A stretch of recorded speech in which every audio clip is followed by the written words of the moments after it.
It's handled by OD employees who know that delivering freight means delivering promises. OD, helping the world keep promises.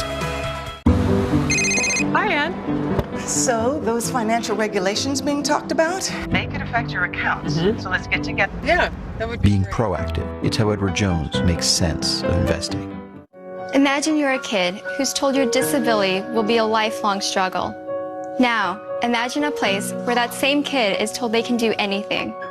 I don't have to imagine, because that kid is me. And that place is Shriners Hospitals for Children. For over 90 years, Shriners Hospitals for Children has helped bring hope to children and their families, regardless of their ability to pay. Because of Shriners Hospitals for Children, I can play basketball. I can paint. I can play hockey. I can climb stairs. I can write my name. $19 a month from people like you lets Shriners Hospitals for Children help kids like me. Will you they need? You're giving them Hope. Strength. Joy. Independence. But we can't do it without you. Just 63 cents a day can change a kid's life, like it did for me. Will you send your love to the rescue today? Your call says you care. Your gift, no matter how small it is, can help a kid like me. Like me. Like Andrea. When you call today, we'll send you this adorable Love to the Rescue blanket as a thank you and a reminder of the love you gave to a kid just like me. Thank you. Thank you. Muchas gracias. Thank you for giving. Because of you, we see lives change every day. Please, call or go online now. If operators are busy, call again or go online to loveshriners.org today.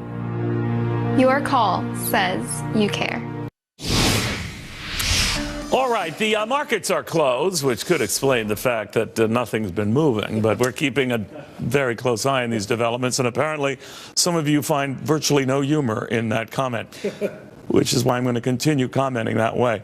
Futures are moving, though, and they are up, and if that were to continue through tomorrow when markets resume open after the President's Day holiday, we'd be back up in record territory yet again. So what is driving this, and how long can we expect to see this? A lot depends on Washington, of course. Lauren Simonetti here to break it all down. Hey, Lauren. Hey, Neil. Wall Street's certainly watching Washington these days. This is the 30 days, the 30-day mark, 1 month since the inauguration. Guess what? Your 401k, if you're following the S&P, is up 3.5% in just the past month. That is the fifth best percentage gain we've seen under any president ever. Let me show you which presidents have done better than President Trump. FDR takes the cake. 1945, that's when the S&P 30 days into his term was up almost 5.5%. Bill Clinton, 4.6% gain. And you can see that JFK and Bush 41, similar performances to 30 days of Donald Trump. As for the Dow, I know it's a more narrow index, but it's more iconic, if you will. It's up 4% since the inauguration. That is the best first term for any president since 1909. Guess who was president then, Neil? What was the year? 1909. Would that be Teddy Roosevelt? William Taft. Ooh, okay, I missed it. Just missed it. But that was it for in other words, the 30 days? Yes, 1 month since the inauguration. If you look since the election, obviously the numbers are much stronger and much higher. But in the 1 month since Trump's officially in office, 3.5% gain for the broader market. Amazing. All right. Well, thank you very, very much. Sure. I found it odd that you thought I was alive back then and would have commented on that, but I'll let that go. Okay. Thank you. Good stuff. All right, Lauren. Thank you. In the meantime, new signs that tax reform is still going forward, but it could be maybe less than a lot of markets had been hoping for. Blake Bourbon at the White House with some of the fighting back and forth details. Sir. Hi there, Neil. Yes, and one of the big questions with this tax reform plan that is expected to be rolled out here by the White House in the upcoming weeks is whether or not the border adjustment tax might be a part of it. Depending on who you talk to on Capitol Hill here, among Republicans, you can get two different stories. For example, Congressman Kevin Brady, he chairs the House Ways and Means Committee. He is one of the folks, one of the Republicans pushing this thing, and he said on Varney and Company earlier today that he feels confident it's going to get in. Listen. I just have to tell you, I think at the end of the day, in fact, let me predict for you, Stuart, this will be part of the overall tax reform. Leveling the playing field here in the U.S. is incredibly pro-growth, and at the end of the day, it's going to be part of the tax reform blueprint. However, many Republican senators are much more skeptical than that. For example, I'll give you three here, Neil. For one, Tom Cotton said, and I'm quoting here, "Some ideas are so stupid only an intellectual could believe them," speaking of this border adjustment tax. David Perdue also called it something that would, quote, shut down economic growth. And John Cornyn said the hard reality is the border tax is on life support. Over the weekend, Senator Lindsey Graham was pretty pessimistic as well, too. The Congress is stumbling. Republicans in the Congress, we're all tied up in knots. The House is talking about a tax plan that won't get 10 votes in the Senate. You heard it there, Neil. He thinks this thing won't get 10 votes in the Senate, to pick up from Lindsey Graham. He also said, quoting here, "I hope we will get our act together." And I remind you, those were all Republicans that you heard from there. Neil? That doesn't sound good. Blake Berman, thank you very much. All right. Thanks. All right. So you have the markets at these record highs, expected to go, if we buy the futures as a preview of coming attractions tomorrow, even higher. Are they sort of baking in for perfection here? And any disappointment on either the size or how rapidly we see these tax cuts, what then? Let's sort of get a read of things with Jerry Willis and Jonathan Honig, Emily Dushinsky of the Washington Examiner. Emily, what do you think? Yeah, this border adjustment tax is a really serious splinter. I mean, you're hearing things from Orrin Hatch, from Lindsey Graham, from Tom Cotton that are saying this is dead on arrival in the Senate. I think we had a lot of kind of hope and changey rhetoric, even from President Trump on the campaign trail, about draining the swamp, about making big changes. Washington is not that easy to change. I think he may have been a little overly optimistic. And coming in, we're seeing some serious fissions within the Republican Party over issues like this that are going to make reforms pretty difficult to pass, even when we're talking about things like Obamacare. So we'll see. I'm not saying anything should be ruled out. I think Republicans can get their acts together, work hard, and say we're doing this for the good of the people. We're going to make a compromise. But it's not going to happen as quickly as people probably thought. If it is delayed, Jonathan Honig, what would the effect be on markets that seem to think this was inevitable and sooner rather than later?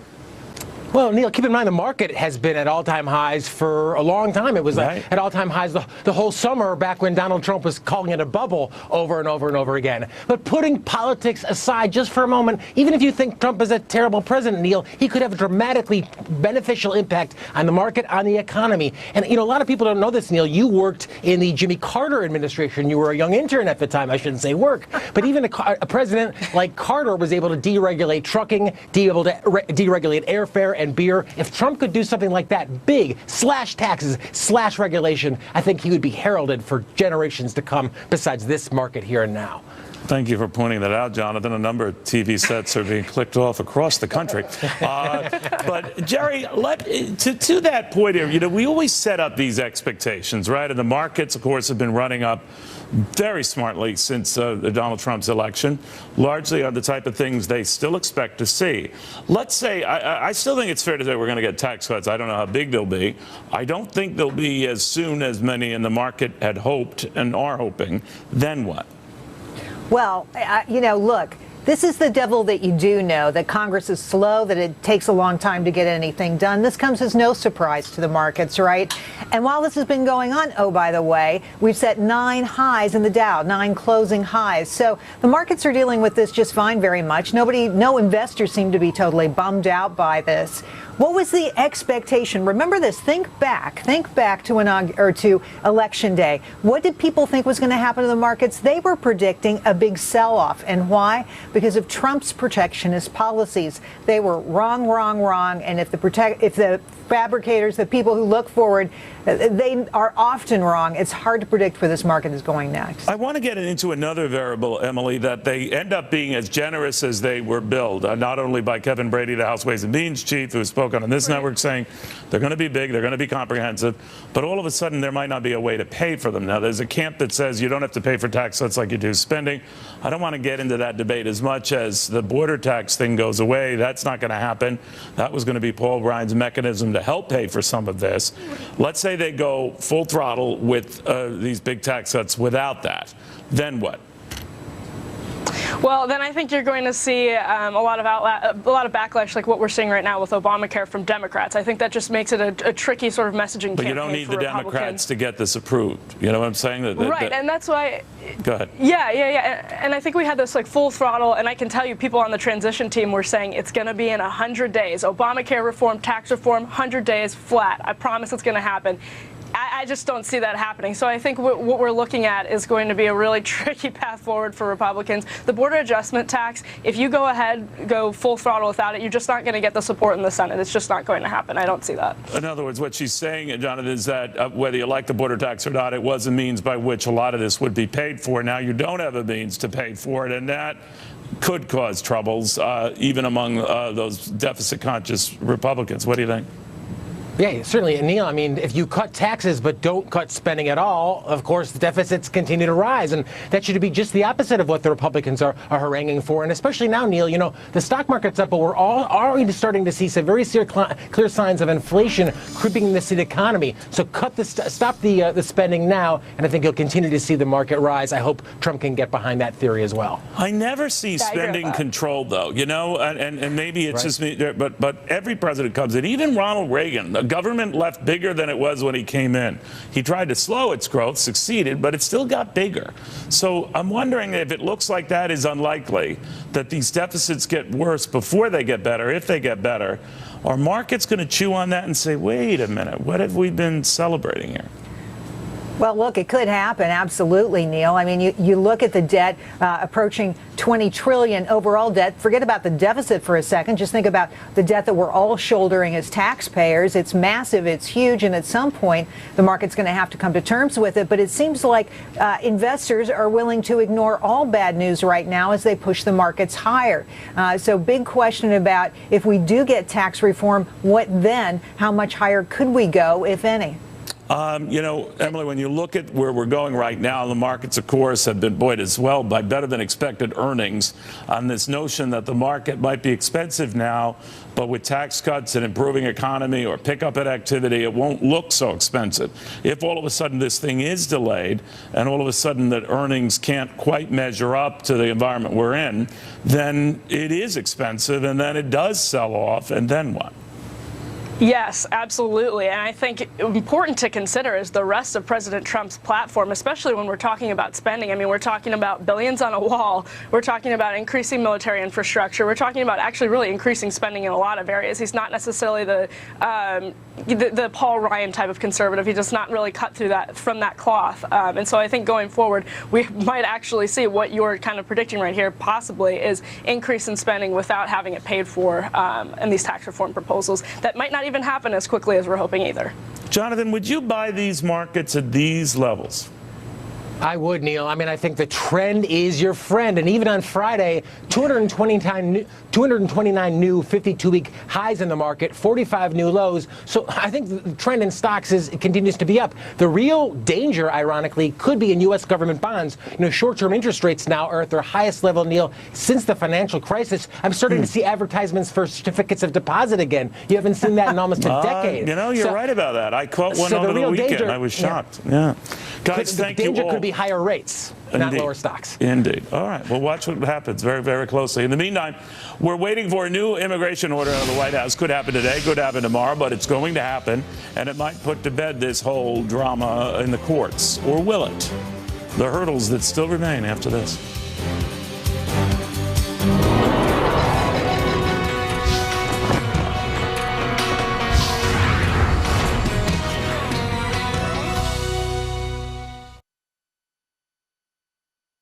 calls it like she sees it. From government spending. That's your money, folks. To social issues. Looks like it's time for millennials to grow up. Kennedy, she'll change the way you see the news.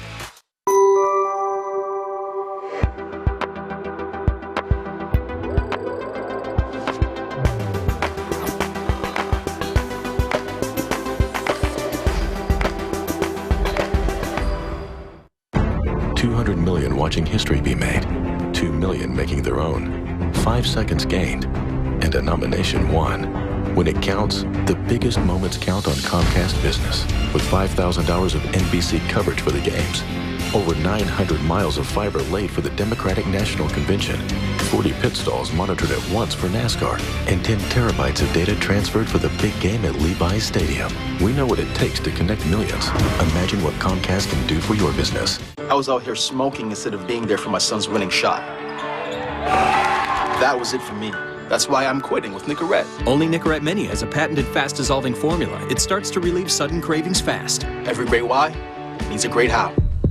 Lose weight, eat healthy, and get in the best shape of your life. Introducing the brand new South Beach Diet, the safe and effective way to lose weight and learn the way to maintain a healthy weight without hunger or deprivation. I'm Jennifer and I lost 22 pounds on the South Beach Diet. Over 11 million people chose the South Beach Diet. It's brand new with fully prepared meals delivered right to your door. Order your South Beach Diet meal plan and get 1 week free. I'm Asia and I've lost 14 pounds in the first 2 weeks. The secret? A unique phased approach. First, reset your body for quick weight loss in just 14 days. South Beach Diet is low carb, low sugar, with healthy fats. Lose weight fast. I loved the food, especially the sriracha chicken. I lost 24 pounds on the South Beach Diet. I'm Betsy and I lost 12 pounds on the South Beach Diet. Call or click right now and get 1 week free. Lose weight fast with the brand new South Beach Diet.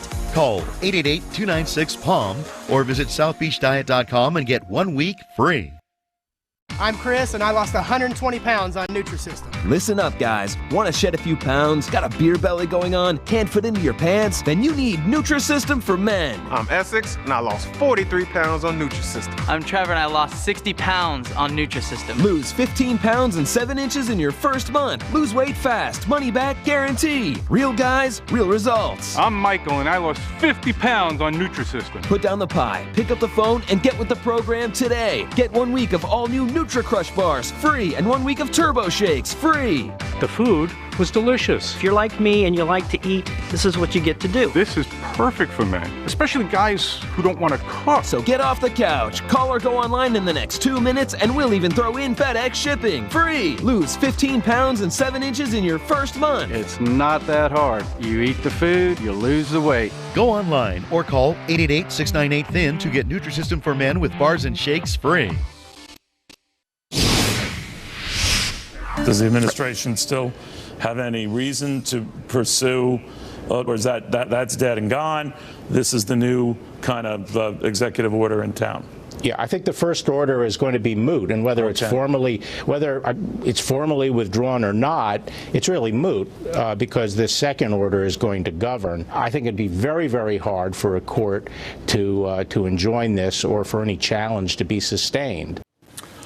All right, a former attorney general talking about the administration's plan to do a mulligan on this immigration order, come up with one that sort of tightens any of those loose edges there to avoid any court from picking it apart, Circuit Court of Appeals or what have you. The talk is that the president in this latest travel ban will be looking at not singling out Syrian refugees, for example, protecting green card holders, but still holding to the same 7 countries to be on the lookout for and to more closely scrutinize. They would include Iran, Iraq, Syria, Somalia, Yemen, Sudan, and Libya. Whether that does it and avoids any legal fights back and forth, anyone's guess. Judicial Watch President Tom Fitton on what legal hurdles that plan could face. The idea, I guess, I've heard on is that they want to avoid any legal hurdles. From the broad blueprint that you've heard, would this do that? I don't think so. The Ninth Circuit Appeals Court said that the order perhaps could be rewritten. They were going to rewrite it. So President Trump took the invitation of the appellate court. But, you know, you've got all this leftist infrastructure here in the United States, and you've had the courts throw out theories suggesting that anyone in the world can channel rating slightly. So he'll be more careful. It will be a weaker order in terms of protecting national security. It's necessary but not sufficient. But you can expect they'll be challenging it based on the fact that it targets Muslims, or that someone's cousin in Sudan can't get here, and he was thinking about coming here and he can't get here. So the courts are going to hear it again. I think there'll be a tougher hurdle for them to overcome to upset it, but it's going to be challenged, and I can't guarantee the outcome either way, given the radical nature of the courts as anti-Trump as they've been. You know, it almost begs for getting courts involved, because they are going to look at this, no matter what the president wants to do about vetting dangerous elements that might try to get into this country, as racist in tone, or it's an anti-Muslim ban. And you can't win with this argument, because even if you say that it's not a Muslim ban, by the same argument they'll flip it around and say, well, you have to go after more Muslim nations, even though they're saying that it shouldn't be a Muslim ban. So the president can't win for even trying. Well, the problem, the courts have ignored his concerns about national security, and they've given them short shrift, and that's the problem the courts have. And I think ultimately that's how Trump will win this court battle, assuming it goes all the way up to the Supreme Court in the end. The president has a right to protect our borders from threats from abroad. These nations are on the list because they don't have any governments that are reliable, that we can rely on to provide background information on people coming here, unlike Saudi Arabia, which does have a central government that has a reliable national security or internal security service, however dastardly sometimes it is. These other countries it's the wild, wild west, and we can't be assured of anyone coming in. The dirty little secret here is that refugee policy specifically, we outsource the key investigations to the United Nations. We rely on the United Nations to give us the basic information, and then we try to run it down. And obviously that's a recipe for disaster. One other thing the president can do, Neil, is really shut down the refugee program by putting the goals for refugee numbers to near zero, or zero practically speaking, and just end it. From year to year. He doesn't have to bring in anyone he doesn't want to bring in terms of numbers. He already knocked it back in half. He should knock it back to zero, which will solve the problem, at least temporarily. The other issue is that in this interim, in all the legal fights, 140 Somali refugees got into this country. I'm not saying that all 140 were dangerous, but they would not have gotten in as easily or been vetted as lightly had it not been for these appeals. So we learned that in this vacuum, it's kind of business as usual, and we're just sort of rolling the dice that everyone who gets in here is okay. Well, the terrorists aren't stupid. They're going to see this as an opportunity to try to get into the system if they can, because they know it could be shut down. So the courts gave the terrorists an opportunity to game the system further. Yeah. We've had warnings from the Obama administration that the system was susceptible to being gamed by the terrorists, yet we're supposed to ignore that. And in the meantime, it's Katie bar the door. Well put. Tom Fitton, Judicial Watch President. Good catching up with you. Thank you. All right, rarely do you hear a new administration come in and want to make a government statistic that's been kind of the same for years, for decades, worse. To actually present a worse view of the economy, in this case, our trade deficit. Now, why would President Trump want to do that? I'll tell you after this.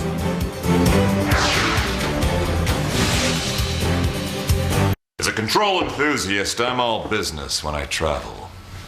Even when I travel for leisure. So I go national, where I can choose any available upgrade in the aisle without starting any conversations or paying any F charges. What can I say?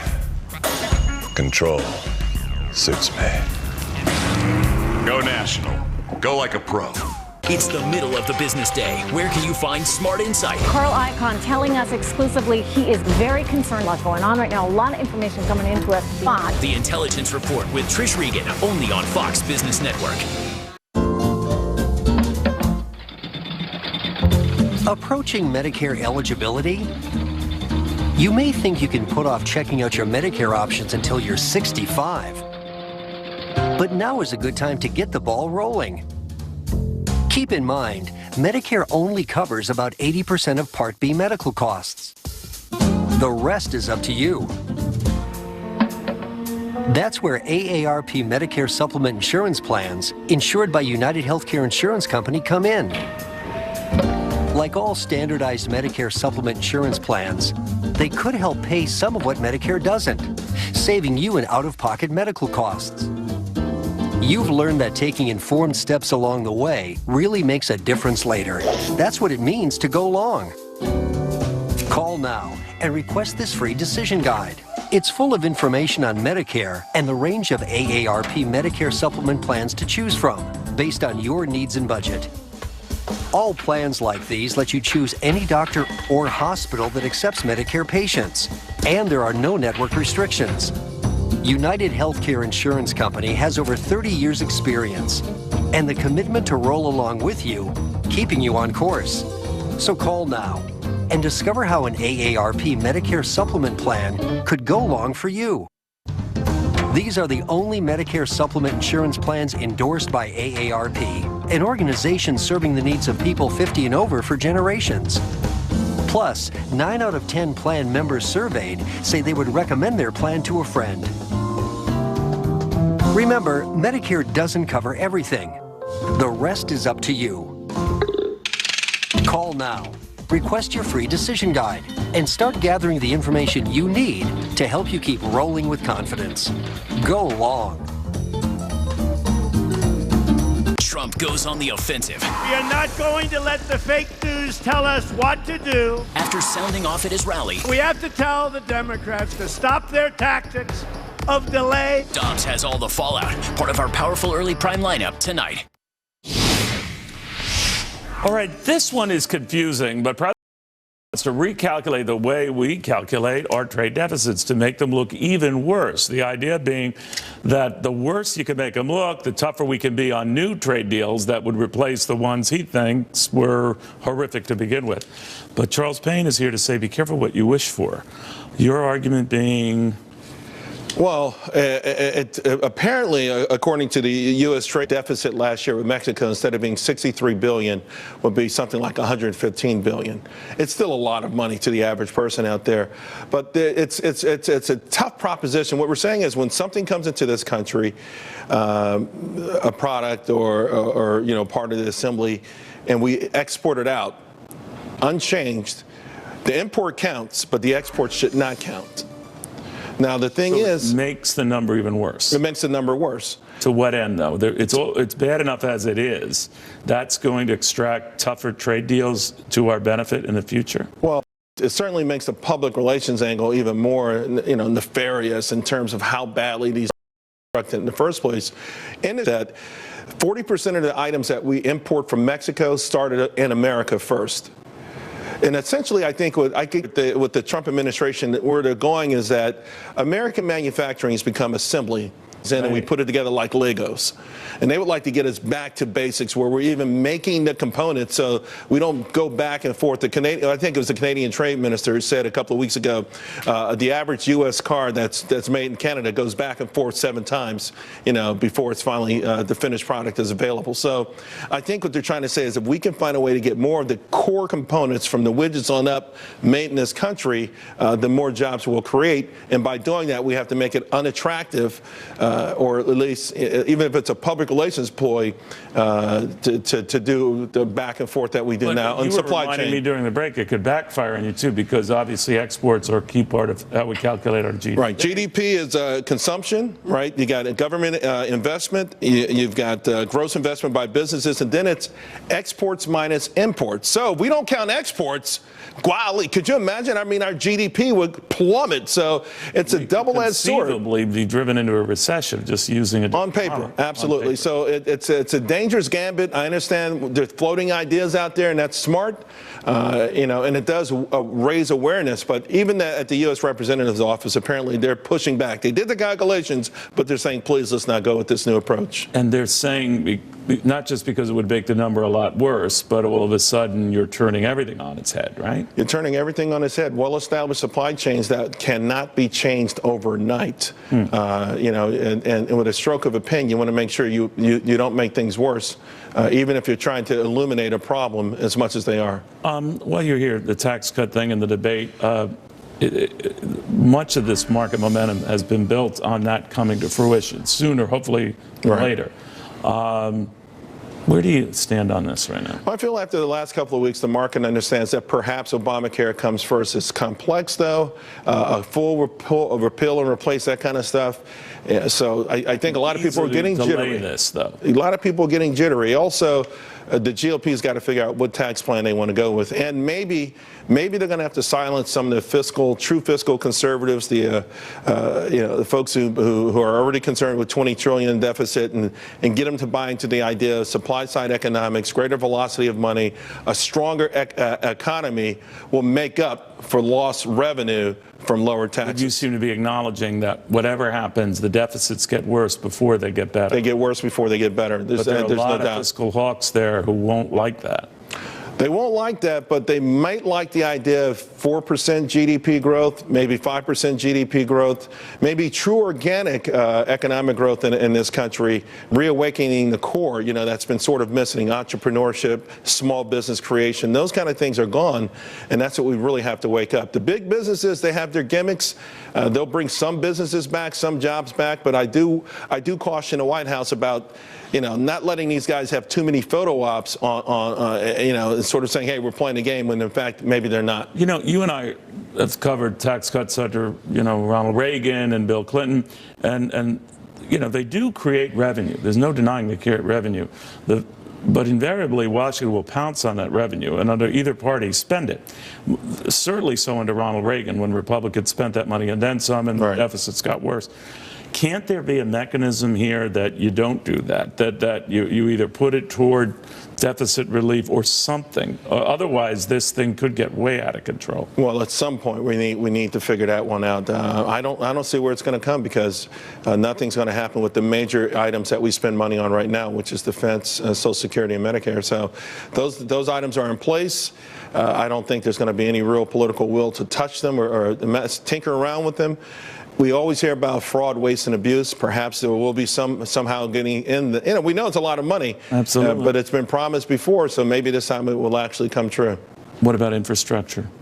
I think that's going to happen. That's bipartisan. Listen, we got a dam in California that's going to be in trouble in a midweek this week when this next storm comes through. That's right. It's a $4 trillion problem. According to the U.S. civil engineers, it's a $5 or $6 trillion problem, according to certain private. We just don't know where the money's going to come from to deal with it.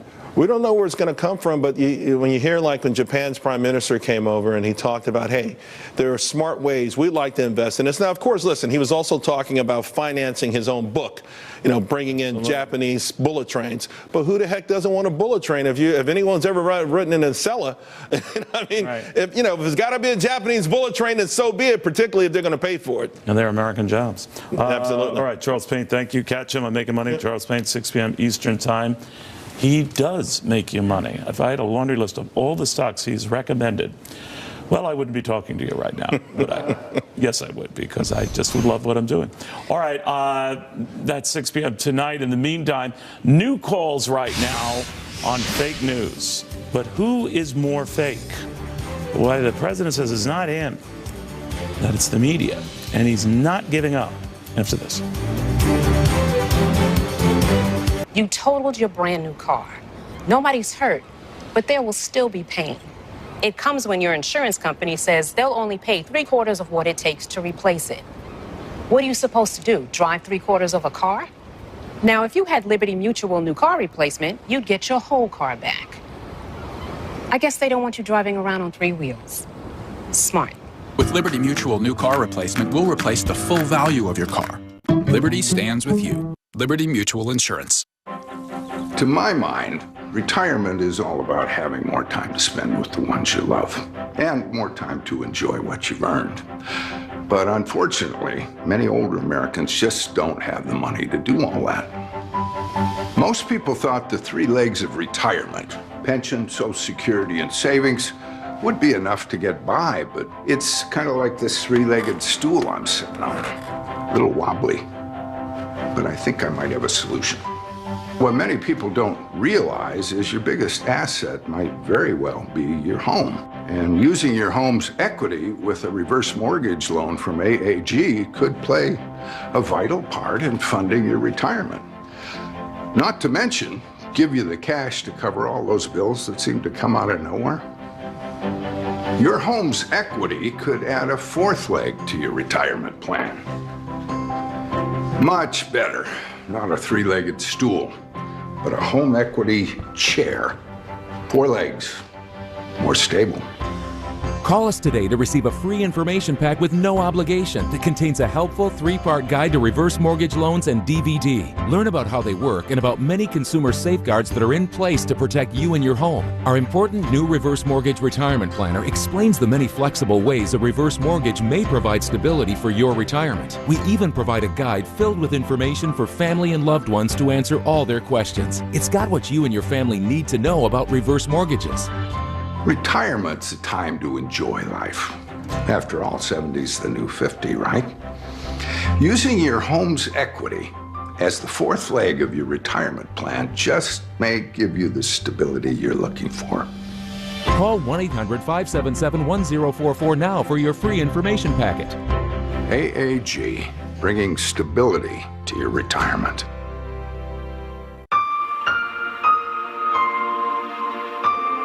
Are you missing out on life because you're putting off neck or back surgery?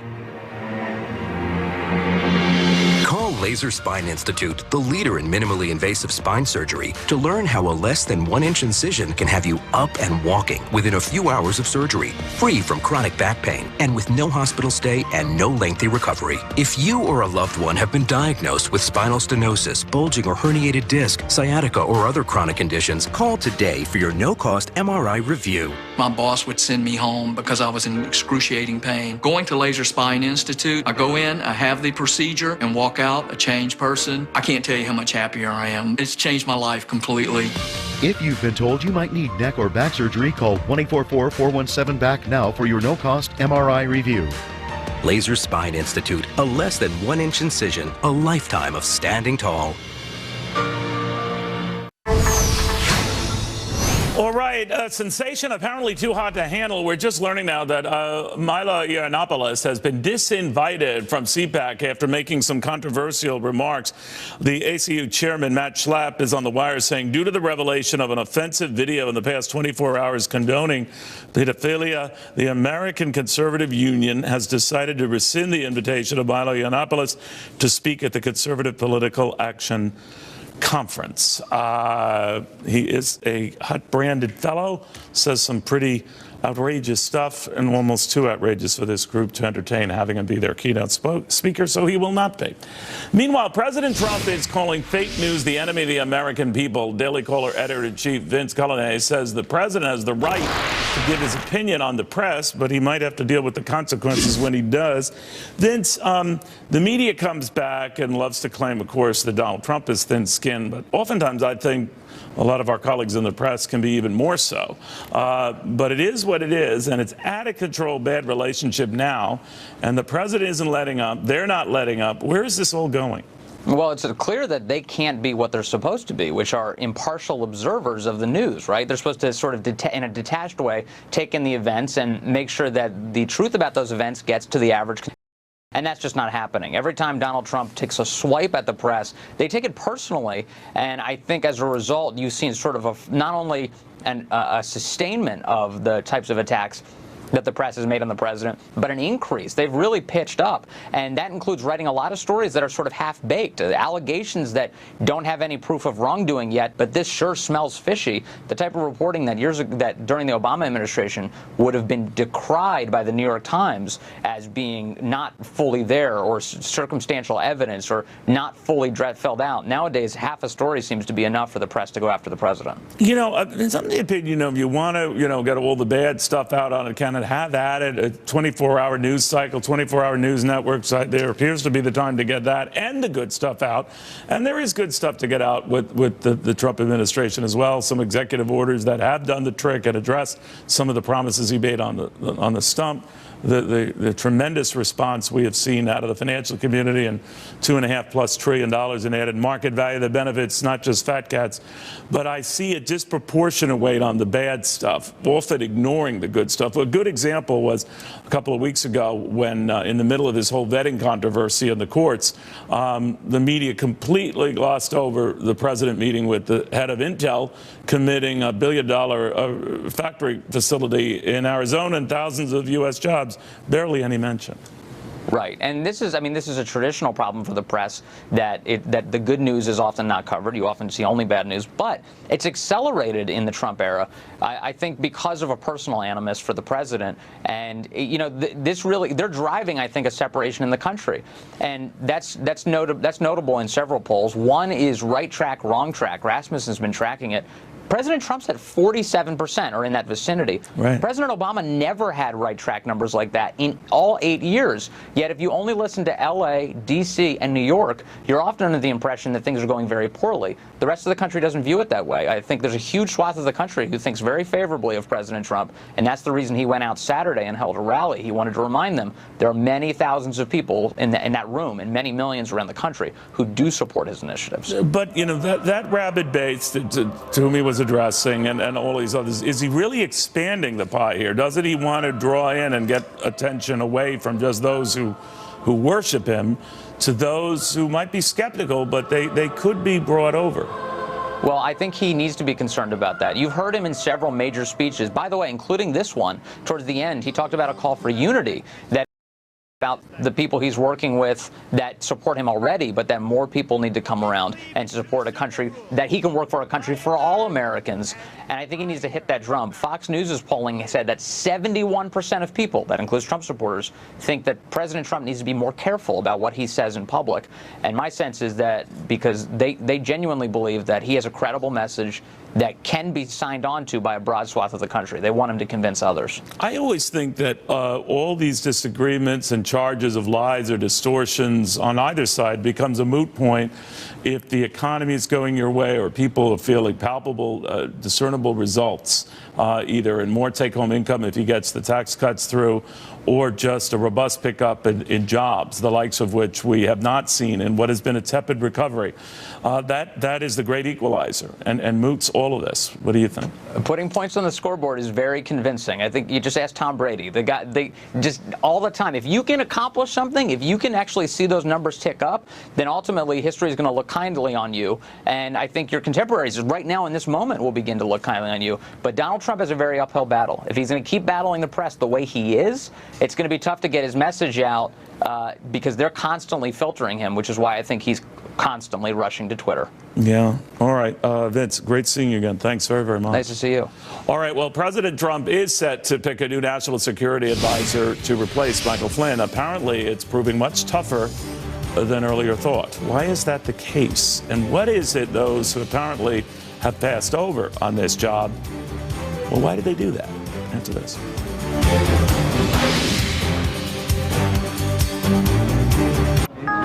We asked a group of young people when they thought they should start saving for retirement. Then we asked some older people when they actually did start saving. This gap between when we should start saving and when we actually do is one of the reasons why too many of us aren't prepared for retirement. Just start as early as you can. It's going to pay off in the future. If we all start saving a little more today, we'll all be better prepared tomorrow. Prudential.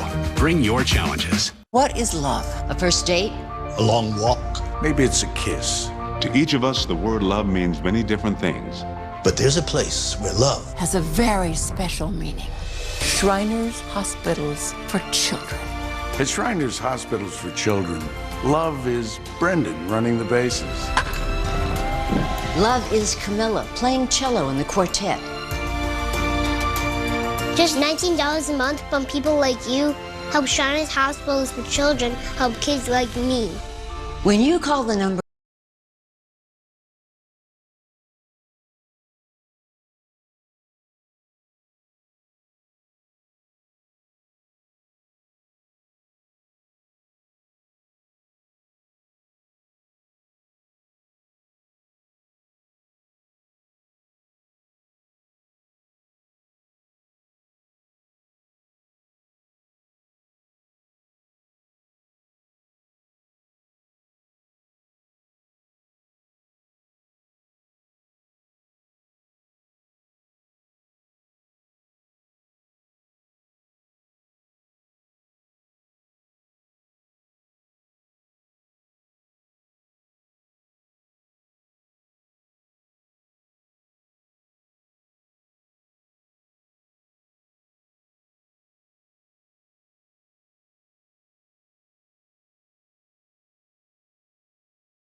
Why don't we show you what's really in the water?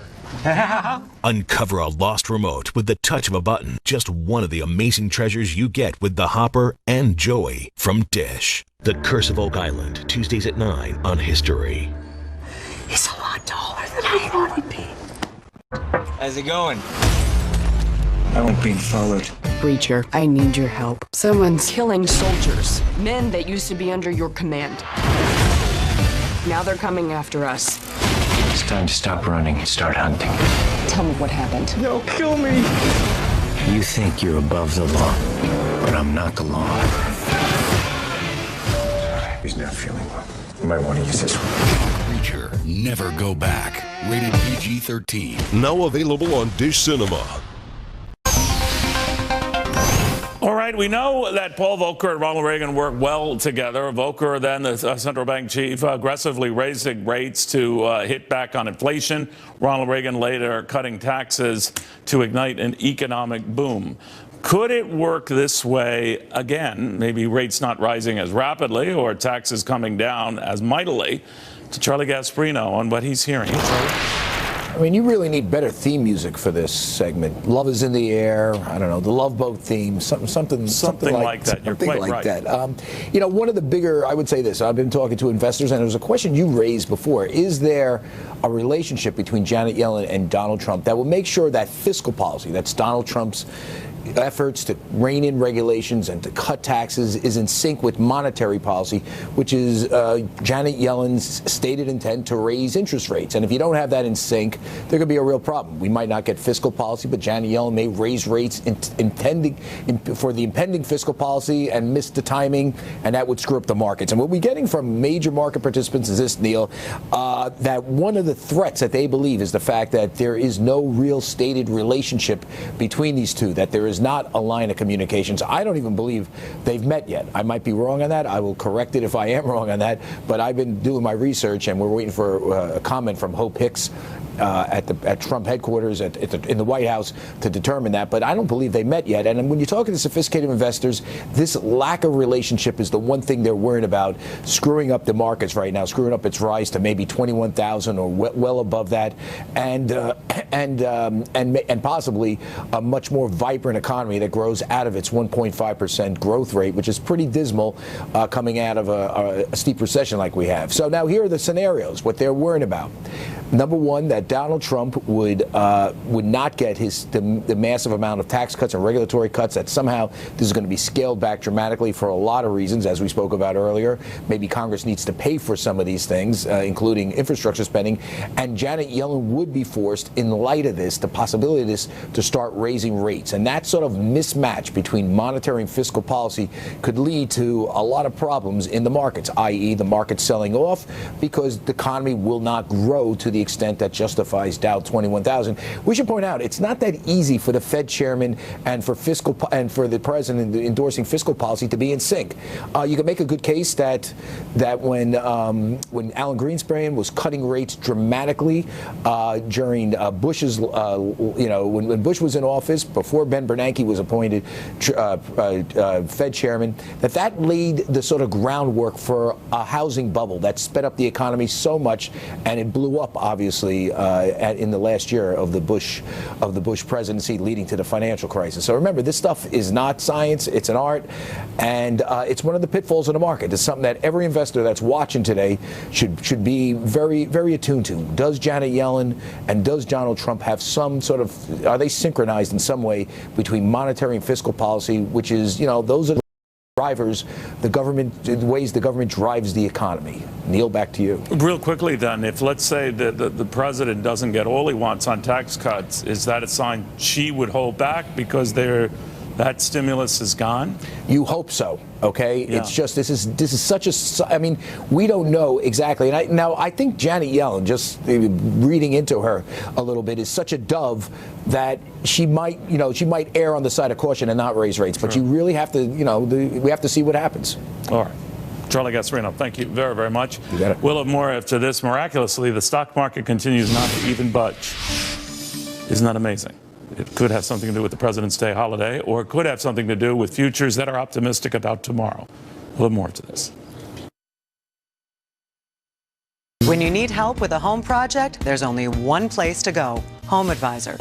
The free way to find trusted pros in your area. Other websites say they're free, but charge you for most of their features. HomeAdvisor is always free. Free to get matched to top-rated pros. Free to read reviews. Free to check the project cost guide. And free to instantly book an appointment. HomeAdvisor is so much more than a list. It's the best way to get help for all your home projects. Go to HomeAdvisor.com. HomeAdvisor.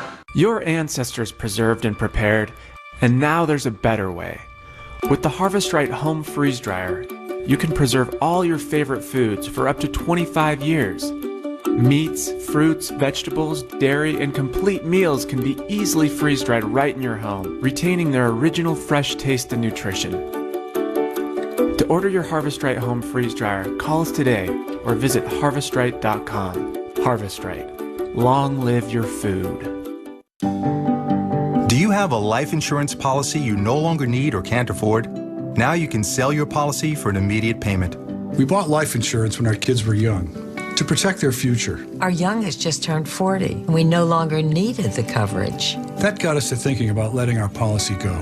So I did some research and called Coventry Direct. I learned that you could sell all or part of a life insurance policy, even a term life policy. Turns out, people have been selling policies like ours for the past 15 years. Who knew? We sold our policy. Now we have money to help with the medical bills. And to add to our retirement. If you have $100,000 or more of life insurance, you may be a candidate to sell your policy. Call 1-800-489-2600 or visit CoventryDirect.com for a free information pack. 1-800-489-2600. Coventry Direct, redefining insurance. Life is full of challenges. Believe me, I know. And being overweight didn't help. Nutrisystem was there for me. They helped me, and they can help you too. Introducing new Lean 13 from Nutrisystem. Lose up to 13 pounds and 7 inches overall your first month. Lose weight fast. Money back guaranteed. I believe God gave us one body, and it's up to us to take care of it. Because you can't take care of anyone else until you take care of yourself. I'm Marie, and I lost 50 pounds with Nutrisystem. Order your 28-day plan and we'll rush you Nutrisystem's Lean 13. Get specially designed meals, plus get 1 week of new NutriCrush bars to crush cravings free. 1 week of Turbo Shakes to bust belly bloat free, and free FedEx shipping. No fads, no gimmicks, just safe, effective weight loss. I believe in you. I know you can do this. Just make the call. Go online or call 877-318-DIET right now and get new Lean 13 with bars and shakes free. All right, the pause that could prove refreshing for the markets when they reopen tomorrow after the President's Day holiday. If this momentum continues, it would be the 8th straight record close for stocks. We'll see how that goes. To Cheryl Casoni right now to take you through the next hour. Hey, Cheryl. Hey, Neil. Thank you so much. Happy President's Day to you, Mr. Coop. Appreciate it very much. Well, we are right now awaiting President Trump's new executive order on immigration, expected to be rolled out any day now. President Trump has vowed from the start of his campaign to make and keep America safe again. Hello, everybody. I'm Cheryl Casoni. I'm in for Trish Regan today. I'd like to welcome you to the Intelligence Report. Our competition's on tape. Neil Cavuto's here. Stuart Varney's here. And we're here for you. And we are here live following President Trump's every move on this Monday, following all the breaking news for you. And right now, Not My President's Day protests are taking place across the country. Protesters denouncing President Trump, even though he won the election fair and square. We should note the president's been in office now for a month. For the latest on President Trump's first 100 days, let's go to our own Blake Berman, who's at the White House with all the latest on what we're seeing across the U.S. Blake. Hi there, Cheryl. And this extreme vetting executive order is what we are anticipating, or at least awaiting for here at the White House. Not expecting it on this holiday, but we do believe that it will be coming here at some point in the upcoming days. That is what not only senior officials around here have said, but also the president in his own words last week, saying that it would be coming at some point early this week. Of course, you talked about those protests. This executive order is one of the things that many of these folks are protesting. And what we are led to believe is that this new executive order will be a little bit tighter, a little bit more buttoned up to potentially withhold litigation that might come down the line from it. For example, earlier today, the Defense Secretary, James Mattis, who made a surprise trip to Iraq, spoke about the executive order, said he hasn't seen it in full, but did say that he was given assurances that those who fought alongside U.S. troops would have a better go-around this time. Watch. I have not seen the new executive order, but I right now am assured that we will take steps to allow those who have fought alongside us, for example, to be allowed in to the United States. They will have been vetted, obviously, by their performance on the battlefield beside us. By the way, Cheryl, the one tweet from President Trump on this day came a few hours ago relating to Sweden and the whole controversy surrounding that over the weekend with the comment that he made in Melbourne, Florida. The president tweeting out the following quote, "Give the public a break. The fake news media is trying to say that large-scale immigration in Sweden is working out just beautifully. Not." We expect President Trump back here at the White House a few hours from now later today. Cheryl? All right. Well, he's been working through the weekend. We know that. Blake Berman live out in Washington at the White House working as well on this President's Day. Thank you, Blake. Well, you know, as Blake just reported, the new executive order on immigration is imminent. At some point this week, not today, it's a holiday, but at some point we're going to get it. And President Trump is not backing down on his promise to keep Americans safe and keep terrorists out. Watch him here. I've taken decisive action to keep radical Islamic terrorists the hell out of our country. Here's the bottom line. We've got to keep our country safe. You look at what's happening. We've got to keep our country safe. Well, joining me now for more analysis, Texas Attorney General Ken Paxton. Sir, it's great to have you here, in particular as we talk about immigration, which is something that has been... Thank you, Cheryl. Happy President's Day from Texas. Happy President's Day to you, too. Let's talk about this because, you know, this new executive order, we're starting to get a sense of what we believe is going to be in it. He's getting rid of the old one. That's done. But this new one is still going to have the same 7 countries within it, but let Americans in that have visas. It seems to be a little more forgiving, in particular to those that have worked with, as our reporter just said, worked with American troops overseas. Do you think that this particular executive order, when we get it from what we know, would have a better shot at not being taken through the court system? Well, who knows? But I would say this. We felt like the previous executive order was fine, that the court failed to look at the law, which is why we filed our brief in the last case. But if they're going to make it more restrictive, if the president is going to make it more restrictive, it certainly should make it easier to pass through the legal system. Yeah, he's exempting green card holders, and then in particular, again, those that fought. You know, we saw so many of the liberal media putting these folks that were stopped but eventually put through that had worked with American troops overseas. Do you think that he will have more support from the American people this time around? Yeah, I think adding some of these, making it a little less restrictive certainly will help with support. Obviously, Texas has been concerned about this for several years. We've filed our own lawsuits against the Obama administration because we were so worried about the vetting process, the fact that we don't know anything about these people coming from terrorist countries. So that hopefully will still address our concerns while maybe ameliorating some of the people who have some problems with some of the fringe parts of this. And again, and this is an official speaking on anonymity to Fox News, telling us what is going to be in this new order when we get it. One of the things that we're being told in this new draft is that we'll no longer direct authorities to single out reject Syrian refugees when processing new visa applications. But a lot of Americans, in particular those in Texas, are worried about an influx of Syrian refugees because terrorists could be among them. Is that a concern for Texas and for you? Absolutely, and I still think they're going to cover the same 7 countries, which will be Syria. Syria is one of the 7 countries originally in the travel ban, so I think that they're going to address it while maybe toning down the wording of it. But I think we're still going to see this administration looking seriously at all the countries that they believe are terrorist threats and potentially could be sneaking people in here that could pose a security risk for both my state and for the rest of the country. We're also seeing, with regards to illegal immigration, we're seeing this move, in particular with refugees going up into Canada, in particular from New York State. And while that is something that we're seeing today and over the weekend here in the Northeast, that is the immigration problem you've been dealing with the country of Mexico for years in Texas. Do you see the problem getting worse or better as we now are 4 weeks into President Trump? You know what? I'm pretty encouraged. This is the type of action that we've been looking for years. So I think we're on the right track. I think President Trump is not only dealing with potentially securing the border with more border agents, potentially partially a wall, some technology, but also stopping some of these aliens coming in from countries that pose a security risk to our nation. So yeah, I'm really encouraged and thankful that he is addressing this so quickly in his administration. And not that I want you to tip your hand off to criminals in particular in the southern part of the country, but with a lot of these ICE raids that we saw that created such a firestorm, if you will, with the media, in particular some media, though a lot of those ICE raids were already planned. And those in particular that we've seen for the most part were criminals, hardened criminals. Do you know of any more ICE raids that are going to be coming down, in particular the state of Texas? And were those raids that have already been worked on, planned on by authorities for months potentially? Well, no, I would expect things like that to continue because obviously we have huge problems on our border, and we have criminal gangs and we have drug cartels, and so anything that the federal government, the administration can do to slow that down and stop it, we're for.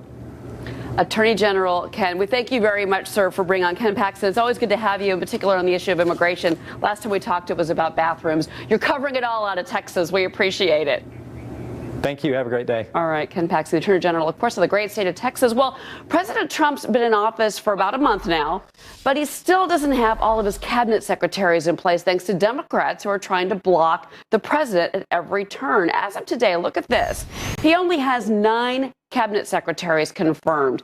At this point, President Obama had 12. George W. Bush had all of his picks confirmed by this point in their respective presidencies. So how can the president accomplish his promises when the left is giving him such a hard time? Let's bring in our panel. Joining me now, political analyst and Fox News contributor Leslie Marshall, who I know has a lot to say about this topic, and American Majority CEO Ned Ryan. And welcome to you both. Leslie, at some point, the Dems are going to look like obstructionists. If they already don't at this point. He's got the votes. We've got a Republican Congress. Can't they move on from this and just confirm his picks? No.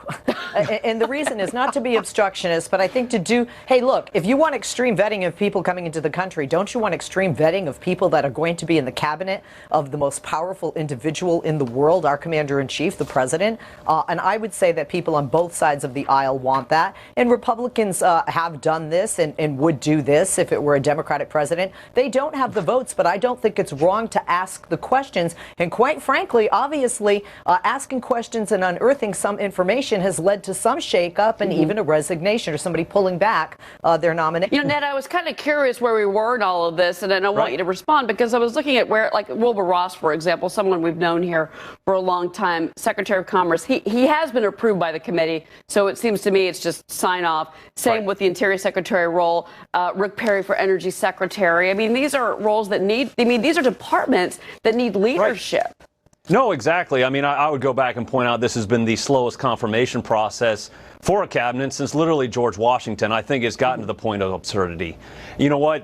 These are Trump's picks. Political elections have consequences. He won. He's picked his cabinet. Let's confirm his cabinet so we can get down to business. And this is what American people want. They want us to get to business. They want us to start working on the economy. They want to get Americans back to work. They want them to get a paycheck. And so people are clamoring and saying, oh, you know, he hasn't been able to do much. Well, first of all, he's been fighting the Democrats, the bureaucrats, and the press who have been trying to obstruct and undercut him and attack him. But he's made some great picks. He's got Jeff Sessions as Attorney General. He's got Betsy DeVos. He's got General Mattis. He's got Elaine Chao. I think Tillerson, a little bit outside the box. I think he's going to be a good pick at state. I think you've got a great pick with Pruitt at EPA. You know what he's also done? He's also fulfilled a lot of campaign promises already in the first 30 days. He appointed a Federalist Society rock star judge, Neil Gorsuch, for the Supreme Court. He's cutting back regulations. He's done a government hiring freeze. He's done a lot of things in these 30 days despite facing some pretty severe headwinds. Well, I mean, the Supreme Court pick, we're going to start hearing about that end of March. I think we all need to brace ourselves for that fight on Capitol Hill. I mean, that's going to be something else. Leslie, but, you know, at the same time, I mean, you know, there's been a lot of criticism that Donald Trump is making mistakes and he's angering the left, he's angering Americans, but at the if you think about it, if he's got these good picks, like Ned is saying, if they could get into their positions and start to work, it would maybe take some of the pressure off of President Trump. And he's feeling kind of it from all sides right now. Ned, I don't envy your position. And the reason I don't envy your position is that some of these picks are not just not liked by people like myself who are Democrats. Which ones, Leslie? They're not liked by some of the people. Which ones? Well, our education secretary. Oh my gosh. I talked to a lot of people that voted for Completely Trump untrue. that do not People are like her thrilled. ideas for education, that we are love very her happy ideas with for the public education. school system. We the want to overwhelming break up majority the of public American teacher children go to Leslie, public go ahead, school, let her Ned. finish. Okay. The overwhelming majority of American children go to public school, and even though there are some problems, look, I live in Los Angeles here. We have a lot of problems with LA Unified. Detroit's another city. Those are exceptions, not the rule. The majority of public school systems in the United States, the children are thriving, the parents are happy with the system, the education they're receiving, and the teachers who have those little minds in the future in their hands. And that just would be one example of an individual. But with regard to what he's done, the problem here is that we need a leader, in my opinion, who leads by example. Be outright lying, giving false information, saying that the media is the enemy when we have ISIS in the past 24 hours that has attacked and killed individuals overseas. This man needs to take this job seriously. Stop golfing. Is taking it seriously. Stop having a Southern White House and do the job that the American people elected You're talking about him his to trip do. to Mar-a-Lago and the cost with that in particular has been controversial. But I want to bring there's something happening today, and we haven't heard from President Trump on this particular issue, but we've got all these Not My President protests that are taking place across the country right now. You've got them in Philadelphia, D.C., here in New York, I'm assuming the West Coast. They're saying that Donald Trump is not their president. But, Leslie, he won the election. He won the election. And you've got, in particular here in New York, traffic snarled up again. And it's like, is it time for us to move on? Is it time for us to kind of come together and stop with the protests? He's in for 4 years. Well, I guess it depends on what you believe. A lot of us don't think he will be able to withstand the 4 years, but that's a whole other topic conversation. But there's a First Amendment right, and whether it was Hillary Clinton, and if Hillary were elected, we would see protests like this. We saw protests like this for a while after Barack Obama was elected, and we've seen this happen throughout the United States. It's within anyone's constitutional right via the First Amendment to have this opinion and to protest. As a Democrat, though, I say, and I've written about this as well, the protests aren't going to be enough, and the Democrats need to take a page from the Tea Party and put forward candidates and show up to vote to really make change. And looking at these protests and the size and the duration that's continued since the election and the inauguration, I think we might see Democrats come out and vote in the midterms for a change. Leslie, I'm actually going to shock you and say I completely agree with you on this front, that if the protests do not translate into political victories, all they're doing is I want more of these protests. I hope they protest all the way through until the 2018 elections and don't focus on organizing. I mean, the thing that's funny about all of this right now is you've got these protests that are taking place that basically are on the level of temper tantrums. Listen, elections have results. Trump won, they lost. And I think it's hard for some of this younger generation on the left to understand this and their safe spaces and their participatory awards where everybody's a winner, to actually understand there's actually losers in life. They need to get out of their parents' basements, go get a job, go into the real life and understand if we want to change this, protests fundamentally change nothing until they actually bring about political results. So they've got to go figure out if they're going to really make something happen, what are they going to do in 2018? And right now, I'm not seeing it. Ned, Leslie, I think we can all agree. I got to ask. Real quick, I got 10 seconds. Can I just ask him? Over 5 million women throughout the world and men marched at the Women's March. You think they all are unemployed and losers living in their basements? No, but I think the point, which I kind of agree, especially with the millennial generation, we've seen a lot of them out there, Leslie, is that everybody gets a ribbon and that's how they were raised. Exactly. And that's not reality. But that's a different conversation. That's the younger generation. All right. Leslie, Ned, thanks guys so much. We'll see you back in just a little bit. Appreciate it. Thank you. Thank you. Well, President Trump's tough talk on immigration seems to be working. I mentioned this earlier with the Texas Attorney General. Canadian police say they're seeing a spike in illegal immigrants fleeing the U.S. because guess what? President Trump says we're going to secure the borders. And these illegals know that he's very serious. We're going to have details on this coming up next. Fox Business is the fastest growing network in all of cable. More coverage, more analysis, more business. The numbers don't lie. More people are turning to the Fox Business Network. If you have Medicare Parts A and B and want more coverage, guess what? You could apply for a Medicare Supplement Insurance Plan whenever you want. No enrollment window, no waiting to apply.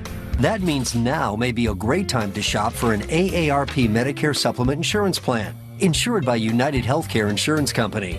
Medicare doesn't cover everything, and like all standardized Medicare Supplement Insurance plans, these help cover some of what Medicare doesn't pay. So don't wait. Call now to request your free decision guide. It could help you find the AARP Medicare Supplement plan that works for you. These types of plans have no networks, so you get to choose any doctor who accepts Medicare patients. Rates are competitive, and they're the only plans of their kind endorsed by AARP. Remember, these plans let you apply all year round. So call today, because now's the perfect time to learn more. Go long. Suffering from sinus congestion and allergies? Get fast relief with My Pure Mist, the only handheld steam inhaler providing 100% natural drug-free relief for your sinuses. Instant Fine Mist penetrates deep, washing away irritants and allergens, giving superb relief from inflammation and congestion caused by allergies, sinus infections, the common cold and flu. Press on and steam is instant. Since it's handheld, you can conveniently use it anywhere, anytime. Research shows 92% of My Pure Mist users could breathe better and sleep better with fewer symptoms. I was addicted to nasal sprays for years.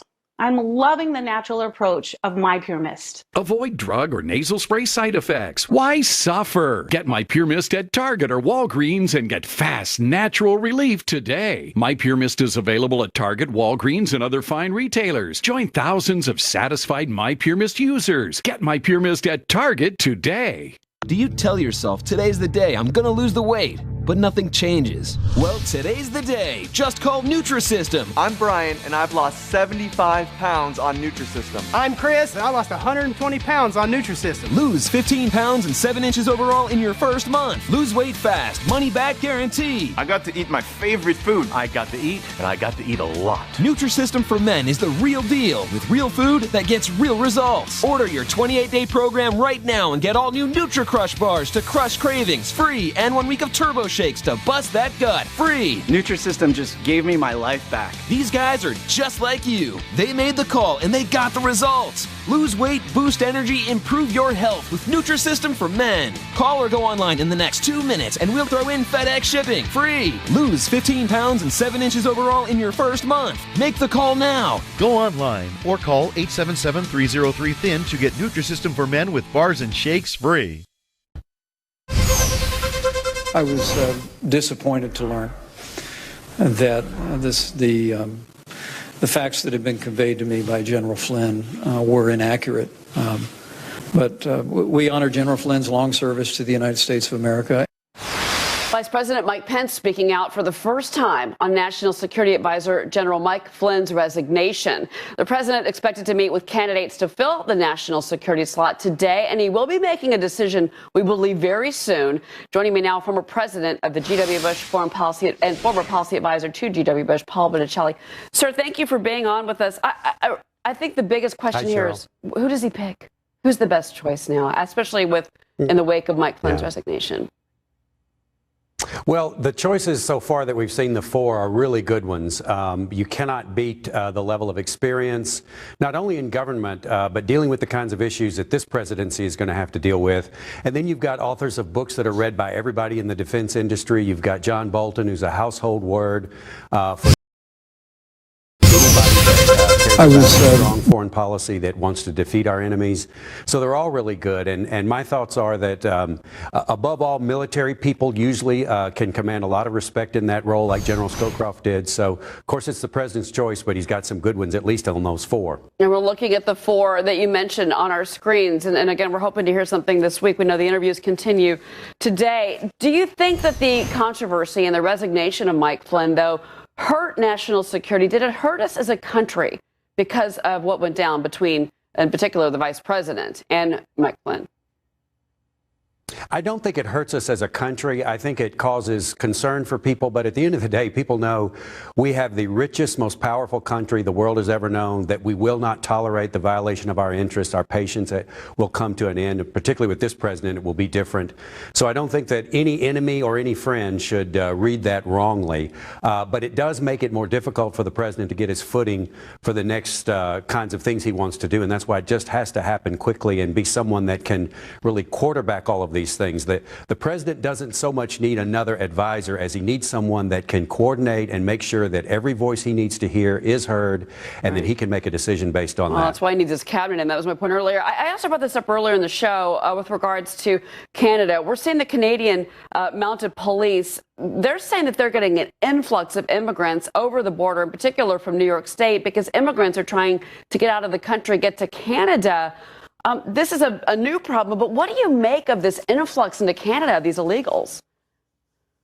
Well, Canada is going to have the same problem Europe has. When you make policy based upon emotion, and I'm not mocking emotion, I'm Italian, I have plenty of emotions, but you have to make policy based on reason, and you're Italian too, I think. You have to make it based on reason and facts, and if you cannot vet, and if you invite people to come where they can stay a long time and their lives will get better, no one blames them for wanting their lives to be better, but I blame governments that don't put the security of their people first and the social situation of their people first. And so Canada is a draw to them because they have very generous policies about how long you get to stay until you get a hearing. And that's why people are logically going up north through New York, and they're going through remote areas, so it's dangerous. But the Canadians are going to be welcoming them, and their law requires it. So Prime Minister Trudeau gets what he wants, I guess. He is going to get what he wants, and maybe more than he bargained for, if you look at the example that we've seen from Europe of all these immigrants. Paul, thank you very much.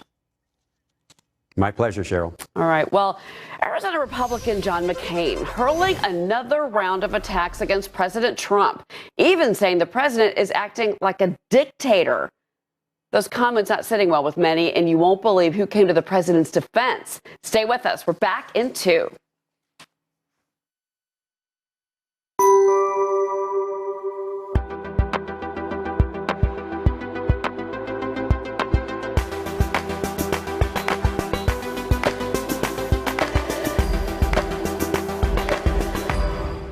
After 20 years of marriage, I got divorced, opened up my dream business, and I'm really ready for the next adventure. Hi, nice to meet you. Join the thousands getting back out there on the fastest growing dating site for people over 50. Start for free today at OurTime.com. Trump goes on the offensive. We are not going to let the fake news tell us what to do. After sounding off at his rally, We have to tell the Democrats to stop their tactics of delay. Dobbs has all the fallout. Part of our powerful early prime lineup tonight. If you could be more heart healthy just by drinking a glass of earthy vegetable juice daily, would you do it? Probably not.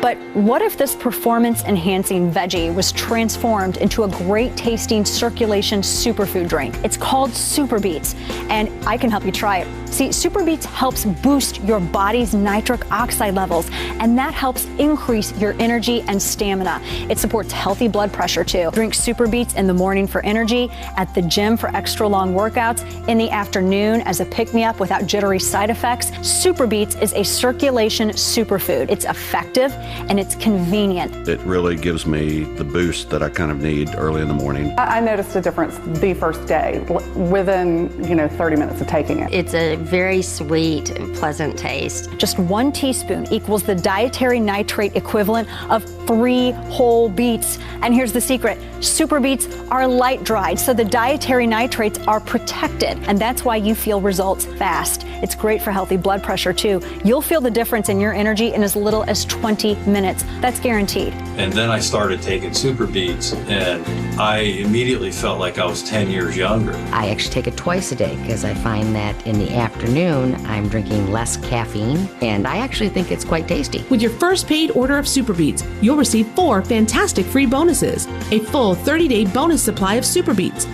Free nitric oxide indicator strips to measure your results before and after using it, plus a free book. This is $80 worth of free gifts, yours to keep just for trying Super Beets today. Call or click now. With this special TV offer, you'll get free shipping too. Your satisfaction is guaranteed. Receive your first canister of Super Beets risk-free, along with free indicator strips and a free book. You'll love it or your money back. To order, call 1-800-646-8510. That's 1-800-646-8510. Or visit drinksuperbeats.com.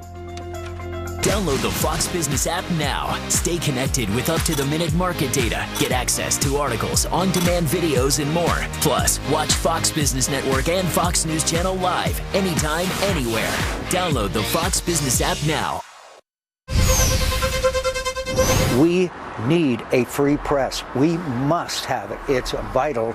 If you want to preserve, I'm very serious now, if you want to preserve democracy as we know it, you have to have a free and many times adversarial press. And without it, I'm afraid that we would lose so much of our individual liberties over time. That's how dictators get started. Whew. All right, that was Arizona Senator John McCain taking a big swipe at President Trump after Trump continues to lash out against the media over the weekend. Well, McCain claims that Trump is trying to put a muzzle on the press. But get this, fellow Republican Senator Rand Paul says McCain's beef with the president is more personal than it is political. I think Senator McCain's perspective is colored by his disagreements with President Trump on foreign policy. If I were to look at foreign policy, I would say John McCain's been wrong on just about everything over the last 4 decades. Ouch. Okay, joining me now is Washington Examiner senior political analyst Michael Barone. Michael, do you think that John McCain and Donald Trump are ever going to be able to get along? This has been going on since the campaign.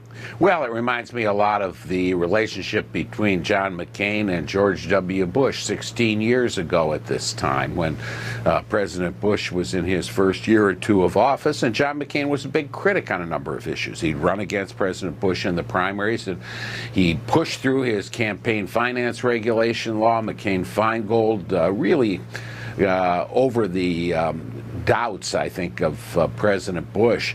And McCain's a feisty guy. Trent Lott back at that time told me, he said, I know a lot of McCain's folks are from one part of Mississippi. He says those folks just like fighting.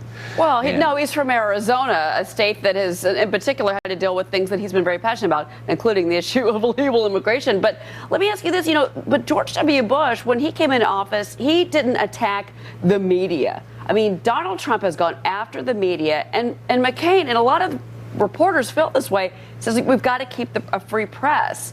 Well, I don't know where you sit in all of this, but as someone that's a journalist, it's tough sometimes. You don't know where I fit on this. I'm for the First Amendment. I'm for a free press, Thank okay? And a free press is going to get criticized by some people. It's going to be criticized by a president. When John F. Kennedy canceled the White House subscriptions to the New York Herald Tribune, going back more than 50 years ago, that's part of the business, and you punch back. I think that some of the Trump backers have a good question when they say, where was Senator McCain talking about this when President Obama's administration was violating, in my view, the rights of Fox News' James Rosen, when they were threatening James Risen of the New York Times with prosecution.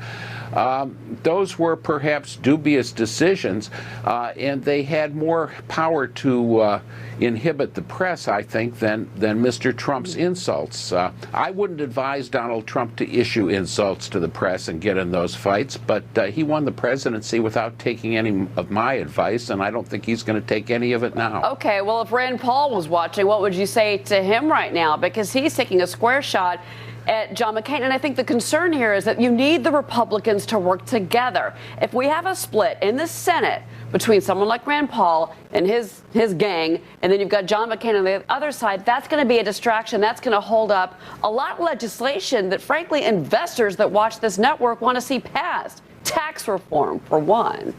Well, it's interesting. John McCain has supported most, not quite all, of the President Trump's nominees. He is probably going to support some of the types of measures that you suggest, but he's got different views on foreign policy from both President Trump and Senator Paul. I think they all have principled views that are in disagreement. So we're going to see some tussles about that kind of thing. But I think that a party in power in the United States, when we've got just two parties, nation of 320 million, any party large enough to have a majority in the Electoral College, both houses of Congress, is going to contain within it people with differing opinions, and in the case of John McCain, a guy with a temperament that, like his relatives in Trent Lots, Mississippi, likes to fight. Well, Michael, we shall see if they can kind of come to terms, in particular if it is for the good of the party and the country as well. Michael, thank you very much. All right, we'd like to see some stuff get done, frankly. Obamacare, let's repeal it. All right, guys, thank you very much. President Trump is going to war with the press. Now, he claims the media is enemy number one. Is he right? Just talking about that with Michael. What do you think? Plus, the left is attacking Melania Trump for, get this one, reciting the Lord's Prayer at a rally over the weekend. Has the left and his critics gone too far? We're going to debate it coming up next. America's beverage companies have come together to bring you more ways to help reduce calories from sugar. With more great-tasting beverages with less sugar or no sugar at all, smaller portion sizes, clear calorie labels, and signs reminding everyone to think balance before choosing their beverages. We know you care about reducing the sugar in your family's diet, and we're working to support your efforts. More beverage choices, smaller portions, less sugar. BalanceUS.org. You know, with Schwab, traders have always gotten more. Now they get it for less. Announcing $6.95 online equity trades at Schwab.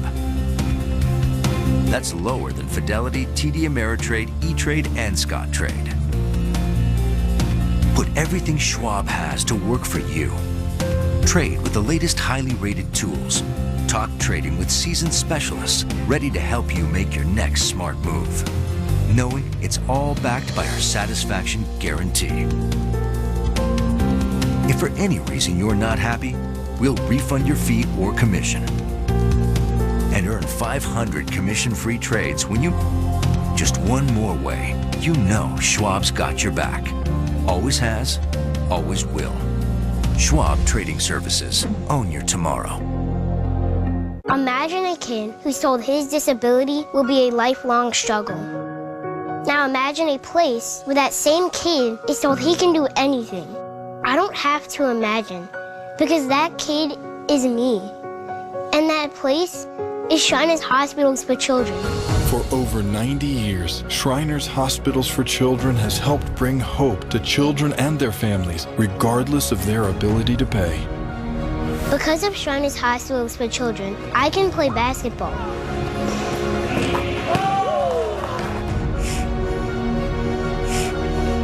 I could climb stairs.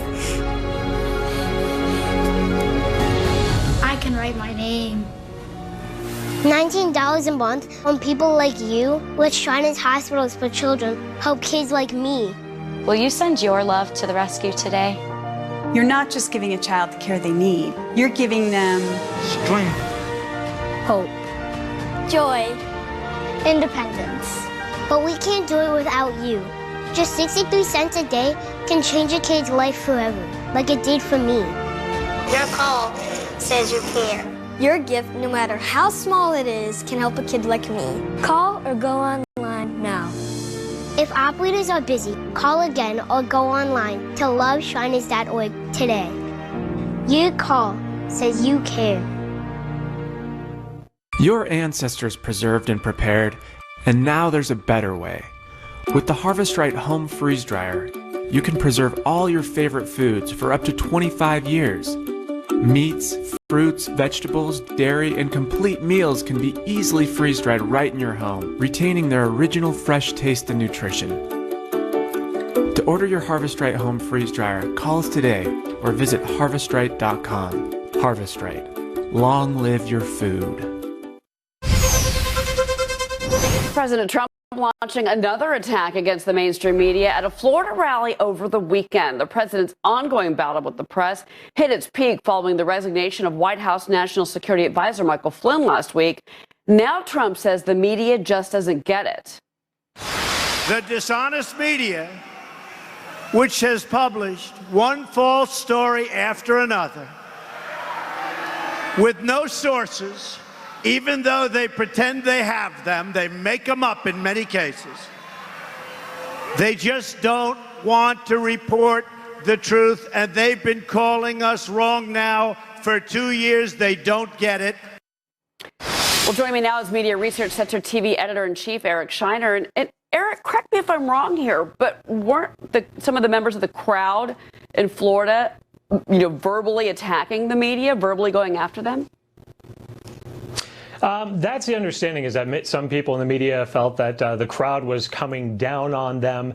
That's how they fear, but they may just be echoing the president's sentiments here, that they don't trust the media and they feel that the snake is within their midst, so to speak. Well, now Mike Pence actually addressed this during his overseas trip, and he said that he and the president support a free press. They support the First Amendment, but they also want the media to be held accountable. But that's a tough line coming from the president of the United States, who continually is going after them every single day. What does the media need to do to right the ship and maybe kind of cool off this fight a little bit, if you will? I don't suspect that the media is going to cool off the fight, and I don't think Trump's going to cool off the fight either. Frankly, a lot of the opinion polls that have been coming out have been showing that people trust the Trump administration more than they actually trust the media, and it's a war that he seems to be winning, so it's one that he's going to continue to echo. And when you look at the positive things the Trump administration has done within the 100 days, a lot of people are looking at the Dow right now, looking at the sky-high numbers, seeing that it's not getting a lot of coverage, seeing the change in regulation, seeing the withdrawal from TPP, but that's overshadowed with possible Russian connections. And in some cases, the media looks a little hysterical, saying Russia has cracked down on journalists since 2000. Some have disappeared under mysterious circumstances or have died. Is Trump going down that dangerous path? That's a lot of conjecture. So I think to get away from the conjecture, to get away from these unsourced reports where they say, well, sources tell us, name the sources. Who's saying it? Give us that ability to have some trust. I think that's the direction the media needs to go. I don't know if it's going to happen. Well, Eric, I think that some journalists would fight back and say, well, sources is the way that we get the story, and that's our job to keep the president or any elected official in check. And fair enough. But at the same time, the president kind of stepped into it a little bit over the weekend with his comment about Sweden. He was watching a report. It seems that his tweet after that report with Tucker Carlson was misinterpreted. But the media really attacked him, and somewhat unfairly, saying that he didn't, he was mistaken, he was lying, he wasn't, he should consult his national security team versus watching something on Fox News. What was your response to that controversy over the weekend? Well, certainly the president's comment left itself up to quite a bit of conjecture and quite a bit of criticism. I think the big line that a lot of media took is saying that there was some kind of terrorist event that Friday. The president never actually said that, although I can see why some people read into that. He never actually said that. Right. He just said, look what happened on that Friday. So jumping to the conclusion that he was referring to some kind of terrorist activity and using that in the headlines was an interesting choice for the media to make. So maybe he just needs to be more specific. Maybe that's the thing. Maybe if he could just be more specific in his wording versus, look, it is Twitter. Let's be honest, you're limited in the amount of characters you can use, but that's his choice to use. He says that's how he communicates directly with the American people. Well, that's it. I'm not going to defend the president's use of Twitter. Certainly that leaves itself up for plenty of debate. But the fact is he's bypassing a lot of the mainstream media by using Twitter, by doing these rallies and having them streamed live, by even starting out his press conference last week by checking off the things that he feels his administration has achieved before taking questions. He's making sure he's getting his message out before the media gets to interpret it. And I think he'll continue to do that. Well, we read the tweets. We make our own conclusions, too, as well. Eric, thank you very much. Appreciate it. Well, it's not just the president who is under attack from the left. Liberals are now criticizing the First Lady for reciting the Lord's Prayer to kick off a rally in Florida over the weekend. Listen to this. And lead us not into temptation, but deliver us from evil. For thine is the kingdom and the power and the glory forever and ever. Amen. I'm not so sure what was so bad about that. I thought she did a beautiful job. And the question is, have liberals just gone too far now attacking her? Let's bring in Fox News radio host and the Deplorables Guide to Making America Great Again, author Todd Starnes. I was a bit surprised. I mean, I've seen a lot of attacks against the family, but this one kind of got me. She was reading the Lord's Prayer. It was the Lord's Prayer, for crying out loud. Yeah, Cheryl, look, you raise a very good point. I give the First Lady credit for knowing the words to the Lord's Prayer, unlike many liberals out there and probably many folks in the mainstream media.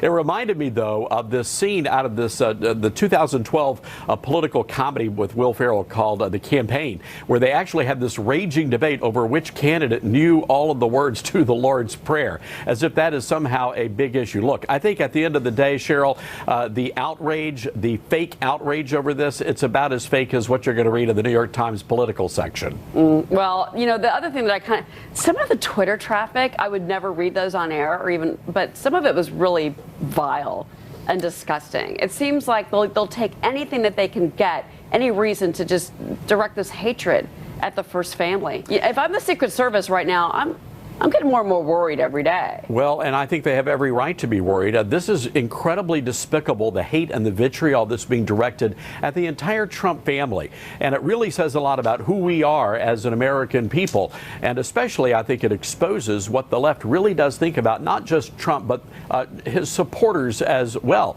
You remember back on the campaign, Hillary Clinton gave me the title for my book when she referenced that basket of deplorables. Well, quite frankly, I believe a lot of liberals in America truly believe that those people who hold to those traditional American values, including the recitation of the Lord's Prayer, are somehow beyond redemption, irredeemable deplorables. Yeah.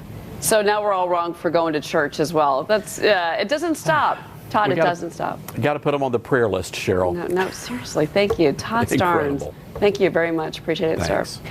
Well, have you looked outside if you're in the Northeast? Spring-like temperatures for many parts of the country today, but don't get too excited just yet. A massive winter storm is expected to slam parts of the country later this week, but lucky for you, there is a vehicle that can weather any storm, even snowstorms. And there's a sneak peek right there on your screen. We'll be right back. I had so many reasons for not losing weight, for putting it off. Sound familiar? It's time to take control with Nutrisystem. Introducing new Lean 13 from Nutrisystem. Lose up to 13 pounds and 7 inches overall in your first month. Lose weight fast. Money back guaranteed. You gain energy, you improve your health, and you lose weight. I'm Marie, and I lost 50 pounds on Nutrisystem. Order your 28-day plan right now. With Lean 13, you'll get specially designed meals, plus 1 week of new NutriCrush bars to crush cravings free, and 1 week of Turbo Shakes to bust belly bloat free. Belly fat? Got that under control, too. Call or go online in the next 2 minutes and we'll even throw in FedEx shipping free. Lose up to 13 pounds and 7 inches overall your first month. Millions of people have lost weight on Nutrisystem. It's time to take control. Go online or call 888-538-THIN right now and get new Lean 13 with bars and shakes free. Back in the day, our military had to rely on lanterns like these. But today, lighting technology has come a long way. Nick Bolton here with the new TAC Light Lantern from Bell & Howell. The TAC Light Lantern collapses down smaller than a smartphone and weighs less than a pound. But don't let its small size fool you. It's twice as bright as an ordinary lantern. The secret is the genuine Bell & Howell Cobb LEDs that are smaller, brighter, and more energy efficient than regular LEDs. They make our TAC Light Lantern so bright, it can fill an entire room with light and visible up to 2 nautical miles away. Plus, this lantern is built like a tank. It's heat resistant, works submerged in water, and can survive even the coldest conditions. Slide the housing to adjust the brightness for a little light or a lot. Add the fold-out hanging handles, and there's never been a better lantern for the great outdoors. When it's go time, I keep mine in full armor mode. Here's why.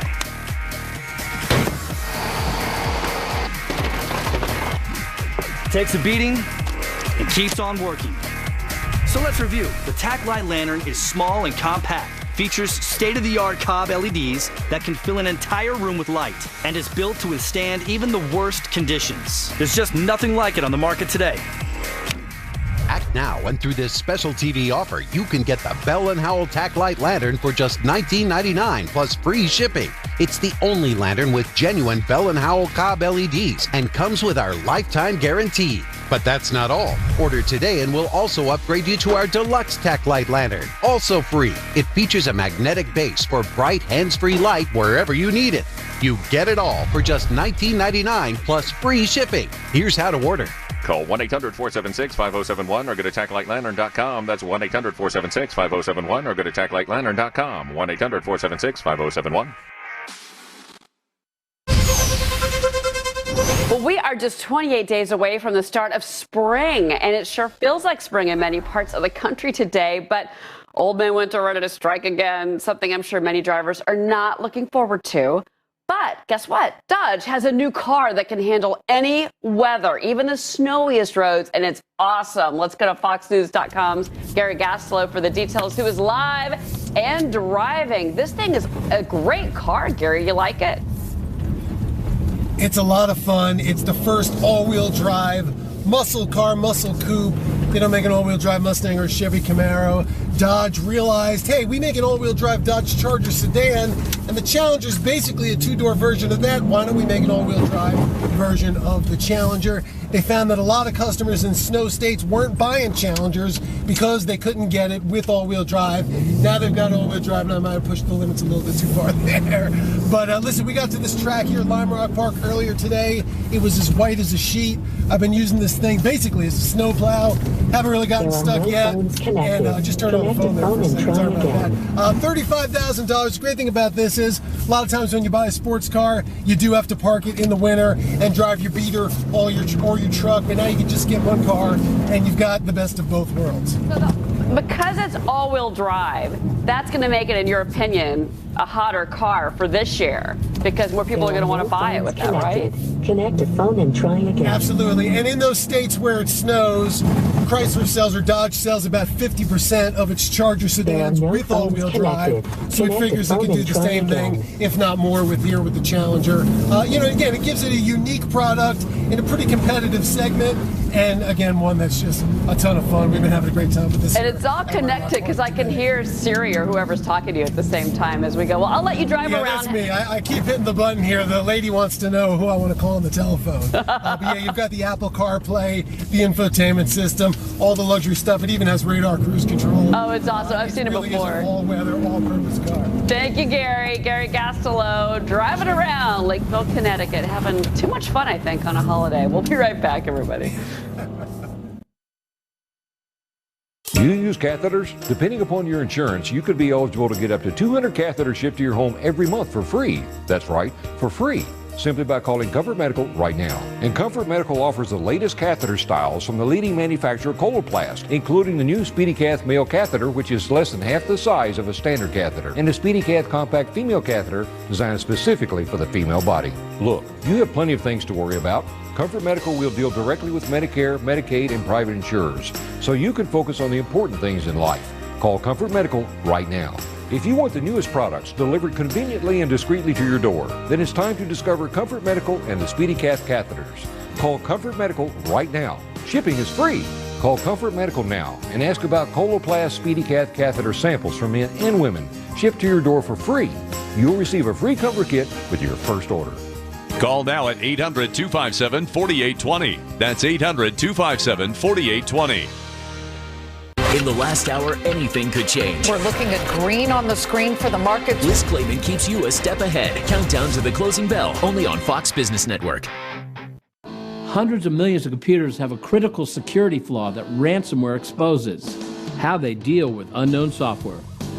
Blacklist Antivirus treats unknown software as good, allowing access until it proves to be malicious. PCMag Pro's Whitelist Security treats unknown software like a virus, denying access until it proves to be trustworthy. PCMag Pro's Whitelist approach blew away the competition in the world's most respected antivirus test, smashing the proactive detection record 2 years in a row. The web dashboard makes PCMag Pro quick to install and maintain for small businesses and large organizations with IT staff. PCMag Pro is light on system resources, and the scheduled maintenance will keep computers running at peak performance. PCMag Pro does research and development exclusively in the United States. Our whitelist is flipping the security conversation from detect and respond to prevent and protect. Get a quote and free demonstration for PCMag Pro, an Inc. 5000 fastest growing company. Moving is the worst, am I right? So much to do, so much to think about. Fortunately, Dish makes it free and easy to move your service. The Dish Move-In deal has great deals on premium movie channels and sports packages. And when you upgrade to the Hopper Whole Home DVR with Remote Finder, you'll never lose it again. Plus, Dish can mount your TV. You just kick back and relax. No, we kick back, you bring in the fridge. So much to do. All new Property Brothers, Wednesday nights at 9 on HGTV. Shows that hook you, movies that move you. That's what awaits you during the HBO and Cinemax 4-day free preview from Dish. You'll have instant access to the most addictive entertainment. From big laughs to intense thrills and everything in between. Watch anytime during the HBO and Cinemax 4-day free preview. Expect more. See what you've been missing. Friday, February 17th through Monday, February 20th. The Congress is stumbling. Republicans in the Congress, we're all tied up in knots. The House is talking about a tax plan that won't get 10 votes in the Senate. So it's just not the administration that's got problems. Republicans in the House and the Senate have problems, and hopefully we'll get our act together. Senator Lindsey Graham is warning that the House GOP tax plan is in trouble as a growing number of senators balk at the border tax proposal. If the senator's right, it will be a major blow to Speaker Paul Ryan's plan to get tax cuts done by this August. I want to bring back in political analyst and Fox News contributor Leslie Marshall and Ed Ryan, CEO of American Majority. And guys, before we get going, really quick, I want to let our viewers know we just got another tweet from Donald Trump. We haven't heard from him since this morning. Meeting with generals at Mar-a-Lago in Florida, very interesting. So we just got a tweet from the president. There it is. And we may see the president coming up in the next hour or so. He's on his way back to Washington after 4 p.m. Eastern time. So let's talk about this, Leslie, because, you know, all of this has just been fodder, really, for the media, all the fighting between all of them. But Lindsey Graham getting in the middle and making a lot of investors nervous that we're going to see some backup when it comes to tax reform. That's why the market keeps rallying, Leslie. So a lot of investors want to hear your thoughts on if we can move forward on this. Well, it's really not just about. Hold on. I'm sorry, guys. I've got Donald Trump. I'm so sorry, guys. I've got to go to some breaking news. It looks like we've got Donald Trump, Mar-a-Lago. He's a man of tremendous talent and tremendous experience. I watched and read a lot over the last 2 days. He is highly respected by everybody in the military, and we're very honored to have him. He also has known for a long time General Keith Kellogg, who I also have gotten to know, and he's a terrific man, and they're going to be working together. And Keith is going to be chief of staff, and I think that combination is something very, very special. I met with many other people. Tremendous respect for the people I met with. I know John Bolton, we're going to be asking to work with us in a somewhat different capacity. John is a terrific guy. We had some really good meetings with him, knows a lot, has a good number of ideas that I must tell you I agree very much with. So we'll be talking to John Bolton in a different capacity, and we'll be talking to some of the other generals that I've met that I have really gained a lot of respect for. So I think with that, I'd like to ask HR to say a couple of words. I'd like to ask Keith to say a couple of words, and then I'll see you back in Washington. We're leaving right now for Washington and the White House. General? Mr. President, thank you very much. I'd just like to say what a privilege it is to be able to continue serving our nation. I'm grateful to you for that opportunity, and I look forward to joining the national security team and doing everything I can to advance and protect the interests of the American people. Thank you very much, sir. You're going to do a great job. General? Mr. President, thank you for the opportunity to continue to serve. I'm very honored by it, very privileged by it, and I'm very honored and privileged to serve alongside H.R. McMaster, who I've known for years as well. He's a great statesman and a great soldier. Thank you, sir. And so are you. Thank you very much. What a team. Sure. This is a great team. We're very, very honored. Our country is lucky to have two people like this, and frankly, after having met so many of the people in the military, we're lucky to have all of them. So thank you all very much. I'll see you back in Washington. We're leaving now. Thank you.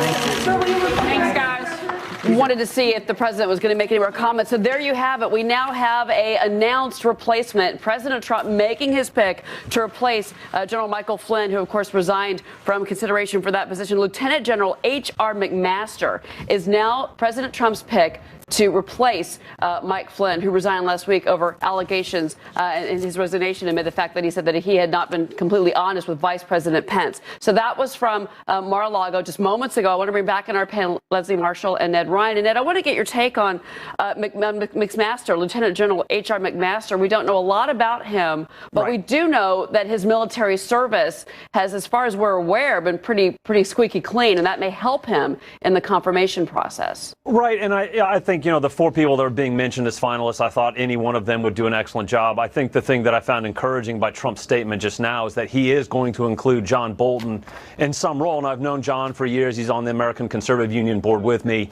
so I'm encouraged by that. I think John Bolton would make a great asset to the Trump team, so I'm encouraged. I thought any one of those four would have been a great pick, and now I'm encouraged to find out that Bolton will have some sort of role with Trump, so that's good news. Leslie, I would think that on the Democratic side that they would be happy that we're seeing someone else again with military experience. And I'm assuming that the president and vice president did a much more thorough vetting process after what was frankly a little embarrassing when Mike Flynn departed.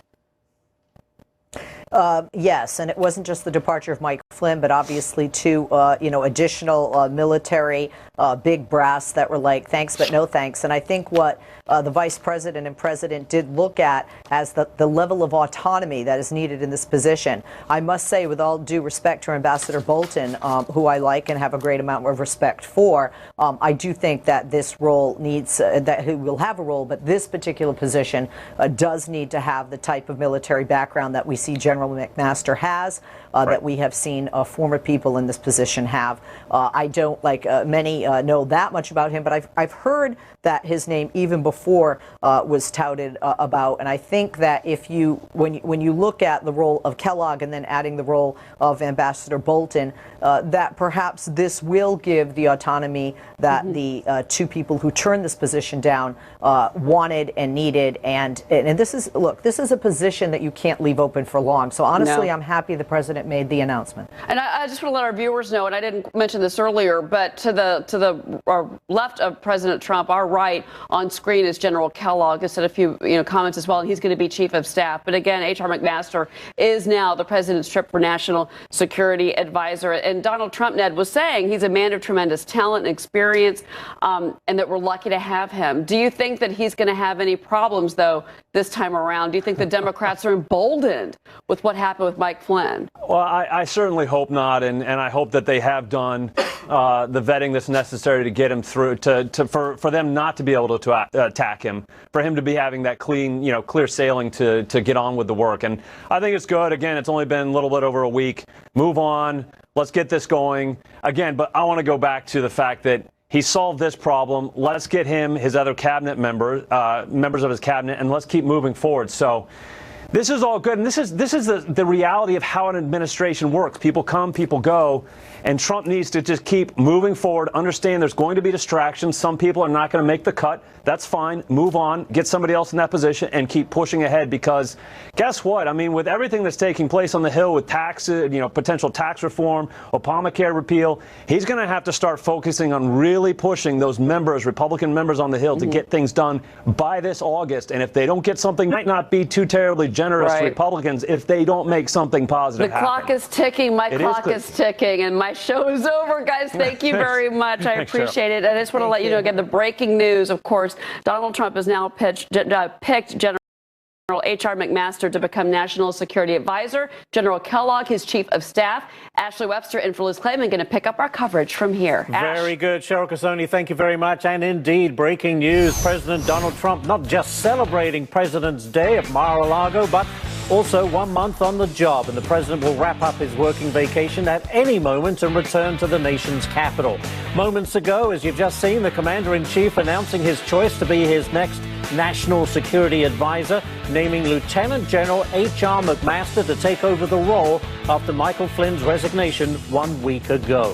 While the Vice President and Defense Secretary tend to other military matters, Vice President Mike Pence working on NATO with European leaders The Secretary James Mattis is in Baghdad with the fight against Iraq entering a new phase. Former ambassador, by the way, to Iraq, Christopher Hill, will be here to tell us if the commander-in-chief has the right battle plans for the country. Also, SpaceX taking another giant leap forward. Dr. Larry Krauss will tell us what the latest success means for manned missions and how competition could drive America's space program into orbit. Plus, guess what? Bill Gates calls for a robot tax. We're four-wheeling in a Dodge Charger, and oh yes, Charlie breaks it. The markets are closed, but we are most definitely open for business. I'm Ashley Webster in for Liz Clayman. Let's begin the countdown.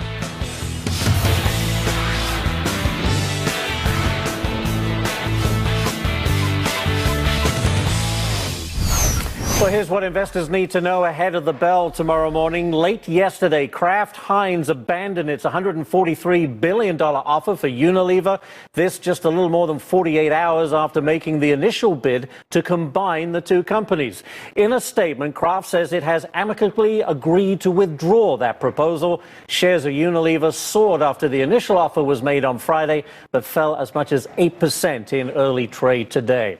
And in some breaking news, sources are saying that Saudi Arabia is leaning toward listing its state-run oil company in New York, London, or Toronto, with a preference for the New York Stock Exchange for an IPO offering of a minority stake in Saudi Aramco. Now, this is set to be one of the biggest IPOs ever at an estimated value of more than $2 trillion. Now, that is big. But we start at the Winter White House, as we like to call it. President Donald Trump expected to depart Mar-a-Lago in Palm Beach, Florida, next hour, traveling back to D.C. moments ago with a surprise announcement of a new national security advisor. The news just keeps on coming. Fox Business's Blake Berman standing by live at the White House. Blake, what can you tell us? Well, we had this tweet, Ashley, from President Trump a little while ago saying that he was meeting with the generals, as he put it, and that it was, quote, very interesting. And then all of a sudden, President Trump appears there before the cameras at Mar-a-Lago and reveals that he has his selection for his new national security advisor, that being Lieutenant General H.R. McMaster, a career officer in the United States Army of some 30-plus years, currently is in charge of the United States Army Capabilities Integration Center. He will be the new national security advisor after the departure of Lieutenant General Michael Flynn. You know that story.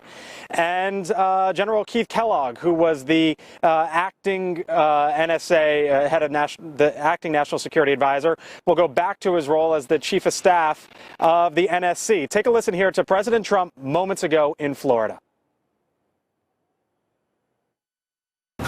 So I just wanted to announce, we've been working all weekend, very diligently, very hard, that General H.R. McMaster will become the National Security Advisor. He's a man of tremendous talent and tremendous experience. I watched and read a lot over the last 2 days. He is highly respected by everybody in the military, and we're very honored to have him. Ashley, you heard the president there say that he had learned a lot about Lieutenant General McMaster over the last couple days. This was the pick, at least, fairly decisive, fairly swift for a position that needed to be filled after Michael Flynn had stepped aside here, or at least the president had asked for his resignation last week. We saw during the transition how this administration talked about and was very proud of how they could make these high-profile selections quickly. In the case of Mr. Flynn, some might say maybe that was made too quick and some other candidate should have been looked at. But here we are on this day with Lieutenant General McMaster now of the National Security Advisor, I should say. Ashley? No time to waste, I guess. Blake Berman, thank you very much. I'm joined now by Joe Trippi, former campaign manager for Howard Dean and a Fox News contributor, and Ron Christie, a Republican strategist and former special assistant to President George W. Bush. I'm going to ask you both, gentlemen, what you think of this selection. Let me begin with Ron Christie. Ron, do you like this pick? Good afternoon, Ashley. Yes, I do. I think the general is someone who's very widely respected, someone who's respected not only in the ranks, but someone who's respected in the senior echelon of the United States military, and most importantly, someone who has the trust of the President of the United States. The National Security Advisor has a very difficult job coordinating not only the folks at the State Department and the Department of Defense and internally at the National Security Council, but also has to be an independent voice to the President on very, very serious matters. Do you think he will be well received? Yeah, I think he was one of the less controversial people that had been suggested, and I agree with Ron, one who's widely respected. So I don't think, I think what's more important now is that he's made this choice, made it, he had to make this fast because he can't move forward without it, or not very well without your National Security Advisor. And I think General McMaster will be well received. And it doesn't need Senate confirmation. This position doesn't need that anyway. So in any case, the president could have made whatever choice he wanted. This one, I don't think will get much pushback. Ron, it's 1 month now, the 1 month mark. Here we are. We have the new pick for National Security Advisor. Donald Trump says, President Trump says, look, I've accomplished a lot in 30 days. I'm an all-action president. Does he get the credit he deserves for that? No, he's not getting the credit he deserves for this. I can't think of a time where we've had an incoming president with a new administration where they've accomplished so much in such a short amount of time. And it's not just the controversial immigration executive order, but you're looking at ways of putting Americans back to work, of 2 pipelines that are now going to start construction. We're going to put people to work there, be it with Boeing, be it with other individual companies, to try to find a way to stimulate the economy. So while there are many in the media who denigrate what he's done in the last 30 days, I think he's been a refreshing breath of air to many who think that Washington politicians are nothing more than business as usual. Well, politicians make a lot of promises. They often don't follow through, Joe, but certainly this president is kind of, you know, you walk the walk, you talk the talk. I mean, he is actually doing what he say he would doing what he said he would do, and that is very unusual, and it's a bit of a shock to the system, wouldn't you agree? Well, no, I think he has, but the problem here is it's easy to sign the executive order on Obamacare, for instance, you know, to get moving on it. It's another thing to actually get it done and get the votes in the House and the Senate and get agreement, and that's going to be the longer part. But I think that part he's done pretty, you know, he's done what he said he was going to do. I think the bigger problem is a lot of times his own rhetoric sort of muddles up an accomplishment or something he signed yesterday, or in the case of the ban, immigration ban, you know, was just so badly implemented too fast that it just created more havoc and chaos than it needed to have happen if they had planned it better and had better implementation of it. Ron, let me ask you, you know, it doesn't help when you have people like Senator John McCain over in Europe talking about how the administration is a bit in disarray. Then you have Lindsey Graham back on this side of the Atlantic saying, you know, look, the GOP is very badly split when it comes to things like Speaker Ryan's tax plan. There are those that say, look, there are issues here. But I want to get back to that McCain situation. That can't sit well with a lot of other Republicans. It doesn't sit well with me. I mean, there's the dynamic duo at it again. Senator McCain and Senator Graham are always quick to run to the microphones to criticize folks, but I don't see them necessarily picking up the heavy mantle of responsibility to work across the aisle and work within the party to get things done. And Senator McCain, of all people, should know, criticizing your president while you're on foreign soil, I think is somewhat disgraceful. If you have something to say to the president, Mr. McCain, why don't you say it to the president? Why don't you say it quietly to your colleagues? But doing so in such a public forum only undermines the commander-in-chief of the United States. Yeah, it certainly feels like it's personal. We're already out of time. But Joe Trippi, Ron Christie, gentlemen, thank you very much. Appreciate it. Good to see you both. On this President's Day. All right, up next, the world's richest man. Guess what? He wants to tax the robots. Find out why billionaire Bill Gates thinks government should crack down on job-stealing machines and how it could spell doom for the world's workers. And provocative conservative voice Milo Yiannopoulos could be facing a worse fate than the door in his face at CPAC. We'll explain that. Our Charlie Gasparino will now be telling us what hot water this guy is in now. Charlie breaks it next. weekdays at 5. International markets, breaking global news, and the critical issues shaping the trading day. Get it all only on FBN AM, weekdays at 5. Now, on the next page, you'll see a breakdown of costs. What? It's just we were going to ask about it, but we weren't sure when, so thanks. Being upfront is how Edward Jones makes sense of investing.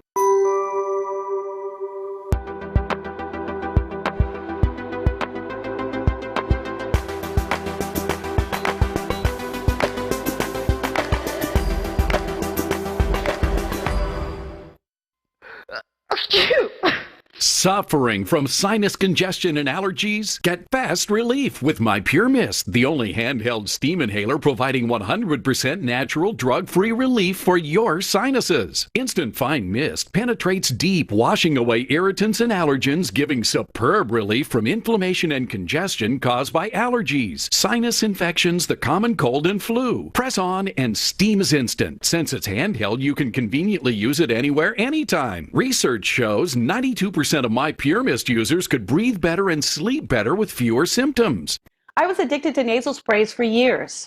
I'm loving the natural approach of My Pure Mist. Avoid drug or nasal spray side effects. Why suffer? Get My Pure Mist at Target or Walgreens and get fast, natural relief today. My Pure Mist is available at Target, Walgreens, and other fine retailers. Join thousands of satisfied My Pure Mist users. Get My Pure Mist at Target today. I'm Chuck Hughes. I was a pilot for 36 years. As my wife and I approached retirement, I worried about outliving our money. So I started trading from home with just $4,600. Within 2 years, using my own unique strategy, I made over $406. That has now grown to an account that produces $50,000 a month in cash income for my family. And now, in my new book, I show you exactly how I trade. I reveal everything, even copies of my brokerage statements. Chuck just won his 8th International Trading Championship, outperforming the competition by over 100%. And if you call or go online now and just cover shipping, you can get Chuck's new book, Trade Like Chuck, for free. Act now and you'll also receive a free copy of Chuck's Retirement Catch-Up Plan DVD. Call 1-800-294-9505 or go to tradelikechuck.com now to get your free book and DVD. That's 1-800-294-9505 or tradelikechuck.com. Hey guys, loving that salad? Keeping you satisfied? That's not how you do it. Nutrisystem for Men, the weight loss program built to fill you up and let you lose weight fast. Lose 15 pounds and 7 inches overall in your first month. Lose weight fast, money back guaranteed. I have more energy than I've had in years. I'm feeling lean and mean.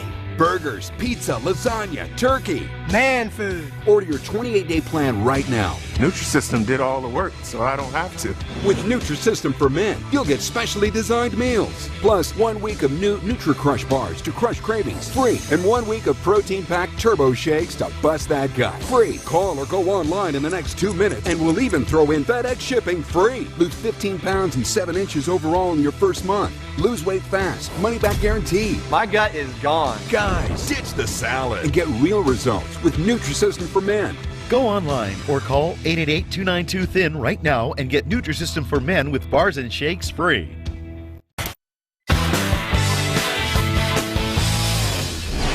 The world's richest man wants to use taxes to fight off a robot invasion. Kind of. Bill Gates tells the website Quartz that a robot tax is needed to train human workers replaced by those very same machines. The co-founder of Microsoft also telling a meeting of security officials in Europe that the military must do more to prepare for a bioterror or a global pandemic. He's calling for so-called germ games that would simulate massive health emergencies. Wow. Well, we have some breaking news for you. Breitbart conservative commentator Milo Yiannopoulos has already been disinvited from speaking at the Conservative Political Action Conference. This after a controversial video surfaced. But could he be in even more trouble with his employer? Joining me now, Charlie Gasparino, to break it. I want to say this, Ted. I take have no credit and thrill in this story. Milo Yiannopoulos is a guy that I know. I actually like him a lot. I think he's a provocateur, and I think he took it too far with these statements about sex between underage but mature men and older men, and it's probably something he shouldn't be opining on. He's known as tech editor of Breitbart. He might want to stick at that. But those statements came to light. They were made. Has he walked back some of those statements well, already? He's tried to put them in context, and it hasn't helped him. I'll get into that in a minute. Yeah. We do, as you said today, these statements came to light. They were made in a podcast. And by the way, we have the full story on foxbusiness.com. Should be up momentarily. Yeah. It's a podcast he did in January where these statements came out. It sparked outrage in the conservative community, primarily because he's going to speak at the upcoming CPAC conference. When it came out, CPAC rescinded its invitation, and now what sources are telling us, not surprisingly, it was sources are telling us inside Breitbart that he's facing possible dismissal. There is, from what I understand, a fierce debate inside Breitbart. Some editors, I mean, listen, he's well liked inside Breitbart. He was well liked by Steve Bannon when Steve Bannon ran it. Steve Bannon, as you know, is now working for the Trump administration. He's a senior advisor. But there are senior people inside Breitbart right now that are saying that these latest statements are a bridge too far. We cannot defend these. Top. Now, we should point out that I would suggest two things, and I kind of don't want to characterize what he said. I want the viewer and the reader should opine for themselves. On foxbusiness.com, we have both what he said, where he was, sort of opining in a very theoretical way between mature, young, underage boys having sex with older men, and why does he even want to get into that, though? I mean, what purpose is it serve? Milo is openly gay. He admits in this podcast that he had sex when he was 13. He thinks political correctness, at least that's what he said, has made that type of sex between mature young people and older people made it a sort of crime when it shouldn't be. He also said in the podcast he believes that... Well, the fact remains it is. Yeah, but he also believes that the age of consent is where it should be. And in most states, that's around 18, depending on the state. He has a full explanation of what he says he meant on his Facebook page. But I will tell you this. Breitbart has defended... He's made many controversial statements. I mean, that's what he... This guy's a lightning rod. He is. He's a provocateur. He wants to challenge orthodoxies. He wants to throw stuff in your face. He's openly gay. He's openly critical of Muslims. He's openly critical of others that condemn and both support the gay agenda, as he would support the gay political agenda. He's anti-political correctness. He's clearly a lightning rod. And he got into this thing as a way to provoke thought. And this one, I think, has pushed it over the line. But he's talked himself out of an appearance at CPAC, and now could very well have talked himself out of a job. Yeah, and by the way, we should point out he has a book coming by, I believe it's Simon & Schuster. He may talk himself out of the book deal. I mean, who knows? Yeah. They don't have to go through with it. There are all sorts. I know they're giving me the rap here. I just want to put this in context. Yeah. Because this is a big story, particularly if he does get dismissed. And I don't know if he will. I just know that inside Breitbart, there are people saying that there's a good chance. Yeah. There is a debate. There are people that want him to stay, but they find this thing very, very hard to defend, and we're going to see what happens. It'll be very interesting. And by the way, I heard it could come sooner rather than later. I mean, he's going to have to explain himself. But one of the things they're worried about inside Breitbart is in him explaining this statement, that he digs himself deeper. It's hard to explain this statement other than in real theoretical choice, real theoretical... The more he talks, the worse it gets, it feels like, in that sense. Yeah, I mean, like I said, I like Milo. I take no joy in doing this story. He's a good kid. He got ahead of his skis on this. Yes, he did. Charlie, thank you very much. Appreciate it, breaking that news. All right, coming up next, the all-American muscle car, not usually your first choice, a takeout on a snowy day, but Dodge is hoping to change that. They're making an all-wheel drive Charger, and our intrepid auto reporter Gary Gassilo's in hitting the gas, doing some donuts in the snow at a test track in Connecticut. Buckle up for the action next.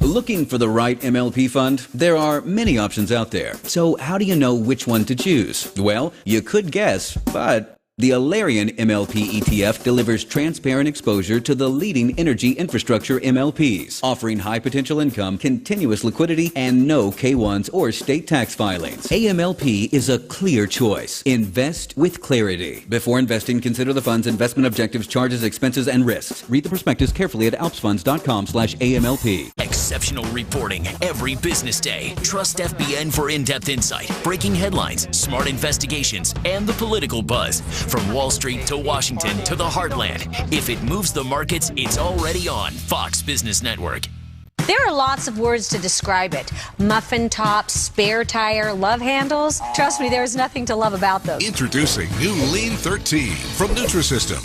Lose up to 13 pounds and 7 inches overall in your first month. Lose weight fast, money back guaranteed. No fads, no gimmicks. I'm Marie and I lost 50 pounds on Nutrisystem. My belly fat gone. Order your 28-day plan right now. With Lean 13, you'll get specially designed meals, plus 1 week of new NutriCrush bars to crush cravings free, and 1 week of turbo shakes to bust belly bloat free. Bye-bye, stubborn belly fat. Call or go online in the next 2 minutes and we'll even throw in FedEx shipping free. Lose up to 13 pounds and 7 inches overall your first month. Millions of people have lost weight on Nutrisystem, and you can too. Say goodbye to your belly fat. Pick up the phone. Call now.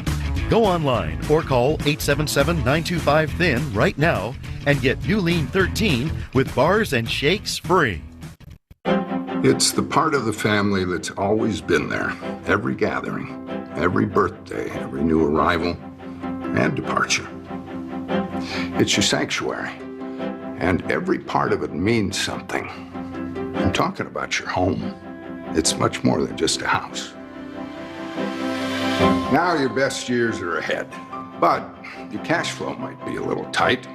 Things just don't cost what they used to. So you're worried about your future and your home. So, what are your options? Do nothing and worry. Or maybe you want to sell the home you love, but who wants to move away from all this? Or maybe you've thought of a home equity line of credit, but they require monthly repayments. Well, a better option might be right in front of you. You can turn your home's equity into tax-free cash to give you a more stable and secure retirement. Call now to receive a free information kit from AAG. The information kit will give you the answers you're looking for. Find out how much cash you may qualify for today. There's absolutely no obligation. AAG is the #1 reverse mortgage lender in the country. It's all they do. So let them help you access your home's equity to pay off your existing mortgage or cover other bills. It's the family home you love, loving you back a little. Call AAG today to receive a free information pack with no obligation that contains a helpful 3-part guide and DVD. You'll learn more about how they work and the many consumer safeguards in place to protect you and your home. It even includes information you can share with your family and loved ones. Everything you need to know so you can decide if a reverse mortgage loan with AAG is right for you. Give AAG a call and stay in the home you love. Call 1-800-779-6856 now to order your free no-obligation information kit. AAG, bringing stability to your retirement. Trump goes on the offensive. We are not going to let the fake news tell us what to do. After sounding off at his rally, We have to tell the Democrats to stop their tactics of delay. Dobbs has all the fallout. Part of our powerful early prime lineup tonight. An American muscle car in the snow? Not necessarily my first choice, but I'm about to be proven wrong. As always, FoxNews.com's Gary Gastilow at a snow cover, well, it was snow covered, it's melting, at a racetrack in Lakeville, Connecticut, behind the wheel of a Dodge Challenger. Gary, you've got this down to a fine art, haven't you? Yeah, this is Lime Rock Park. It was covered in snow when we got here. We've been using this thing as a snow plow. You know, for years, if you wanted a muscle car, you basically had to decide if you wanted to take a chance and park it for the winter, or you had to get a truck to drive and steady your car for the couple months when it's snowy out. Now Dodge has come out with this, the first all-wheel drive Dodge Challenger, really the first all-wheel drive two-door muscle car, and it's, well, as you can see, it's a lot of fun. I'm getting a little crazy in it right now. I haven't gotten stuck yet today. So it's not four-wheel drive all the time, though, is it, Gary? Well, that's the great part about it. It is, but it's biased it acts like a rear-wheel drive car as much as it can, so you can still do these cool donuts in it. But when you start getting stuck, when you need that traction, the front wheels take over, and then you get a little bit of extra power to pull you out of any trouble. That's great when the snow's very deep, and is something that, you know, even snow tires aren't going to be able to help you out with when it's really bad outside. You ever thought of getting a job as a stunt car driver? You know, I'm a terrible driver. This is making me look good right now. Really, anybody could probably do this in this car. But look, you know, $35,000 this thing starts at. If you want a muscle car and you don't want a muscle car and an SUV for the winter, this is really, you know, the only choice. Right now, you can't get an all-wheel drive Mustang or Camaro. Dodge has the segment to itself. This car's been on sale, the Dodge Challenger, since 2008. They keep reinventing it. This is the latest idea they've come up with. Sales for this car have been the best the last 2 years, which is unheard of for a sports car. By now it should be ready to be sent out to pasture, but they're figuring out ways to sell more cars, and they're going to keep this alive a couple more years. You know, Gary, when you go home tonight, you're going to have to realize you can't take every corner like that. Second I'm off this track, it's the speed limit. I'm going to play it safe, don't worry about that. I'm so impressed you've been doing this all day. Have you tried going the other way around the track just to mix it up a bit? He's turning to you. I try spinning around. You know, there's not a lot of snow left right now. Is the problem. Producer Brad Not Hurst too many said, spots left. Like I said, when we got here, it was white. We've been getting crazy. Could you send me a text right now? I'm just kidding. He's on the racetrack. We're not going to do that. Gary Gassalow, God bless him, he's earning his paycheck today, going around and around in melting snow now. Gary, thank you very much. You are a brave and very good. Gary, thank you. 3, 2, 1. Ignition and liftoff of the Falcon 9 to the space station on the first commercial launch from Kennedy Space Center's historic Pad 39A. Isn't that cool? Does SpaceX have the right stuff? The Falcon 9 launching from a historic pad at Kennedy Space Center, a new phase of America's transition to private space travel. But when will we see American astronauts aboard these rockets? Well, you can find out in just a moment. Plus, the American Defense Secretary in Iraq as the next phase in the fight against ISIS takes shape. Ambassador Christopher Hill is the former U.S. ambassador to Iraq. He'll be telling us if the new commander-in-chief has the right battle plan to keep America safe. Countdown is coming right back. The Fox Business IntelliTicker is brought to you by the all-new Alfa Romeo Giulia. Dear Predictable, there's no other way to say this. It's over. I found a permanent escape from monotony. Together we are perfectly balanced. Our senses awake. Our hearts racing as one. I know this is sudden, but they say if you love something, set it free. See you around, Julia.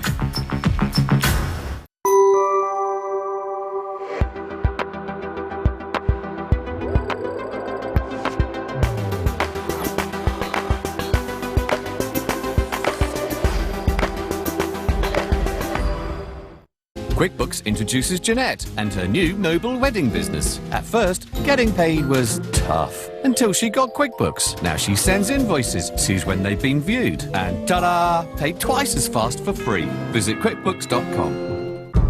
The future of business in New York State is already in motion. Companies across the state are growing the economy with the help of the lowest taxes in decades, a talented workforce, and world-class innovations. Like in Plattsburgh, where the most advanced transportation is already en route, and in Corning, where the future is materializing. Let us help grow your companies tomorrow, today, at esd.ny.gov. Look closely.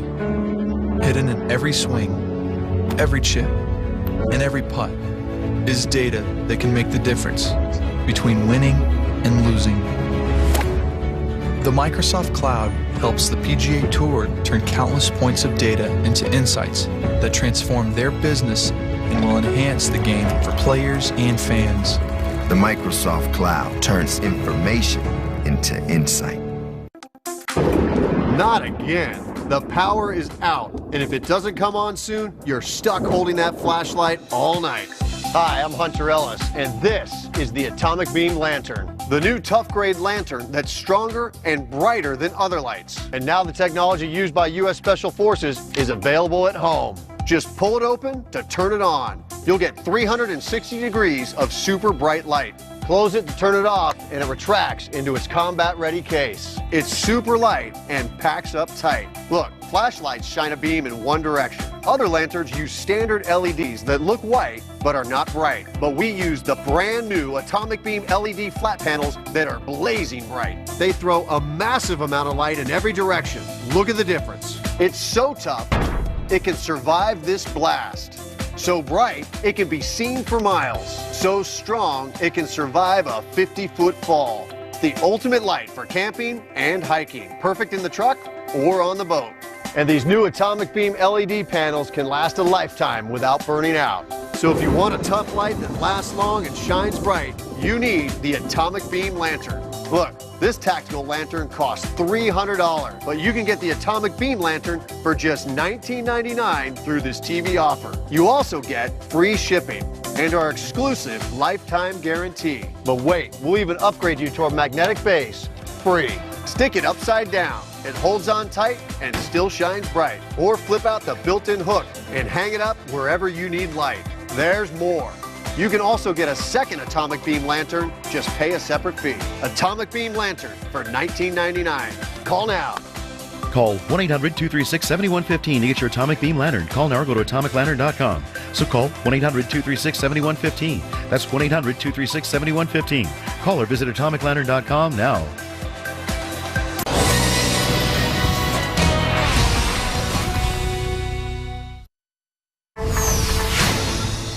Well, breaking news, President Trump picking his replacement for National Security Advisor, Lieutenant General H.R. McMaster, at the top of the hour. Now, he replaces another retired Lieutenant General, Michael Flynn, who stepped down amid controversy over his ties to Russia.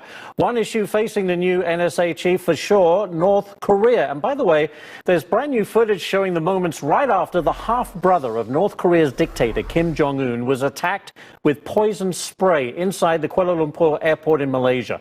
Not long after this recording, Kim Jong-nam died while being transported to a hospital. Investigators now looking into the possible role of two female assassins.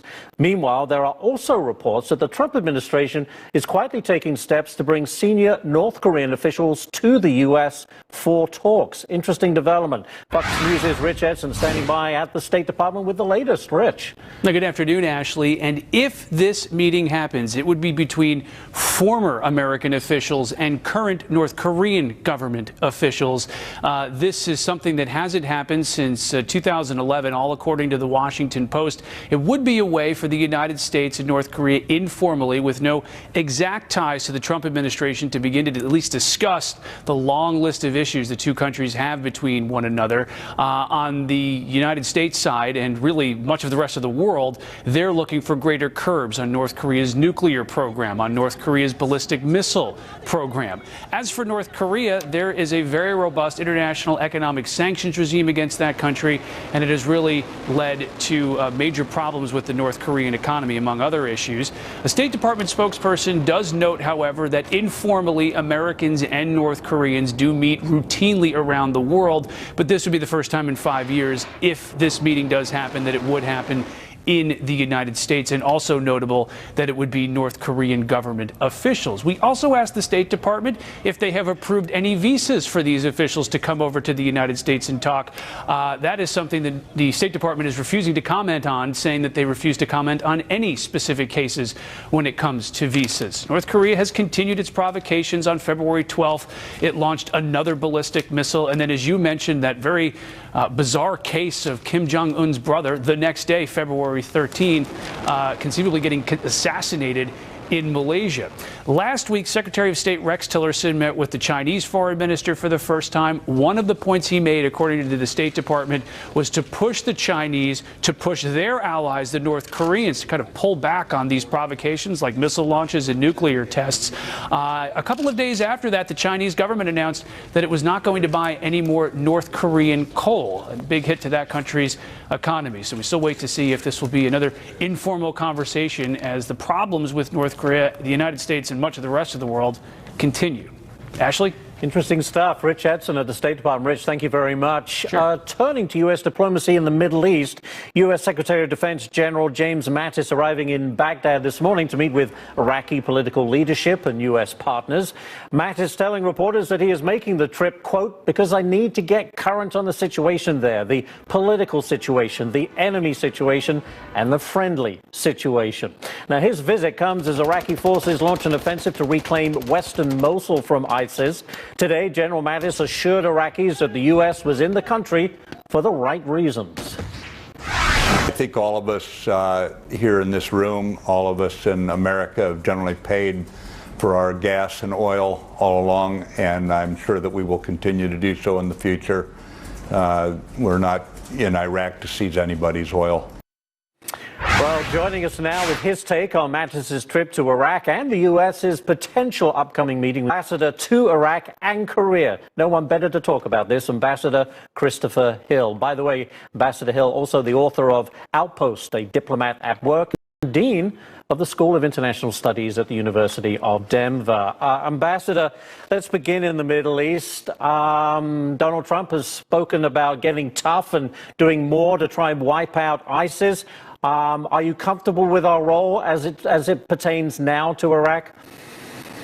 Well, I think one of the problems with Iraq, of course, were some of the statements made during the heat of the campaign, namely that we somehow should have taken their oil. So clearly, the Secretary of Defense was trying to tamp that down. But another issue, of course, is the fact that in the first iteration of the Muslim ban, Iraqis were included, and that's something that also needs to be tamped down a little, especially as Iraq is one of the armies in the world that's actually fighting ISIS. So I think General Mattis's comments can be taken as at face value, as they usually can, that he wants to get a first-hand look at this, a sense of where this is going, and a sense perhaps of whether there's anything we should be doing that we're not doing, because the Pentagon is under essentially a writ from the president to come back with a plan. So I think it's quite understandable that Mattis would go there, and I think his presence is always reassuring. It certainly was reassuring a few weeks ago when he went to South Korea, a country that has a lot of political problems,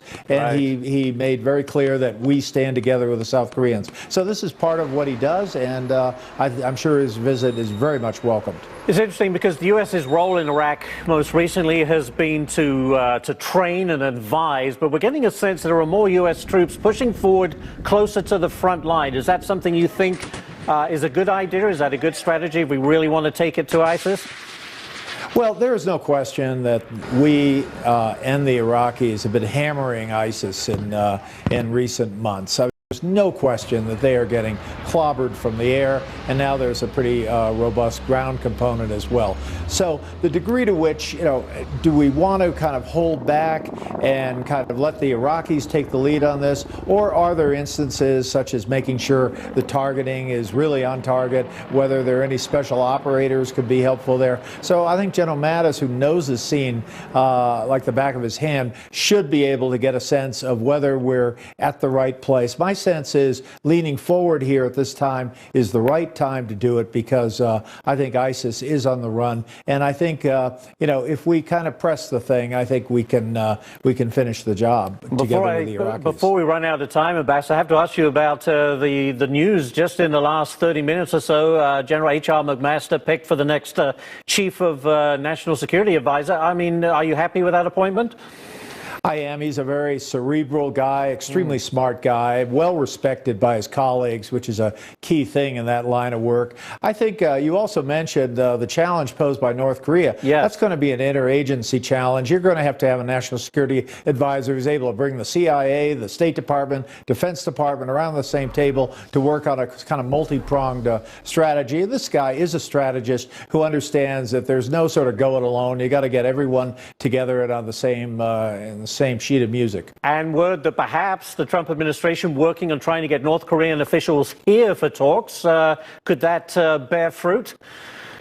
Well, that's one I have trouble with. I mean, the North Koreans, they always want to talk to us, but they never want to talk to us on the basis of things they've agreed to and then repudiated. One of the things they agreed to was they will get rid of their nuclear weapons, and they repudiated that. And so the idea that we're going to have some talks with them in the U.S. that, there's no such thing as non-governmental officials in North Korea. They're all governmental officials. So I'm not quite clear what's going on there, but we'll have to stay tuned. Yeah.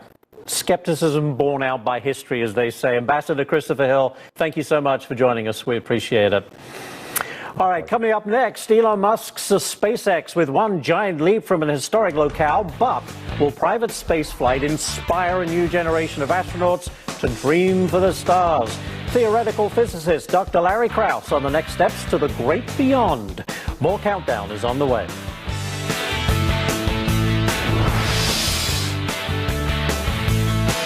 If you're over the age of 50 and considering buying an annuity in the next 60 days, I have some important news for you.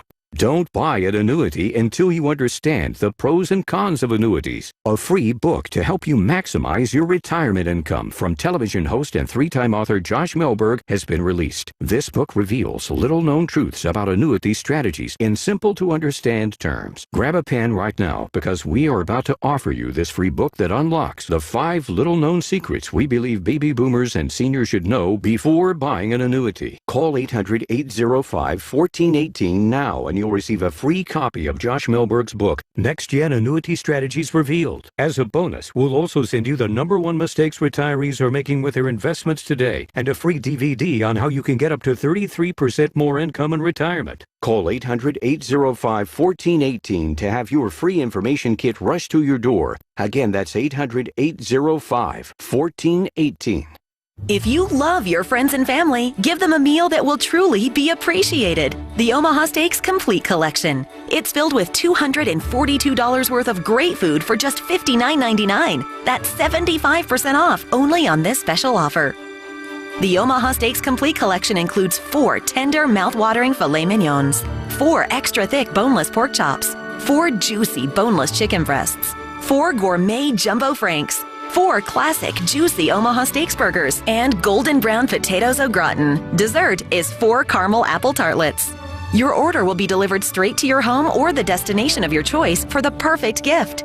As a special thanks from us to you, if you order right now, we'll include 4 additional Omaha Steaks burgers free. That's 8 total.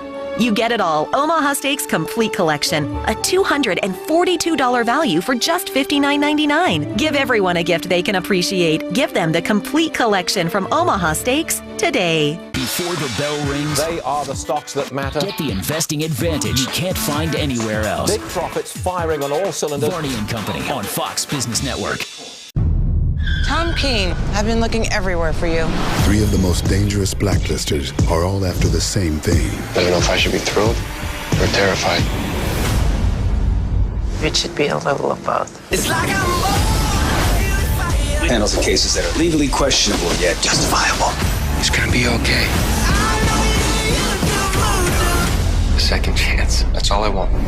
The Blacklist Redemption premieres Thursday after The Blacklist on NBC. Our generation really has gotten used to a whole new world. It's been hard sometimes, but switching to consumer cellular, easy. Now our cell phone bill is a fraction of what it used to be. And they have a risk-free guarantee. If you don't love their service, you can cancel and pay nothing. But you'll love it. Our average customers get everything they need for about $25 a month, and plans start at only $10 a month with no contracts. Stop paying too much for wireless service and switch to consumer cellular. Call, go online, or visit a Target store today.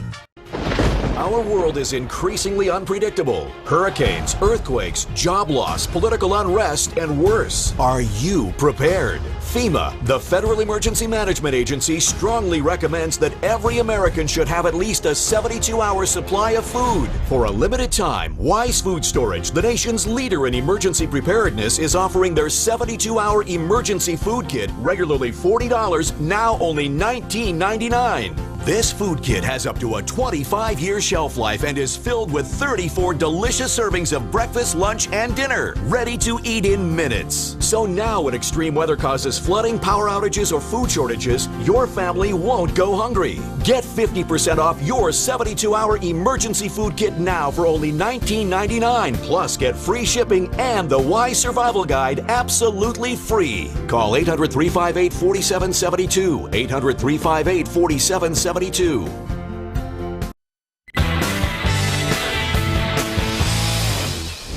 SpaceX has its eyes on the skies as their latest cargo capsule filled with food and experiments heads for a rendezvous with the International Space Station. Now, the booster that propelled the payload into space touched down on land in Cape Canaveral yesterday. It's very cool to watch this. Only the third time that feat has been accomplished, but it's kind of fun to watch. SpaceX making an aggressive push to launch as many as 2 rockets per month this year and a rocket a week by 2019. Here to discuss the privatization of space is Lawrence Krauss, a prominent physicist and director of the Origins Project at Arizona State University. Also, by the way, the author of The Greatest Story Ever Told so far. Lawrence, thank you very much for joining us. What's your take on all of this, the private sector getting into the space business? Can it be profitable, and is it a good thing?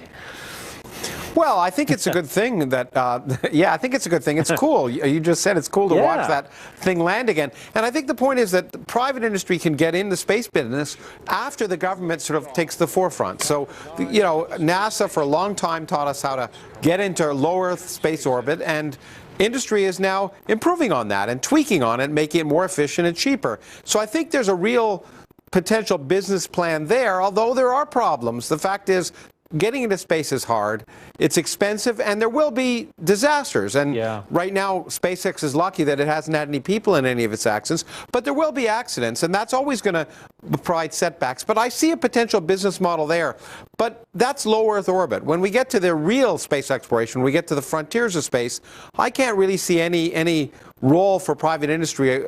At that point now, it's the government that has to do it. And it's going to take a long time before anything becomes possible for private industry. Are you talking going back to the moon, or do we need to push further out? And a lot is made of Mars. Would you like us, more effort put into Mars, or is that just... Well, Mars is exciting because, of course, we'd like to know if there was once life on Mars. And I know Elon is very interested in going to Mars, but I don't see the business plan to go to Mars. And moreover, I also really don't see the point from a scientific perspective in sending humans there in the near term. I know it's great for adventure and it is cool to watch, but we can send rovers there. And as I often say, you can send a rover to Mars for the price of making a movie about sending Bruce Willis to Mars. That's a good way of putting it.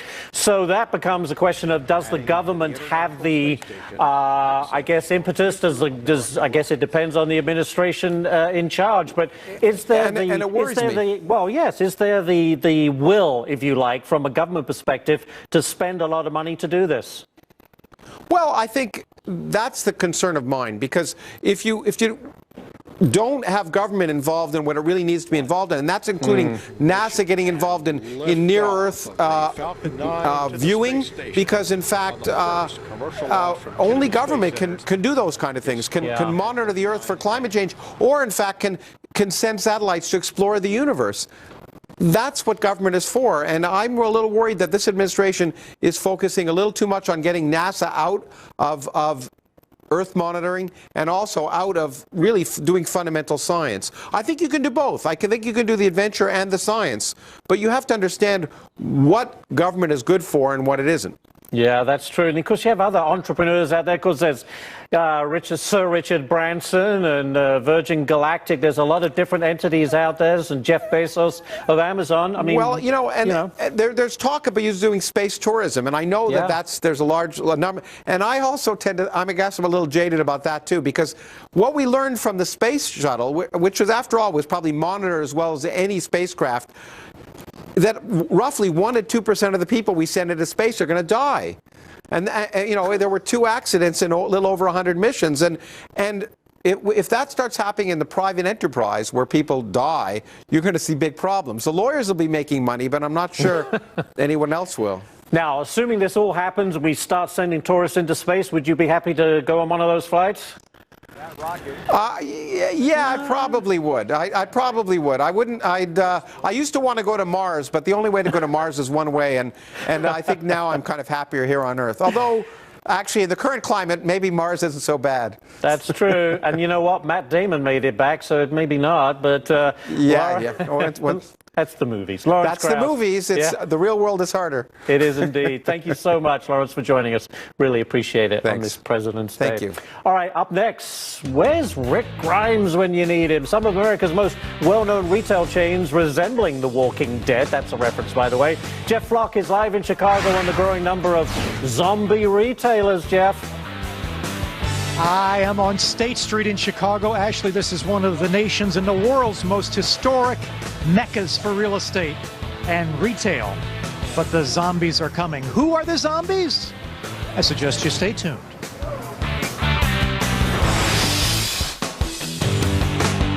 I love how USAA gives me the peace of mind and the security just like the Marines did. At one point, I did change to a different company with car insurance, and I was not happy with the customer service. We have switched back over, and we feel like we're back home now.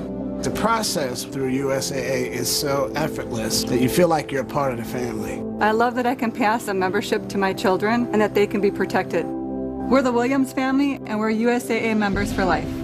Call USAA today to talk about your insurance needs. As soon as I left the hospital after a DVT blood clot, I sure had a lot to think about. What about the people I care about, including this little girl? And what if this happened again? I was given warfarin in the hospital, but wondered, was this the best treatment for me? So I asked my doctor, and he recommended Eliquis. Eliquis treats DVT and PE blood clots and reduces the risk of them happening again. Yes, Eliquis treats DVT and PE blood clots. Eliquis also had significantly less major bleeding than the standard treatment. Both made me turn around my thinking. Don't stop Eliquis unless your doctor tells you to. Eliquis can cause serious and, in rare cases, fatal bleeding. Don't take Eliquis if you have an artificial heart valve or abnormal bleeding. If you had a spinal injection while on Eliquis, call your doctor right away if you have tingling, numbness, or muscle weakness. While taking Eliquis, you may bruise more easily, and it may take longer than usual for bleeding to stop. Seek immediate medical care for sudden signs of bleeding, like unusual bruising.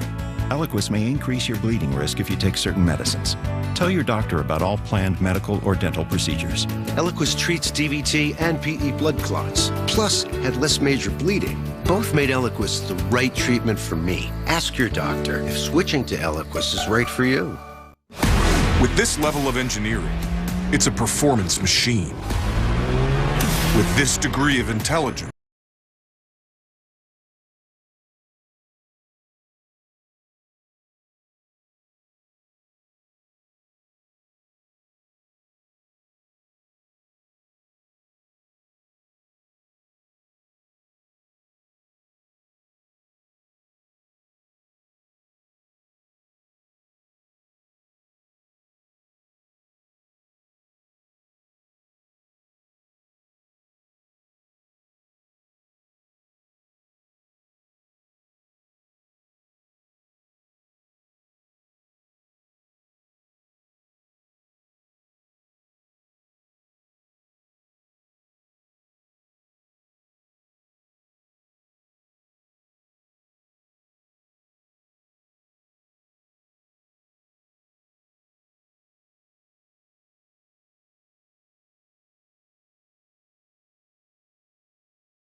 I watched and read a lot over the last 2 days. He is highly respected, and we're very honored to have him. Mr. President, thank you very much. I'd just like to say what a privilege it is to be able to continue serving our nation. I'm grateful to you for that opportunity. Of course, this post came open last week as General Michael Flynn, the original national security advisor, just on the job for a few weeks, was forced to resign for misleading the vice president about conversations that Flynn had with his Russian counterpart back in December. The job was initially offered, the NSA job, to the retired Vice Admiral Robert Harward. That appeared to be the first choice by the president, but Mr. Harward declined that job, so says the White House, citing family reasons. So here we are on this day with Lieutenant General H.R. McMaster accepting the post. And by the way, as I mentioned, General Keith Kellogg will stay on as the Chief of Staff of the NSC. Lauren? Blake Berman, thank you. For more on President Trump's pick for National Security Advisor, let's bring in Waleed Phares, former Trump campaign foreign policy advisor and Fox News national security and foreign policy expert. Waleed, first and foremost, this guy's a war hero. He fought in the first Gulf War, and I just want to read a little bit of what he did. As captain of the 2nd Armored Cavalry Regiment's Eagle Troop, McMaster led a force of just 9 tanks that took out more than 80 Iraqi Republican Guard tanks and armored vehicles. I mean, this guy knows warfare from the ground, but he is also a scholar. He's written books about Vietnam and other places. Absolutely. I mean, you could have a movie on his career. That's multiple decades, including mostly, as you just mentioned, engagement on the ground. But look at it from a strategic perspective. He served in Afghanistan, and the kind of war he served there is also about war of ideas. That's exactly what we need right now. He also served in Iraq, the old Iraq fight and the new Iraq fight, and he has what he needs now, what the president needs basically to start a rethinking of the 4 wars we are addressing in the Middle East now. Well, a lot of people were pushing for John Bolton. I know Rush Limbaugh today was pushing for him. We obviously like John Bolton. He's part of the Fox team, but he didn't leave Bolton out of the conversation. Trump didn't. He said, we're going to be asking John Bolton to work with us in a somewhat different capacity. John is a terrific guy. We'll be talking to John Bolton in a different capacity. Do you have any thoughts about what that might be? There are so many places where Ambassador Bolton could serve and serve well. The difference is that Ambassador Bolton, John, has served as a UN ambassador during very critical times, and he served also at the State Department. I cannot see but a strategic role if the government, if the president wants him to serve, to understand what's happening in terms of conflicts on the one hand, but also to suggest ideas on how to go about it. I think it would be a terrific choice. All right, Waleed, we're going to be hearing back from you a little later in the hour. We thank you very much. And we are expecting the president to announce his new executive order on immigration as early as tomorrow. It's expected that the travel ban will include the same 7 countries that travelers with visas, green card holders, and dual citizens are exempt from. Let's bring in our own panel to talk about this. Fred Barnes, Weekly Standard executive editor, Fox News contributor, and Christy Setzer, New Heights Communications president. Fred, first to you. Since the Ninth Circuit essentially sort of read into their decision things that weren't even in the law itself, some of which were actually wrong. For example, they said that no terrorists had been arrested from those 7 countries in the United States. The Trump administration came out with a long list, dozens of people who had been arrested from those 7 countries. Isn't it just as likely that no matter how this new act is different, they'll knock it down as well? I'm afraid that's quite a possibility. I mean, look, the lower court judge in the state of Washington and the Ninth Circuit, they all looked at this thing not on the question they should have looked at and whether the president's order was constitutional and also didn't violate any statutory law, which of course it didn't. Instead, basically, they blocked it because they didn't like it. You know, well, gee, had these countries sent terrorists here before, or this or that? That's not what judges are supposed to do. But now that they've done it once, they may do it again. Right. Well, justices legislate from the bench all the time in America, unfortunately. Christy, let me talk about immigration in general, because Rush Limbaugh spoke to this point yesterday. He was on Fox News Sunday. I want to play a clip from him and get your reaction. Sure. Immigration today, if you listen to the left, equals anybody who wants to come into the country should be allowed. That's not what immigration is. That's illegal immigration, and we ought to all oppose it. It's a very interesting perspective, and I think there's a lot of truth to that. Who should we keep out of this country, according to the Democrats and the left? Because practically no one, according to them. No. Well, there is this idea that is false, that is that we're just letting anybody come in willy-nilly. Under President Obama, we actually had sort of negative immigration from Mexico, meaning more people were deported than actually were let in. Right. And he was the deporter in chief. Well, I mean, yes, and you know, to the dismay of many people on the left, but that's actually true. And you know, look, and when we're talking about, say, for example, refugees from different countries, there's this idea that we need extreme vetting. Well, in fact, we already have an extremely extensive vetting process. We're not letting people come in. I understand, Christy, but Fred, the problem is that over there you have serious problems. It's not necessarily at our border. It's before they leave where the vetting process breaks down because they don't have any governments. Mm-hmm. Yeah, we know nothing about so many of these people that want to come in, or I'm not sure how many exactly, to tell you the truth. But you really do need to find out. I mean, there is a history from these 7 countries of exporting terrorism, not just the United States. But if it were it was only to block Muslims, these aren't the countries where most Muslims live. Right. I think Iran is the only one in the top 10 Muslim countries. It's not a Muslim ban. There are 48 other countries where you have majority Muslim countries. We got to leave it at that. We're going to get you. We're going to have a lot more with the panel coming up. I'm going to get you, Christy. This is Lauren Simonetti. We've seen protesters across the country taking to the streets to protest President Trump on no other day than President's Day. New York hates you. New York hates you. New York hates you. Well, that's not nice. Christy, come on. We're a month into the Trump presidency today, officially, and these protests still continue. Why? Is this about immigration that you were just talking about, or is it about everything about Donald Trump?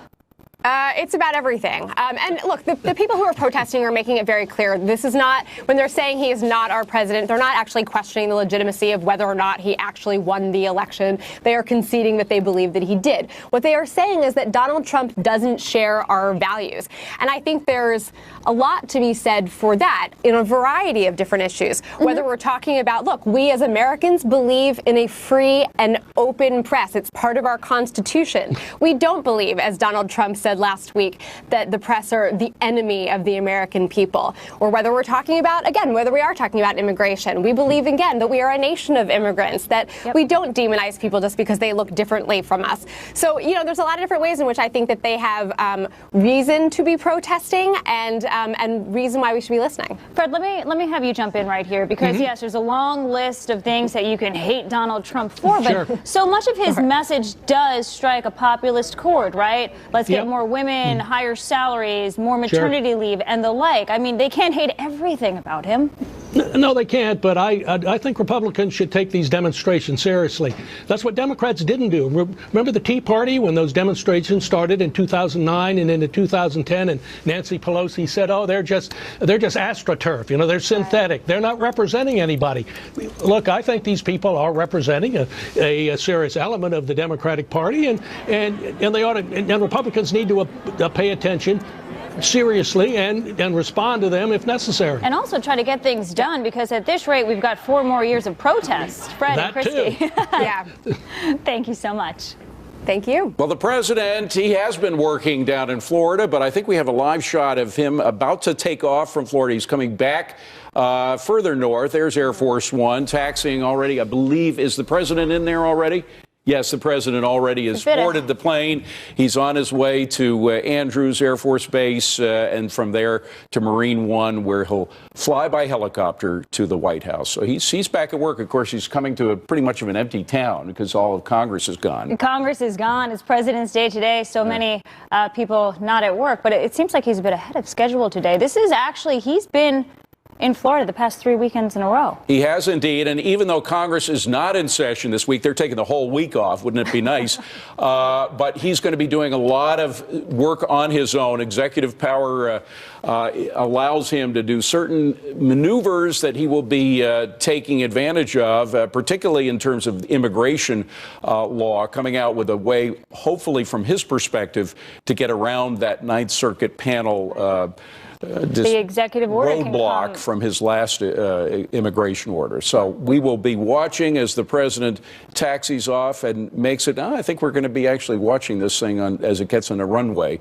They kind of clear the airspace. Air Force One is an extraordinary plane. I had the privilege of being on it once. It is an incredible. It's just like the movie, Lauren. It really is. In fact, once you're inside, they actually are able to fly because they really command the airspace for miles on either side of the plane.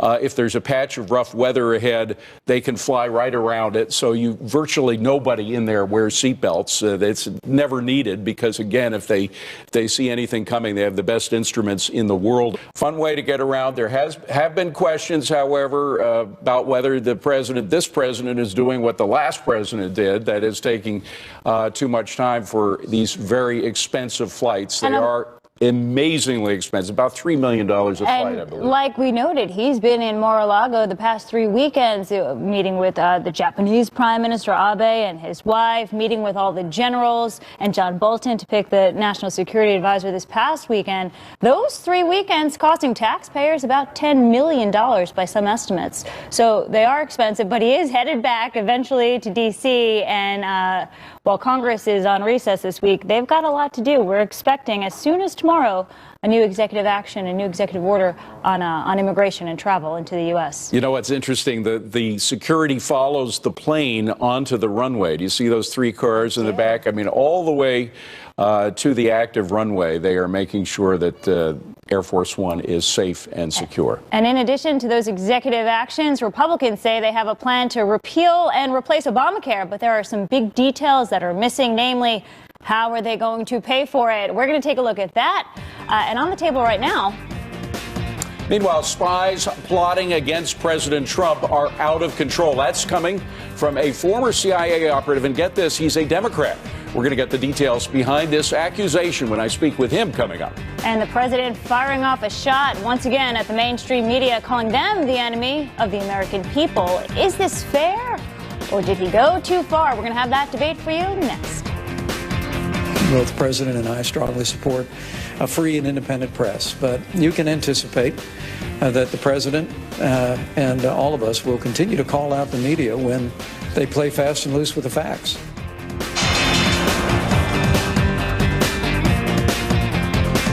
So tell us your big idea for getting the whole country booking on choicehotels.com. 4 words. Bada book, bada boom. Let it sink in. Shouldn't we say we have the lowest price? Nope. Bada book, bada boom. Have you ever stayed with Choice Hotels, like at a Comfort Inn? Yep. Free waffles. Can't go wrong. I like it. Promote that guy. Get the lowest price on our rooms, guaranteed. When you book direct at choicehotels.com. Book now. I realize that $100,000 is not exactly a fortune. 103. How long did it take you two to save that? Oh, a long time. Long time. Then it's a fortune. I told you we had a fortune. Get closer to your investment goals with a conversation. Home Advisor is a very easy way to find a home contractor, and for me, it's the only way. Home Advisor instantly connects you with top-rated pros for any type of home project. If you need it, Home Advisor has it. And it's completely free. Go to homeadvisor.com now. Life is full of challenges. Believe me, I know.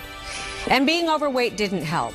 Nutrisystem was there for me. They helped me, and they can help you too. Introducing new Lean 13 from Nutrisystem. Lose up to 13 pounds and 7 inches overall your first month. Lose weight fast. Money back guaranteed. I believe God gave us one body, and it's up to us to take care of it. Because you can't take care of anyone else until you take care of yourself. I'm Marie, and I lost 50 pounds with Nutrisystem. Order your 28-day plan and we'll rush you Nutrisystem's Lean 13. Get specially designed meals, plus get 1 week of new NutriCrush bars to crush cravings free. 1 week of Turbo Shakes to bust belly bloat free, and free FedEx shipping. No fads, no gimmicks, just safe, effective weight loss. I believe in you. I know you can do this. Just make the call. Go online or call 877-318-DIET right now and get New Lean 13 with bars and shakes free. Weekdays at 5. International markets, breaking A. Get it all only on FBN AM.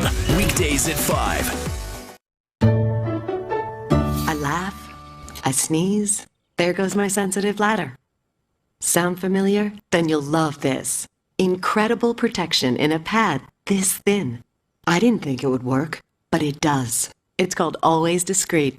Watch this. The super absorbent core turns liquid to gel for incredible protection that's surprisingly thin. So I know I'm wearing it, but no one else will. Always Discreet for bladder leaks. Proper etiquette is essential for every social occasion. So the broom said, sorry I'm late, I overswept. Yes, even the awkward among us deserve some laughter. And while it's okay to nibble in public, a lady only dines in private. Try the Name Your Price tool from Progressive. It gives you options based on your budget. Uh-oh. Discussing finances is a big no-no. What? I'm helping her save money. Shh. Men are talking. That's it. I'm out. Taking the meatballs. Not surprising he's not backing down. President Trump doubling down on his criticism of the mainstream media. The president tweeting, quote, the fake news media failing New York Times, NBC, ABC, CBS, CNN, not my enemy. It is the enemy of the American people. Now, that tweet eliciting some very strong responses. Take a listen. If you want to preserve democracy as we know it, you have to have a free and many times adversarial press. And without it, I'm afraid that we would lose so much of our individual liberties over time. That's how dictators get started. I don't have any problem with you complaining about an individual story. I don't have any problem with you complaining about bias, but you went a lot further than that, or the president went a lot further than that. He said that the fake media, not certain stories, the fake media are an enemy to the country. You don't get to tell us what to do any more than Barack Obama did. The media did not make Donald Trump, and they can't destroy him. Enemy of the people, enemy of the state, they're enemies of Trump, and Trump won the election. Barnes is back. Also joining us, Judy Miller, Manhattan Institute adjunct fellow and Fox News contributor. Good to see you both. Fred, thank you. Here's the thing. Words are one thing, actions are another. Are you concerned about the rhetoric turning into some kind of action that would be even more distasteful than the rhetoric? No, but I'm worried about the media turning into a bunch of weenies.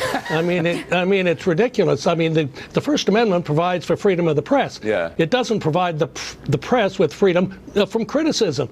Now, look, I think Trump has been much more critical of the media than I would be, although I'd be pretty critical. But the fact is, look, I read the newspapers the next day. I read the Washington Post, the New York Times, and watched shows on television, and the press didn't seem deterred at all. They were still attacking Trump. And John McCain, McCain knows better than that. And Judy, you that put this is it leading in to context autocracy? with what other presidents have done. And we don't have to go back very far. Let me suggest to you, Judy, that President Obama, his war against this news channel, against Fox News, was worse than what Donald Trump is saying now. And I start with evidence number one, or evidence A, it would be James Rosen.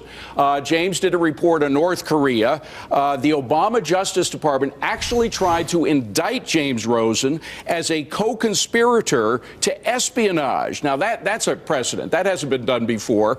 Then I would give to you all of the forums that the Obama administration tried to shut Fox News out of, whether it was covering Ken Feinberg, or even President Obama, after which, by the way, they sort of bragged about what they had done. I'm going to run through some names here. David Axelrod, Fox News is not a news organization. Real journalists ought not treat them that way.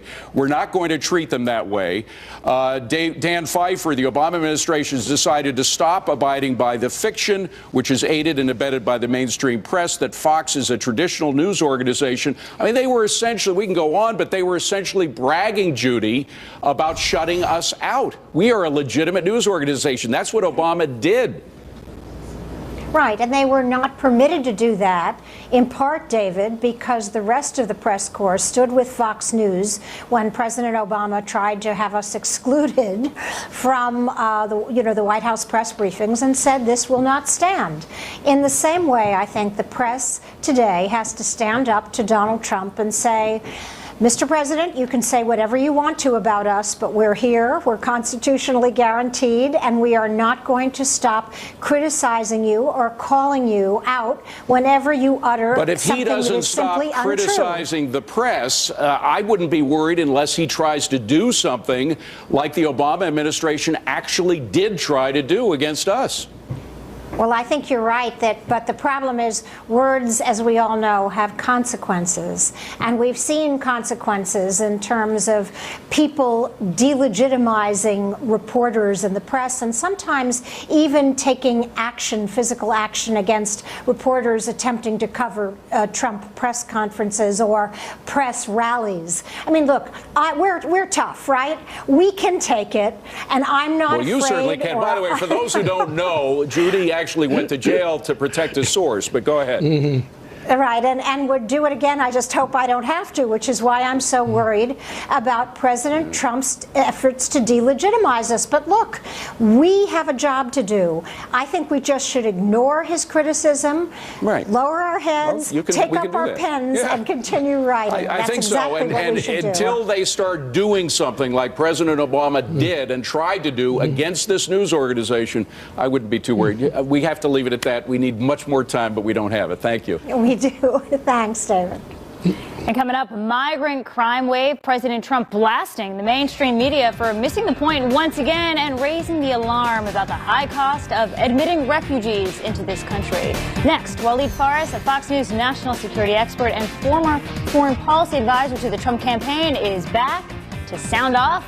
Plus, faith under attack, how the left is slamming the First Lady for reciting the Lord's Prayer.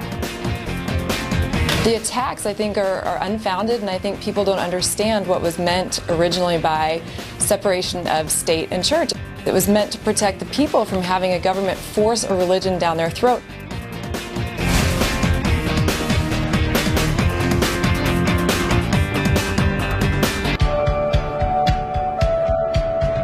When you have $7.95 online U.S. equity trades, you realize the smartest investing idea isn't just what you invest in, but who you invest with.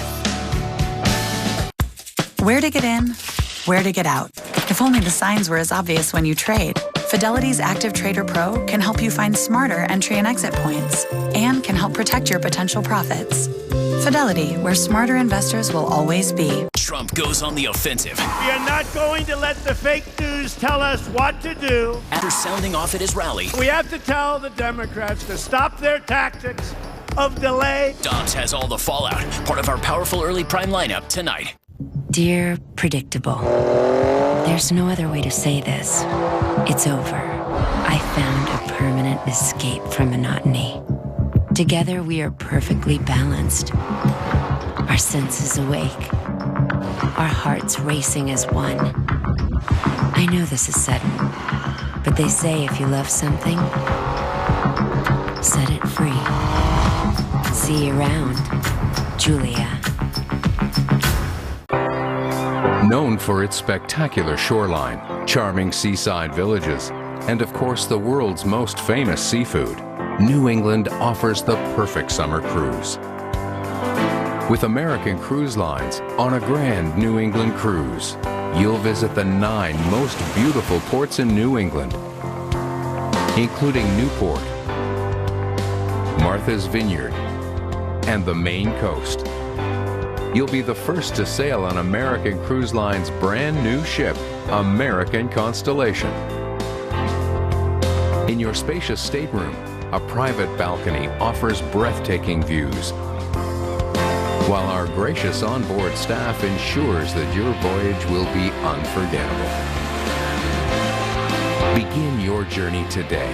Visit AmericanCruiseLines.com or call for a free cruise guide.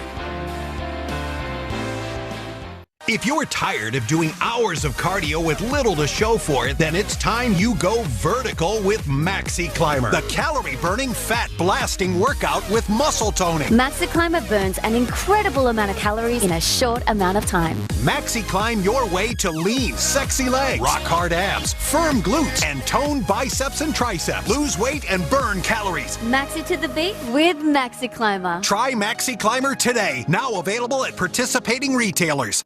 She calls it like she sees it. Will they stop at nothing? Taking on government spending. That's your money, folks. Social issues. Looks like it's time for millennials to grow up. And everything in between. Kennedy, she'll change the way you see the news. It's going to be amazing, and you're going to be a part of it, and that's why I love you. Good night. Calming European Union fears, Vice President Mike Pence reassuring foreign allies of America's commitment to NATO, but stressed the need for Europe to, quote, keep their word. It is my privilege here at the NATO headquarters to express the strong support of President Trump and the United States of America for NATO and our transatlantic alliance. I can say with confidence, America will do our part, but Europe's defense requires Europe's commitment as much as ours. The President of the United States and the American people expect our allies to keep their word and to do more in our common defense.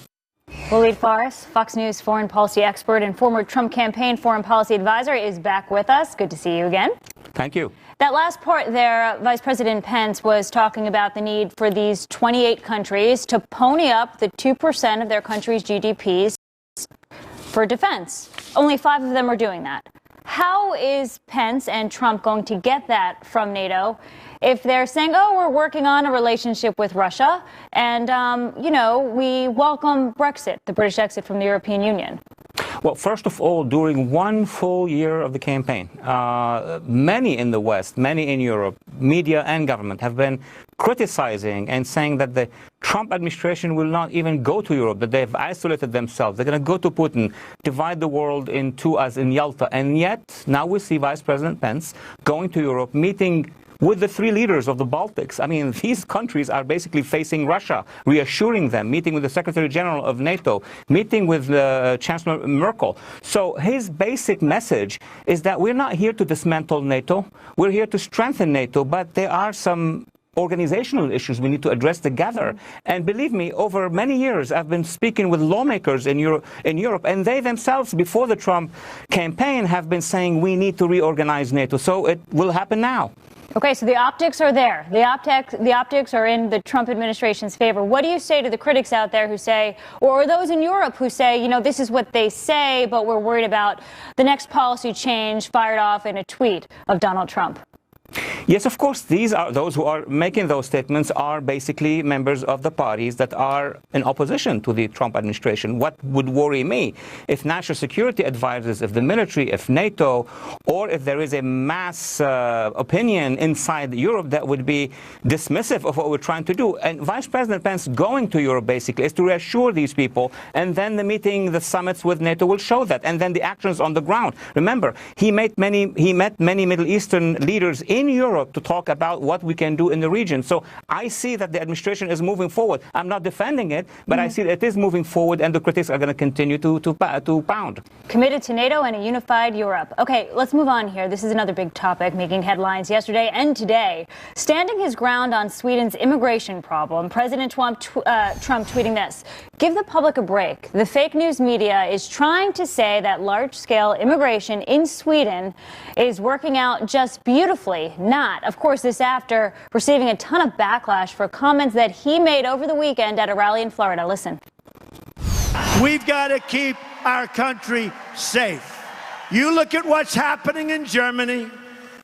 You look at what's happening last night in Sweden. Sweden. Who would believe this? Sweden.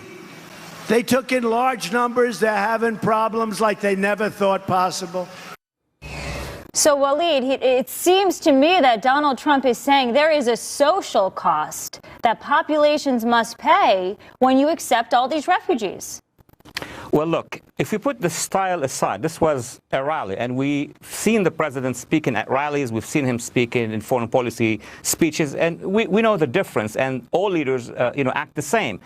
But if you listen to what the Europeans themselves are saying, there is not much difference between what President Trump is saying, at least in the substance of what he is talking about, and the opposition in Sweden. Go to the social media, go to the statements made by the people who are not happy inside Sweden, politicians, former ministers, lawmakers, and so is the case in Germany and other countries. You have two Europes, one that is in charge, that wants to send a message that everything is fine, and then you have the opposition and civil society that are saying, no, it's not fine. And I think President Trump is trying to express this opinion. And we're also seeing that conservative movement spread across Europe. We're looking at the French elections and the like. So your point noted and taken. Walid Fares, thank you so much. Thank you. Well, slammed for her faith, First Lady Melania Trump under attack, believe it or not, for leading a Florida rally in prayer. Take a listen. And lead us not into temptation, but deliver us from evil. For thine is the kingdom, and the power, and the glory, forever and ever. Amen. Leftists on social media mocking the First Lady for her accent, her religion, and for reciting the Lord's Prayer. Lauren, I would not believe that this could, I mean, bigotry from the left is fine, you know, but from the right, it's just, can you imagine if this had been a Muslim prayer that had been delivered in public if there had been the same response? I mean, it's extraordinary the amount of bigotry that is being focused on Melania Trump. Yeah. And she's a great First Lady. And you're going to dig into that We are. in the next segment or two. We've got a boycott gone bad. Why the left's call to ban Trump wine has people drinking even more of it. Yeah, that kind of backfired. And making good on his promises, President Trump's effort to repeal and replace Obamacare. But how will the U.S. pay for it? Details coming next.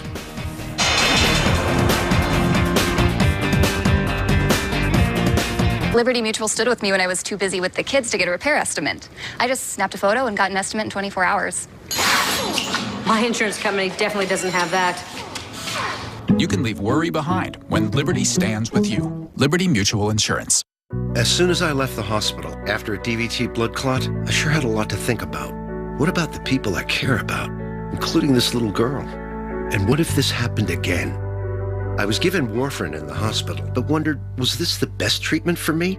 So I asked my doctor, and he recommended Eliquis. Eliquis treats DVT and PE blood clots and reduces the risk of them happening again. Yes, Eliquis treats DVT and PE blood clots. Eliquis also had significantly less major bleeding than the standard treatment. Both made me turn around my thinking. Don't stop Eliquis unless your doctor tells you to. Eliquis can cause serious and, in rare cases, fatal bleeding. Don't take Eliquis if you have an artificial heart valve or abnormal bleeding. If you had a spinal injection while on Eliquis, call your doctor right away if you have tingling, numbness, or muscle weakness. While taking Eliquis, you may bruise more easily, and it may take longer than usual for bleeding to stop. Seek immediate medical care for sudden signs of bleeding like unusual bruising. Eliquis may increase your bleeding risk if you take certain medicines. Tell your doctor about all planned medical or dental procedures. Eliquis treats DVT and PE blood clots, plus had less major bleeding. Both made Eliquis the right treatment for me. Ask your doctor if switching to Eliquis is right for you. Today I practiced karate. Today I hopped. I rode my bike. Today I played dress up. I hugged my mom. These things may not seem like a big deal to you, But at Shriners Hospitals for Children, we call them everyday miracles. Hop! Breaking boards. Hopping. Playing dress up. Riding my bike. Hugging my mom. Every day, for over 90 years, Shriners Hospitals for Children has been giving kids just like me the life-changing medical care we need, regardless of a family's ability to pay. but we can't do it without you. Will you call and send your love to the rescue for only 63 cents a day? Because of people like you, Shriners Hospitals for Children is able to make everyday miracles happen for kids like me. And me. And me. And me. And me. Just $19 a month is all it takes to give an everyday miracle today. Your gift, no matter how small, can help a child today. When you call today, we will send you this adorable Love to the Rescue blanket as a thank you and a reminder of how you are helping a kid like me. Because of you, we see miracles like these happen every day. Thank you for giving. Thank you. Thank you. Thank you. Thank you. Your gift, no matter how small, can help a kid like me. You can help create an everyday miracle today. $19 a month from people like you lets Shriners Hospitals for Children help kids like me. Because of you, we see lives changed every day. Please call or go online now. Because everybody, Everyone could use a miracle. Please call or go online now.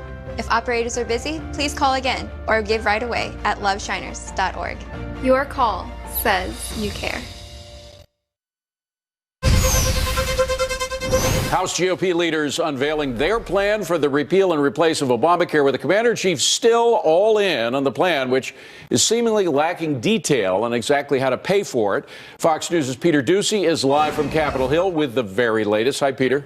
Hi, David. It's recess and it's a holiday, so there's almost nobody else here on Capitol Hill except for our crew and the Capitol Police. But when lawmakers return, GOP leadership is expected to reveal specifics about their plan, what's in it, how much it is going to cost. There has already been an alternative revealed and gone public with by conservatives that is backed by the House Freedom Caucus. However, it's still moving really slow here. It's going more slowly than people would like. I think that there are a couple of different reasons for that, which is there's a real debate taking place within the Congress on what components, if you will, of the Affordable Care Act should stay. I think that the reality of what we're going to see moving forward is that folks up to the age of 26 will be able to stay on their parents' plan. That was a part of the Affordable Care Act. This notion of pre-existing conditions, I think, is baked into the cake.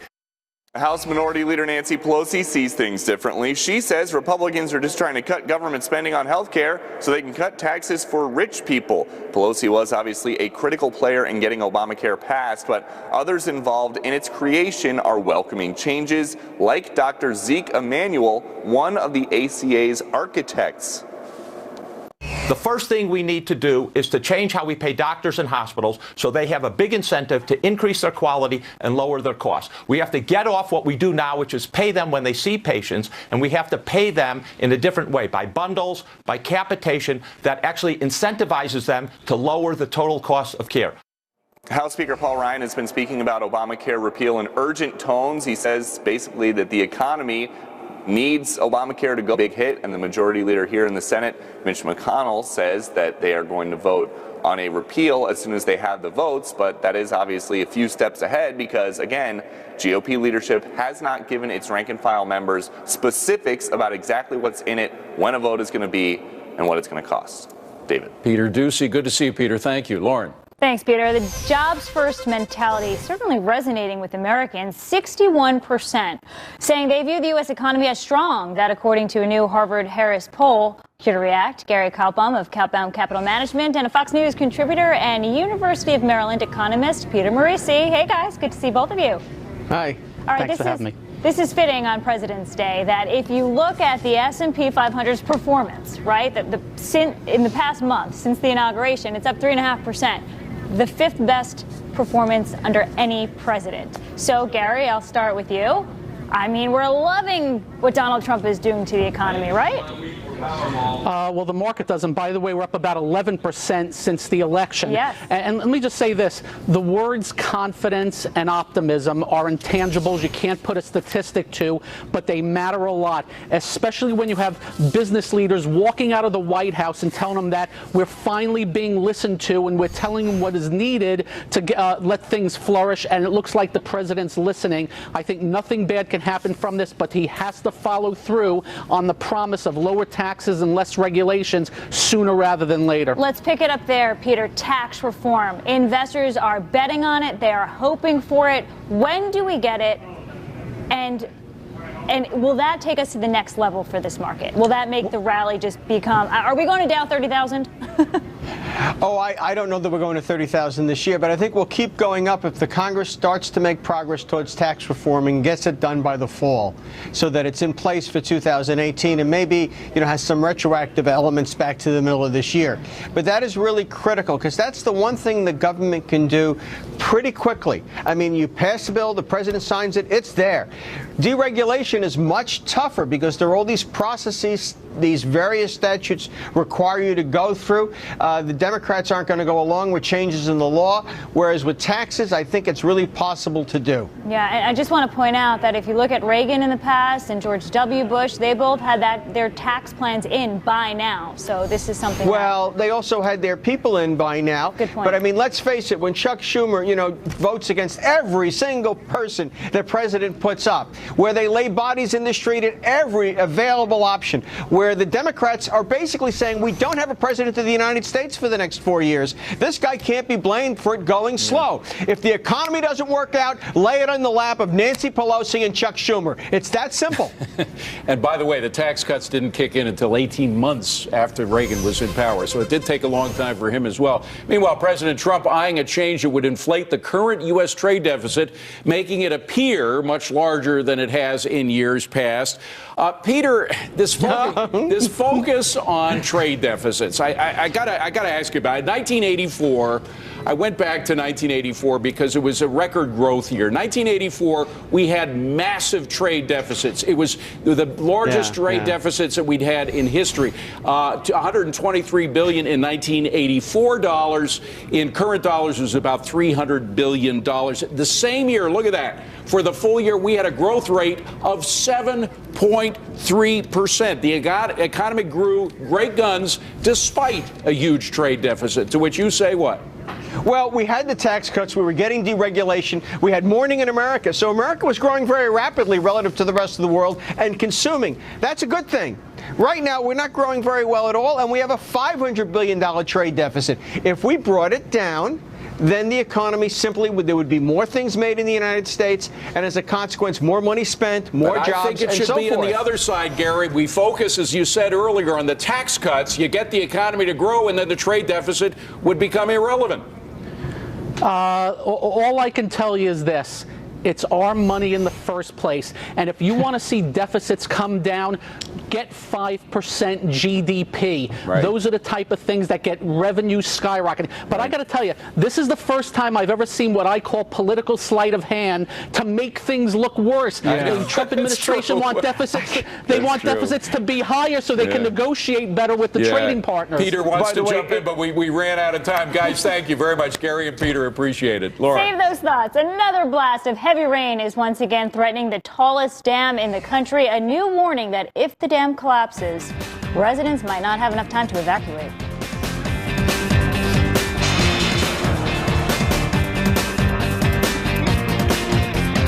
There's a world of trading opportunities out there. Stock indexes, futures, forex. The euro's in a downtrend. Let's sell short. Gold showing a buying signal. Nope.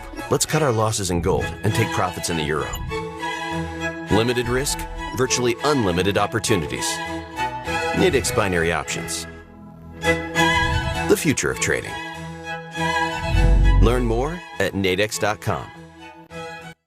What if technology gave us the power to turn this enemy into an ally? Microsoft and its partners are using smart traps to capture mosquitoes and sequence their DNA to fight disease. There are over 100 million pieces of DNA in every sample. With the Microsoft Cloud, we can analyze the data faster than ever before. If we can detect new viruses before they spread, we may someday prevent outbreaks before they begin. If you're tired of doing hours of cardio with little to show for it, then it's time you go vertical with Maxi Climber, the calorie-burning, fat-blasting workout with muscle toning. Maxi Climber burns an incredible amount of calories in a short amount of time. Maxi Climb your way to lean, sexy legs, rock-hard abs, firm glutes, and toned biceps and triceps. Lose weight and burn calories. Maxi to the beat with Maxi Climber. Try Maxi Climber today. Now available at participating retailers. I was only 47 years old. I went back to work as a school nurse, and the very first day, I knew I needed to get a hearing test. Call 1-800-BELL-TONE for a free hearing screening. I couldn't understand what school children, as well as my own children, were saying to me. I thought my career was over. I was crushed. When you go to Bell-Tone, they're experts. This is what they do. I can participate in life the way I haven't. I feel like I'm alive again. Nothing sounds better than free. Call 1-800-BELL-TONE for a free hearing screening today. today. Lose weight, eat healthy, and get in great shape. Lose 5 pounds in your first 2 weeks. Introducing the brand new South Beach Diet, the effective way to lose weight and learn the way to maintain a healthy weight. I'm Asia, and I've lost 14 pounds in the first 2 weeks. Over 11 million people chose the South Beach Diet, and now it's all new, with fully prepared meals delivered right to your door. Order your South Beach Diet meal plan and get 1 week free. I lost 22 pounds on the South Beach Diet. The secret? A unique phased approach. First, reset your body for quick weight loss in just 14 days. South Beach Diet is low carb, low sugar, with healthy fats. Lose your first 5 pounds fast. I loved the food, especially the sriracha chicken. I lost 24 pounds on the South Beach Diet. I'm Betsy, and I lost 12 pounds on the South Beach Diet. Call or click right now and get 1 week free. Lose your first 5 pounds fast with the brand new South Beach Diet. Call 855-939-PURE or visit southbeachdiet.com and get 1 week free. This one's a race against the clock. Emergency crews are working to support the damaged Oroville Dam that is at risk of collapse as residents are currently bracing for more storms that could spark another evacuation. We go to Fox News' Alicia Acuna on the scene with the very latest.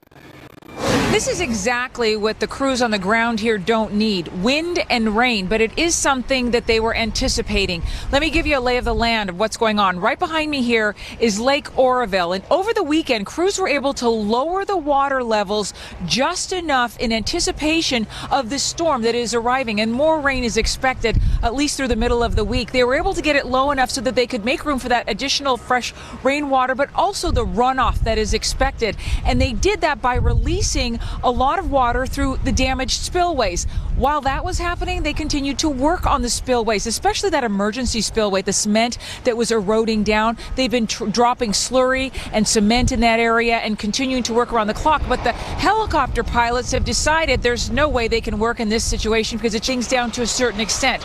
We have some video we want to show you of some of the damage on that emergency spillway. You're going to see this gray area. What that is, that's the cement slurry that they've been dropping on to shore up that spillway. There are a lot of holes in there and it's been eroded away by that running water. So that's what that is.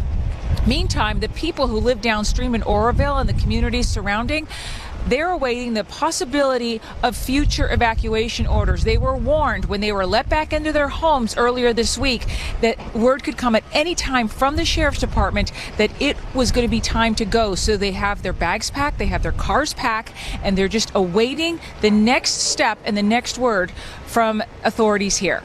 All right. We wish them all well. Thank you. Yeah, good luck to them. Well, the spies who are going against the commander-in-chief, there are growing concerns over government officials leaking classified information. Why our next guest says these plots against the president are totally out of control.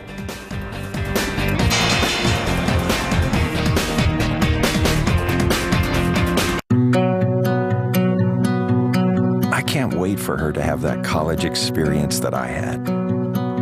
The classes, the friends, the independence. And since we've planned for it, that student debt is the one experience I'm glad she'll miss. When you have the right financial advisor, life can be brilliant. Ameriprise. Looking for a home service pro you know you can trust? For over 15 years, homeowners have trusted HomeAdvisor to find only the best home pros and do a thorough background check. So start every job at HomeAdvisor. QuickBooks introduces Jeanette and her new mobile wedding business. At first, getting paid was tough until she got QuickBooks. Now she sends invoices, sees when they've been viewed, and ta-da! Paid twice as fast for free. Visit QuickBooks.com. Fox Business Network on Sirius XM. Powerful financial insight on Channel 113. Plus, every story, every 15 minutes. Fox News headlines 24/7, Channel 115. Proper etiquette is essential for every social occasion. So the broom said, "Sorry, I'm late. I overswept." Yes, even the awkward among us deserve some laughter. And while it's okay to nibble in public, a lady only dines in private. Try the Name Your Price tool from Progressive. It gives you options based on your budget. Uh-oh. Discussing finances is a big no-no. What? I'm helping her save money. Shh. Men are talking. That's it. I'm out. Taking the meatballs. Question. Are my teeth yellow? Have you tried the tissue test? Oh, yellow. What do you use? Crest White Strips. Crest 3D White Strips whiten 25 times better than a leading whitening toothpaste. I passed the tissue test. Oh, yeah. Crest White Strips are the way to whiten. Just Head & Shoulders. I thought it was just for, like, dandruff. New Head & Shoulders cleans, protects, and moisturizes to get up to 100% flake-free and unbelievably beautiful hair. It's not Head & Shoulders. It's the new Head & Shoulders. If you've ever considered getting a walk-in tub, we have great news.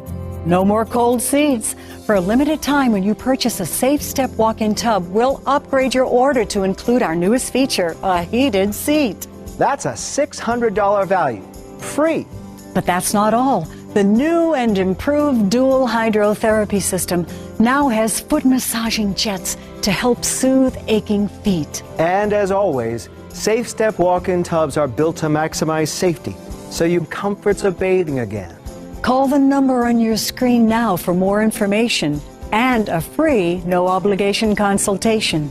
Our new walk-in tub is affordable and could change your life. Thousands of people just like you are already enjoying the safety and luxury comfort of their Safe Step walk-in tub. Financing is available, so call 1-800-722-6464. That's 1-800-722-6464. You deserve it. Call and get yours today. Spies plotting against President Trump. An unsettling headline in a Fox News opinion column by Brian Dean Wright is drawing a lot of attention. Quote, I'm a Democrat and ex-CIA, but the spies plotting against Trump are out of control. The former operations officer joins me now. Brian, you're not a Trump fan. You made that clear. But at the same time, you think these guys are out of control. Explain.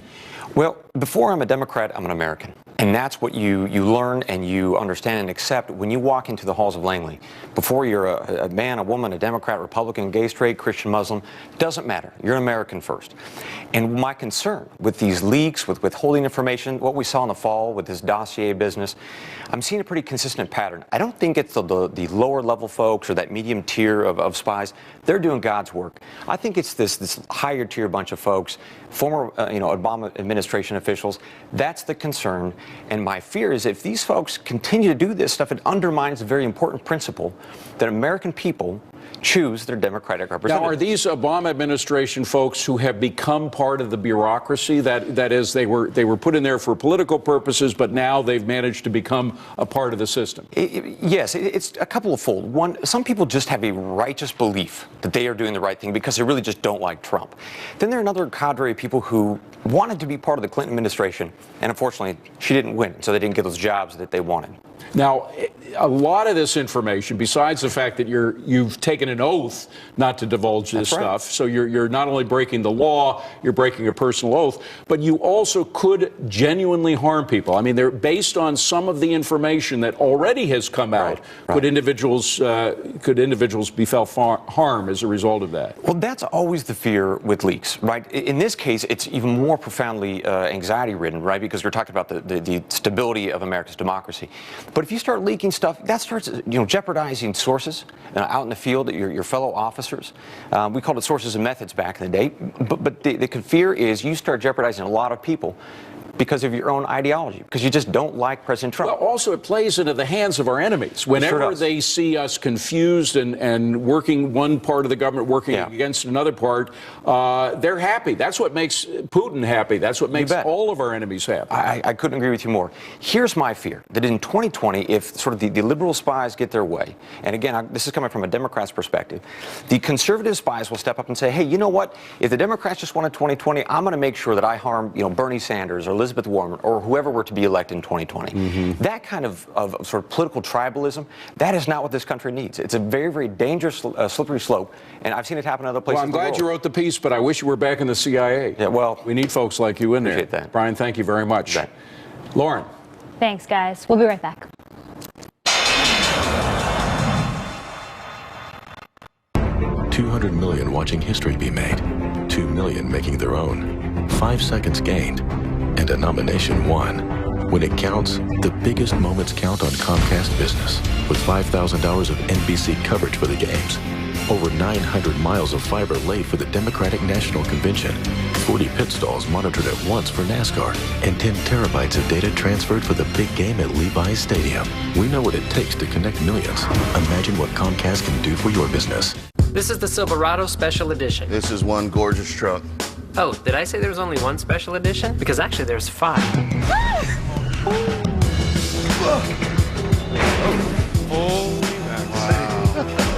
Nice. Strength and style. Which one's your favorite? Come home with me. It's Truck Month. Find your tag for an average total value over $11,000 on Chevy Silverado All-Star Editions when you finance through GM Financial. Find new roads at your local Chevy dealer. If you're over the age of 50 and considering buying an annuity in the next 60 days, I have some important news for you. Don't buy an annuity until you understand the pros and cons of annuities. A free book to help you maximize your retirement income from television host and 3-time author Josh Melberg has been released. This book reveals little-known truths about annuity strategies in simple-to-understand terms. Grab a pen right now because we are about to offer you this free book that unlocks the 5 little-known secrets we believe baby boomers and seniors should know before buying an annuity. Call 800-805-1418 now and you'll receive a free copy of Josh Melberg's book, Next Gen Annuity Strategies Revealed. As a bonus, we'll also send you the #1 mistakes retirees are making with their investments today and a free DVD on how you can get up to 33% more income in retirement. Call 800-805-1418 to have your free information kit rushed to your door. Again, that's 800-805-1418. I'm Chuck Hughes. I was a pilot for 36 years. As my wife and I approached retirement, I worried about outliving our money. So I started trading from home with just $4,600. Within 2 years, using my own unique strategy, I made over $460,000 in profits. That has now grown to an account that produces $50,000 a month in cash income for my family. And now, in my new book, I show you exactly how I trade. I reveal everything, even copies of my brokerage statements. Chuck just won his 8th International Trading Championship, outperforming the competition by over 100%. And if you call or go online now and just cover shipping, you can get Chuck's new book, Trade Like Chuck, for free. Act now and you'll also receive a free copy of Chuck's Retirement Catch-Up Plan DVD. Call 1-800-294-9505 or go to tradelikechuck.com now to get your free book and DVD. That's 1-800-294-9505 or tradelikechuck.com. Well, the Trump boycott that backfired. Bottles of Trump wine flying off the shelves at Wegmans after calls to boycott the wine. The wine selling out, actually selling out at 2 Richmond area stores, and the 8 other locations in Virginia also have sold out all or most of the varieties. The grocery store is firm in its statement that its role as a business is to offer choices to the consumer, not to make political statements. Good for them. Starbucks tried that, remember? Right. Hiring 10,000 refugees, boycott Starbucks. Before we leave, we want to bid a fond farewell to a very close friend and a valued member of the Fox News team, Brenda Butner, who many of you know from the Fox News Channel's business block on Saturday mornings, has passed away. Our hearts are aching. It just happened. We knew she'd been sick. Our best wishes to her family. She's got 2 lovely children. We wish them the absolute best. Well, that does it for us. Risk and reward starts now. The dishonest media, which has published one false story after another, with no sources, even though they pretend they have them, they make them up in many cases. They've become a big part of the problem. They are part of the corrupt system. When the media lies to people, I will never, ever let them get away with it. I will do whatever I can that they don't get away with it. So President Trump doubled down on his attacks on the mainstream media. 1 month into his presidency, he continues to go straight to the people on Twitter, following that campaign-style rally of 9,000 people in Florida. But first, the headline grabbing everybody's attention, President Trump naming U.S. Army Lieutenant General H.R. McMaster to become his new national security advisor.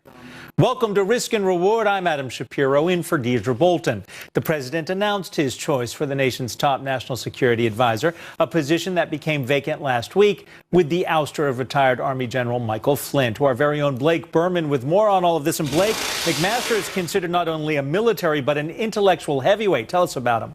He is indeed. And Adam, this is the first time in some 30 years that an active duty member of the military has been promoted to the National Security Advisor. Lieutenant General H.R. McMaster getting that role earlier this afternoon. The last time it happened, Ronald Reagan promoted one Colin Powell some 30 years ago. Like McMaster, a 3-star general. McMaster, for the last several years, has been in charge of the Army Capabilities Integration Center, basically a think shop within the Army to think ahead and promote future possibilities within the Army.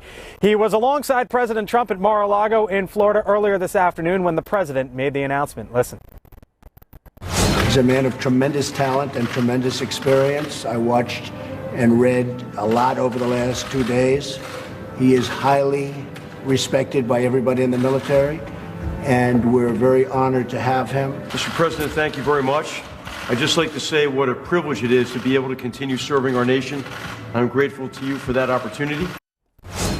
Of course, this position came open last week when Michael Flynn resigned his position after basically misleading Vice President Mike Pence about communications that Flynn had with the Russian ambassador. The job was initially offered to the Vice Admiral Robert Harward. According to the folks here at the White House, Harward turned down the position, citing family reasons. So here we are today with H.R. McMaster getting the National Security Advisor role. By the way, Adam, the General Keith Kellogg will remain on as the Chief of Staff of the National Security Council. All right, Blake Berman at the White House for us. Thank you very much. We're going to have reaction from General Tom McInerney on President Trump's pick for National Security Advisor. That's going to take place in just a few minutes. But right now, the latest on President Trump's war with the mainstream media. The president ignited an uproar Friday with his continuing criticism of the press when he said the fake news media, failing New York Times, NBC News, ABC, CBS, CNN, is not my enemy. It is the enemy of the American people. And then yesterday,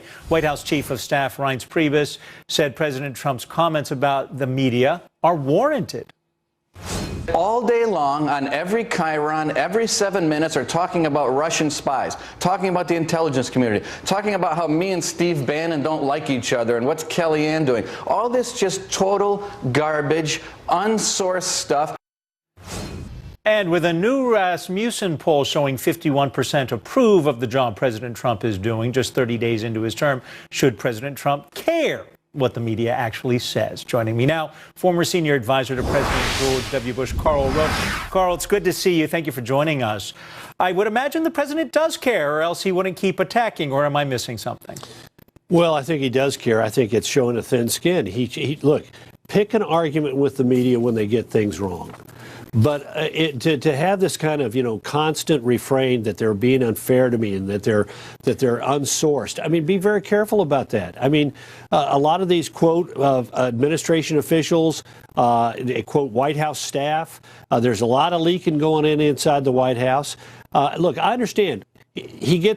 I'm worried about the leaks. I'm worried about the leaks of classified information. I don't blame the intelligence community. I tend more to blame it on former Obama administration officials who are aware of Flynn's, the chronology there and aware of information up through at least the 26th of January. I worry about the leak of classified information like the president's private phone calls with foreign leaders, where there are very few people who have access to those transcripts. So I understand that. They get things wrong. And in their coverage. I get that, too. I'd be very circumspect, however, in picking those fights. Rather than a broad brushstroke, let me give you one example. Yes. Here he is, broad brushstroke. Last week, however, the press said, well, we got in all a tither about, the press did, about the ICE immigration sweep. And they said 74% of those people were criminals, but 26% had not committed a felony. And they got all up in arms saying, oh, he's cracking down on poor people. We got a dreamer who got caught up in that. Well, I went back and took a look at the ICE reports for every single year of the Obama administration. And there was no year in which they had a sweep that had more than 58 or 59% of the people who were swept up were criminals. That is to say, a higher percentage under Trump were criminals and a smaller percentage under Obama. They didn't get lathered up under Obama. So are you saying that the president and his team, when they attack the media, are missing a key point in their message, which is we're actually doing what the Obama administration was doing, but we're doing it better? Is that what I heard you just say? Yeah, well, yeah, you didn't get wired up when Obama did the same thing we were doing, only to a less effective rate. And so, yeah, pick up on those things. But I got to tell you, I'm troubled by the word "the enemy of the American people." That's dangerous language for a president. That's the kind of thing. The enemy of the American people. That's how we refer to the Axis powers or ISIS or Al Qaeda. But to pick out institutions in our society and say the enemy of the American people, I just think that is unpresidential and over the top. It will diminish his ability to be heard by other people who don't like the media but don't consider them the enemy of the American people. You know, when I had the privilege of being on the campaign trail for Fox Business and I covered Mr. Trump's rallies as well as Hillary Clinton's rallies, his supporters are part of a movement. And when he does this, I don't think he loses any support among that core, 35-40% of the people who are with him, or am I wrong? Well, I think he doesn't. And but look, CBS had an interesting survey. 22% said, I'm for Trump under all occasions. 22% said, I support Trump, but I want to see him actually get some things done. 15% said, you know what, I'm not really for Trump, but I'm open to supporting him if he does good things for the country. And 35% said, I'm never going to be for him. What he's got to do is move out of that 22% who love him. He could say anything, and they love him. Solidify the 22% that want him to get things done and make gains among that 15% who say I'm open to supporting him if he does good things for our country. Because remember, you cited the Rasmussen poll, 51% job approval. That is the highest of any of the 16 polls that are out there. And they average about 46%. They go as low as 39. But let's assume for a minute that Rasmussen has captured it, 51% approval. That is the lowest approval rate for any president at this time in his term. And that includes George W. Bush, who had a very controversial, as you remember, entry into office with Florida. So Trump's best number is worse than anybody else's average, and the actual average is frankly upside down. I mean, take a look at Real Clear Politics average of all 16 recent polls, and President Trump's opinion is upside down. That is not helpful for the long term for him to be able to achieve his agenda. You know, the most important thing I think a reporter, which is what I am, can do is listen, and it is always a pleasure to listen to you. Karl Rove, thank you very much for joining us. You bet. Thanks for having me. Republican Senator John McCain took a swipe at the president's comments about fake news, saying, this isn't, it's a quote, this is how dictators get started. I hate the press. I hate you especially. But the fact is, we need you. We need a free press. We must have it. It's vital. If you want to preserve democracy as we know it, you have to have a free and many times adversarial press. And without it, I'm afraid that we would lose so much of our individual liberties over time. That's how dictators get started. With me now is former Massachusetts Senator Scott Brown. Thank you for joining us, sir. I don't think many reporters care if people like us or not. That's TV anchors. Anchors care if people like them.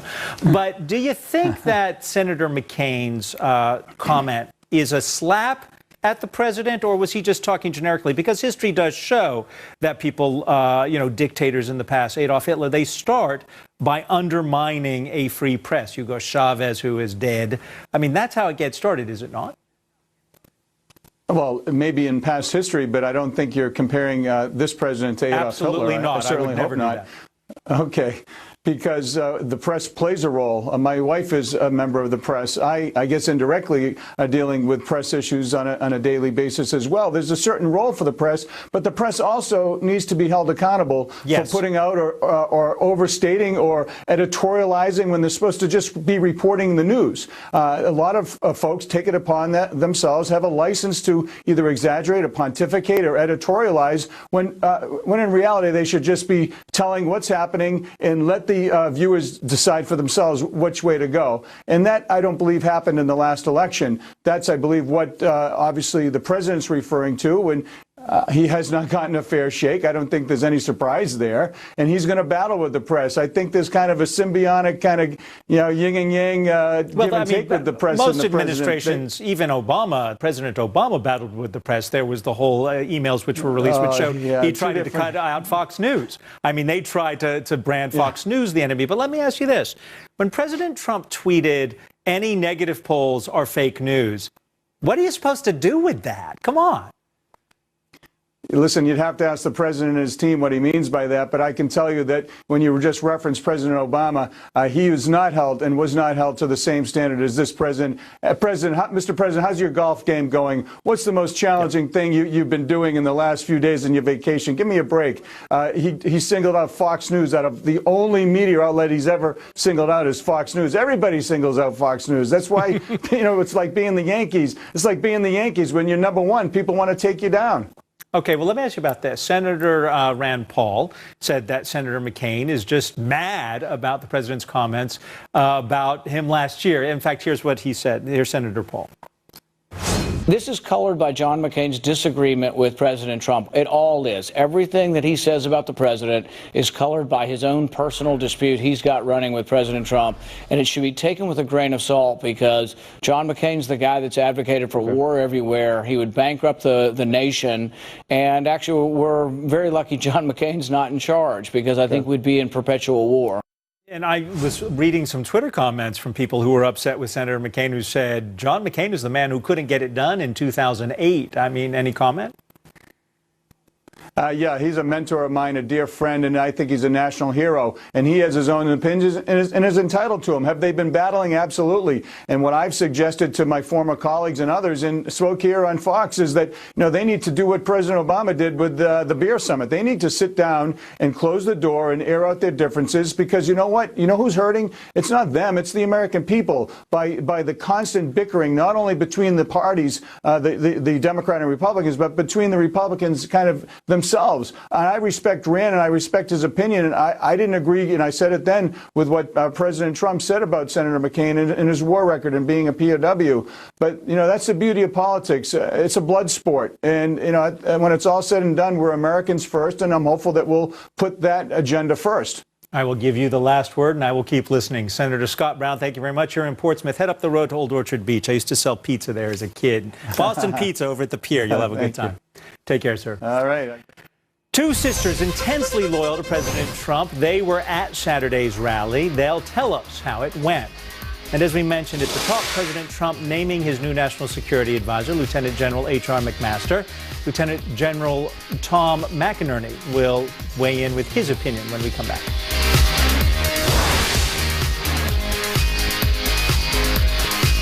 The Fox Business IntelliTicker is brought to you by the all-new Alfa Romeo Giulia. Dear Predictable, there's no other way to say this. It's over. I found a permanent escape from monotony. Together we are perfectly balanced. Our senses awake. Our hearts racing as one. I know this is sudden, but they say if you love something, set it free. See you around, Julia. At Old Dominion, we see freight as a combination of products and customers. Every on-time arrival is backed by thousands of OD employees who make sure the millions of products we ship arrive without damages. Because OD employees treat customer service like our most important delivery. OD, helping the world keep promises. You can't predict the market, But through good times and bad, at T. Rowe Price, we've helped our investors stay confident for over 75 years. Call us or your advisor. T. Rowe Price. Invest with confidence. I was out of the dating scene for quite a while, being married, having kids. Now I'm looking for an adult to share my time with. Hi, DJ. Hi, Beth. Join the thousands getting back out there on the fastest growing dating site for people over 50. Start for free today at OurTime.com. This is my headquarters. This is where I trade and manage my portfolio. Since I added futures, I have access to the oil markets and gold markets. Okay, I'm plugged into equities, trade confirmed. And I have global access 24/7, meaning I can do what I need to do. Then I can focus on what I want to do. Visit learnfuturestoday.com to see what adding futures can do for you.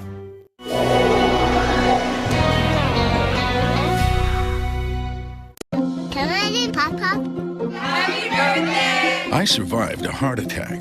I'm doing all I can to keep from having another one. And I'm taking Brilinta. For people who've been hospitalized for a heart attack, I take Brilinta with a baby aspirin, no more than 100 milligrams, as it affects how well it works. Brilinta helps keep my platelets from sticking together and forming a clot. Brilinta reduced the chance of another heart attack, or dying from one. It worked better than Plavix. Don't stop taking Brilinta without talking to your doctor, since stopping it too soon increases your risk of clots in your stent, heart attack, stroke, and even death. Brilinta may cause bruising or bleeding more easily, or serious, sometimes fatal bleeding. Don't take Brilinta if you have bleeding, like stomach ulcers, a history of bleeding in the brain, or severe liver problems. Tell your doctor about bleeding, new or unexpected shortness of breath, any planned surgery, and all medicines you take. Talk to your doctor about Brilinta. I'm doing all I can. That includes Brilinta. If you can't afford your medication, AstraZeneca may be able to help. General H.R. McMaster will become the National Security Advisor. He's a man of tremendous talent and tremendous experience. I watched and read a lot over the last 2 days. He is highly respected by everybody in the military, and we're very honored to have him. Army strategist Lieutenant General H.R. McMaster, as you just heard, named the next national security advisor to the president. He's a West Point graduate. He also has a reputation as one of the most celebrated soldiers of the Iraq War and is known for his book, Dereliction of Duty, a study of the politics surrounding the Vietnam War. Joining me now, former Air Force Assistant Vice Chief of Staff, Lieutenant General Thomas McInerney. It's good to see you, sir, and thank you for joining us. Thanks for having me, Adam. What should we, as citizens of the United States, think of the president's pick? It sounds like it's a very good one. What do you know? I think it's an excellent choice. The final three he had were excellent choices. This president is very good at picking people. As you mentioned, Lieutenant General H.R. McMaster did have a superb tour. In his first tour in Iraq, he destroyed 80 tanks or AP, armored personnel carriers or trucks, in a 23-minute battle called the Battle of 73 Eastings. And then when he was the commander of the 3rd Armored Cavalry Regiment in Tal Afar, he was a major proponent and leader of convincing the Iraqis to flip to the U.S. side. And so he has a huge amount of combat and a political experience there. We're very lucky to get him. I'd only add, Adams, that the last time we did this was President Reagan selected General Colin Powell. Right. He's in that category. Before I get to this second question I want to ask you, because you raised an issue. His book, a Dereliction of Duty, the study of the politics surrounding the Vietnam War, actually raised issue with the politicians who were advising President Johnson as opposed to the national security folk as well as the military folk who should have been advising him.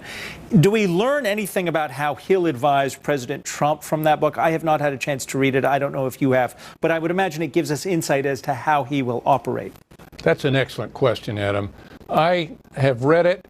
I strongly endorse it. It is worth reading. It will have an impact and was probably one of the factors that made President Trump select him. I had 4 tours in Vietnam from 1963 to 69. I can tell you HR got it spot on, and I think that will impact the way he thinks and the politics work at the highest levels, which that's the kind of thinking we need. So let me ask you this. He is going to replace Lieutenant General Michael Flynn, who was forced to resign about a week ago. Is it going to be hard for him to come into the position after the tenure of someone like Michael Flynn? It was so short. Or does he hit the ground running? Will he be able to bring in his own people?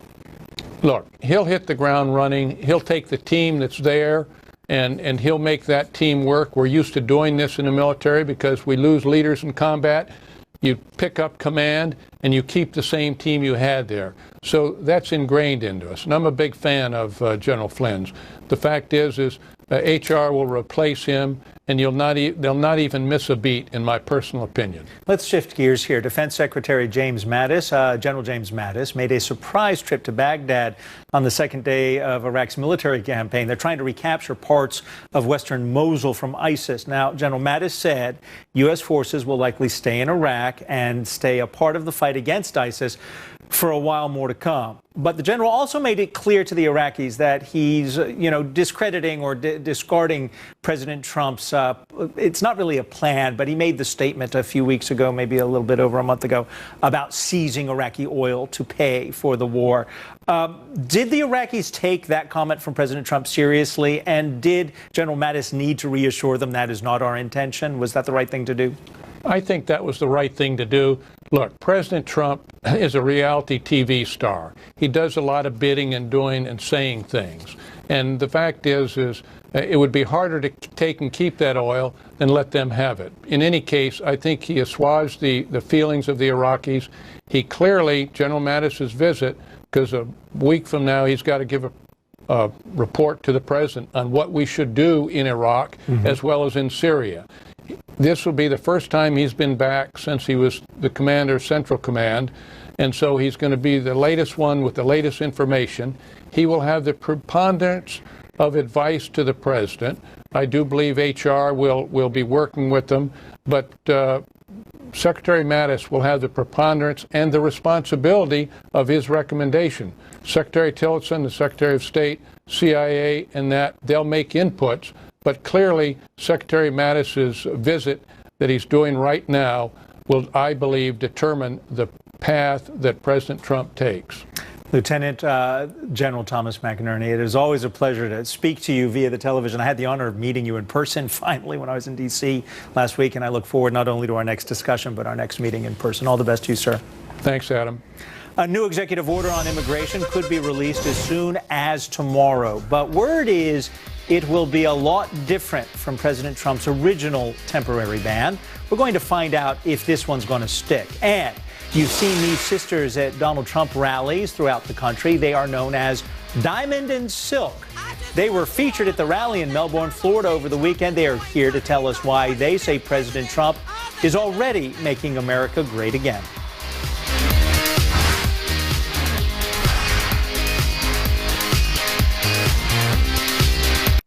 My dad gave me those shares, you know? He ran that company. I get it. But I think you own too much. Got to manage your risk. An honest opinion is how Edward Jones makes sense of investing. If you take medication, you may sometimes suffer from a dry mouth. That's why there's Biotene. And Biotene also comes in a handy spray, so you can moisturize your mouth anytime, anywhere. Biotene, for people who suffer from dry mouth symptoms. Tomorrow, start your day with an edge. Before the market opens, I'll make sure you're ready. The insight you need is on Mornings with Maria. Then, taking sides over taxes as Trump pushes his plan, how the reforms could hit a roadblock in Congress. Corey Lewandowski breaks down the fight on Varney. I had so many reasons for not losing weight, for putting it off. Sound familiar? It's time to take control with Nutrisystem. Introducing new Lean 13 from Nutrisystem. Lose up to 13 pounds and 7 inches overall in your first month. Lose weight fast. Money back guaranteed. You gain energy, you improve your health, and you lose weight. I'm Maria and I lost 50 pounds on Nutrisystem. Order your 28-day plan right now. With Lean 13, you'll get specially designed meals, plus 1 week of new NutriCrush bars to crush cravings free, and 1 week of Turbo Shakes to bust belly bloat free. Belly fat? Got that under control too. Call or go online in the next 2 minutes and we'll even throw in FedEx shipping free. Lose up to 13 pounds and 7 inches overall your first month. Millions of people have lost weight on Nutrisystem. It's time to take control. Go online or call 888-538-THIN right now and get new Lean 13 with bars and shakes free. Tired of those expanding hoses expanding until they explode, soaking you from head to toe? Sick of struggling with heavy kinking rubber hoses? Not anymore. Introducing the Metal Garden Hose, the world's toughest garden hose. It's made of stainless steel, compact, lightweight, and flexible. Thorns are no match for the Metal Garden Hose. Watch as it pushes the nails out of the way. It's tough as nails. Look, it's even tangle-free. Sharp objects are no problem for the Metal Garden Hose. Watch as it stands up to this industrial strength grinder. Amazing! The Metal Garden Hose is made of 304 stainless steel. It's UV resistant, cooler to the touch, and corrosion resistant. Other hoses claim to be kink-free. Which one looks kink-free to you? The 25-foot Metal Garden Hose is just $24.99. Call now and we'll include a bonus adjustable fireman hose nozzle free. Call now to get the amazing Metal Garden Hose for $24.99. Ask about our special deals on 50, 75, and 100-foot sizes. Call now.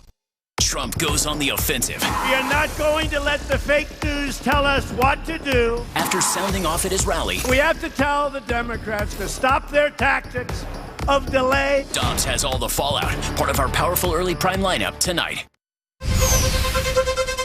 President Trump was the president-elect. He was bringing in jobs all over the place. This man is the leader that we need in this world. And folks, write this down. He's going to be the best president in history. When you're on the winning team, like President Trump tells us, we're going to get sick of winning. You know what? No, we are not, Mr. President. Keep what you're doing, sir. Keep it up. We love you. Anything I can do to speak about our president, I'm here to do it.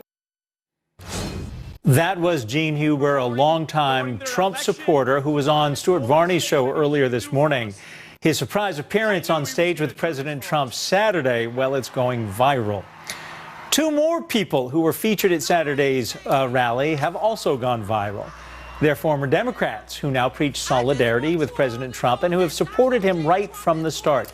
Sisters Diamond and Silk join us now live on Skype. And just so everyone knows, Diamond is wearing purple and Silk is in the blue. So let me start with, first, welcome and thank you both for joining us. Thank you for having us. Silk, let me start with you because I had the privilege of covering President Trump when he was running for presidency. And I was at some of these campaign rallies and there were thousands upon thousands of people. And I used to refer to it as a movement.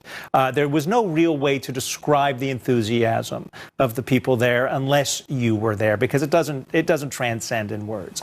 So let me ask you, you're standing on that podium. Is it the same feeling now that he's won the office and is enacting what he said he would do? It is very incredible. It feels like a family reunion.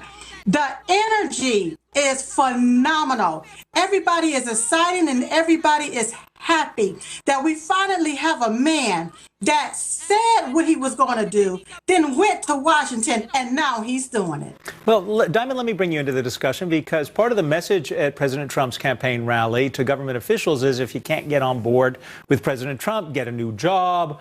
You know, why are so many people, do you think, whether they be reporters or people from different communities in the United States, giving the president a hard time 1 month into his presidency?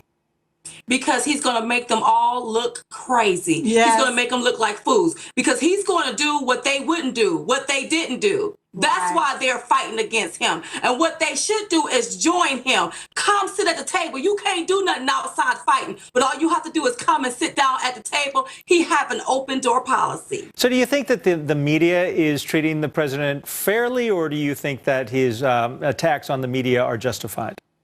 Look, his attacks on the media are justified. These reporters they are trying to use, they have a political agenda. That's right. And they're trying to influence the American people, and it's not working. We didn't believe them in the primaries. We didn't believe them in the general election, and we do not believe them now, baby. We believe the President of the United States. That's right. He won it. This is his administration. Now let him lead. So let me ask you this. You were both Democrats. What made you switch? Well, whenever President Trump started running for president, we realized that we had to switch our party to Republican in order to vote for him in the primaries and to go ahead and vote for him in the general election. But we're so glad that we switched our party because it was time for us to come off that Democrat plantation. We realized that just because you black didn't mean we had to vote Democrat. So we were so excited with doing so because we wanted to vote for the man with the master plan to make America great again, and that's President Donald J. Trump. Let me ask you this question, because I know the president has talked about a new deal for America's African-American community. And, I know no other better way to ask this. It seems almost condescending for a guy who's white to ask someone who's African-American, what do we need to do for the African-American community? Because I would imagine what needs to be done for the African-American community is the same as the rest of the communities which need jobs and police security. But if I can ask you, what should that New Deal plan look like? Well, it should look like bringing back opportunities to those communities, rebuilding those communities. And I am not for talking to all of these groups. Leave these here groups, the CBCs, the NAACP, go directly to the African-American people and talk directly to them, not these groups, because these groups do not speak for all black people. Do you think the president could make a trip to Chicago and meet with the people who are living in the neighborhoods where there has been violence and unemployment and listen to them and cut out, as you just said, the Congressional Black Caucus and the traditional sources of meeting with people? Do you think he should do that? I think he should do that. Yeah. See, a lot of these here groups, they've been working for their own greed and not the need of black people. That's why we have these impoverished neighborhoods. That's right. They haven't done anything to rebuild the inner and urban cities, and then they get mad with the president because he wants to do something. And keep in mind that whenever he was on the campaign trail, he did go into a lot of these inner cities and looked at the neighborhoods and look at how the buildings was just abandoned. Yes, and so that's why he wants to rebuild, because he's a builder. It's something easy for President Trump to do. It's something that he see a need that has to be done, that can be done to help bring these people back to life again. Yes. And that's why he wants to continue to make black people inclusive and not exclusive, as Americans first. Diamond and Silk, you remind me that the best part of the job I have is getting to meet people and listen to people just like you. Thank you so much for joining us. Thank you for having us. President Trump set to issue a new executive order on immigration this week, and the revised order will reportedly target immigrants from the same 7 countries. We're going to tell you the latest on this in just a minute. Dr. Zuhdi Jasser will join us, and it'll be great to talk with him. But first, we do have a sad note. Our own Brenda Butner, a senior business correspondent for Fox News Channel, died. The former host of Bulls and Bears was a Harvard graduate and a Rhodes Scholar, and to us, a longtime member of the Fox family. Brenda Butner was just 55 years old, and she will be sorely missed.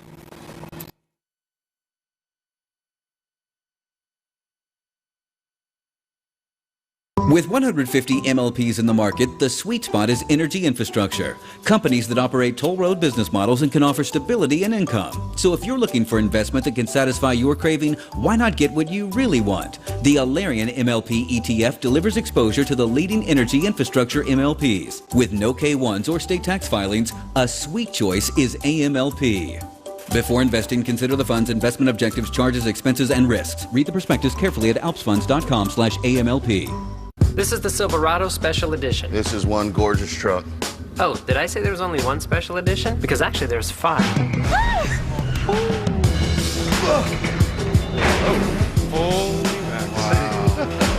Nice. Strength and style. Which one's your favorite? Come home with me. It's Truck Month. Find your tag for an average total value over $11,000 on Chevy Silverado All-Star Editions when you finance through GM Financial.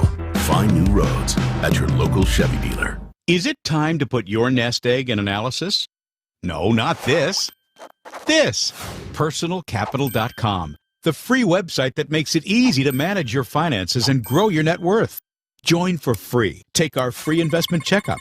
Use our fee analyzer to uncover hidden fees that could be draining your assets. You'll see all your accounts in one place and get all these free tools, including a retirement planner that takes the guesswork out of retirement. Join for free at personalcapital.com. Your toilet tank is a holding tank for breeding bacteria, slime, mildew, and mold. With every flush, mold spores fill the air while that nasty mess slowly stains your toilet bowl, leaving you with that dreaded scrubbing chore. Not anymore. Hi, I'm Johnny V, fourth-generation plumber and inventor of Hurricane, the double-duty toilet cleaner that cleans the tank and bowl in one shot. Just pull, pour, and nothing more. Instantly, my secret fast-action foaming formula goes to work, scrubbing from the inside out. Hurricane cleans with hurricane strength, unleashing a cyclonic fury with millions of power scrubbing bubbles that shock, scrub, scour, and devour odor-causing mold, mildew, and bacteria. Just flush, and Hurricane surges through the water jets, eliminating hard water and mineral deposits, creating a fuller flow that cleans and sanitizes the bowl while it circulates. You get a deep clean that's chlorine-free, odor-free, and safe on all plumbing and septic systems. Use Hurricane once a month to keep any toilet running cleaner, better, and longer. So why settle for this when Hurricane gives you this? Just pull, pour, and nothing more. In a matter of seconds, it was foaming, scrubbing, and cleaning. It was amazing. So when was the last time you cleaned your tank? And now, for a limited time, Hurricane with 3 shock cleaning power packets is yours at my wholesale plumber's price of just $10. But wait, call now and I'll double the offer free. Just pay separate processing and handling. Use my Hurricane fast action cleaning formula, and if your toilet doesn't stay sparkling clean, I'll give you your money back. Get 2 boxes of Hurricane. That's 6 shock cleaning power packets, an amazing value for just $10. Here's how to order. To order Hurricane, call 1-800-369-5380 or go online at buyhurricane.com. Don't delay, call 1-800-369-5380 or go online at buyhurricane.com. Order now.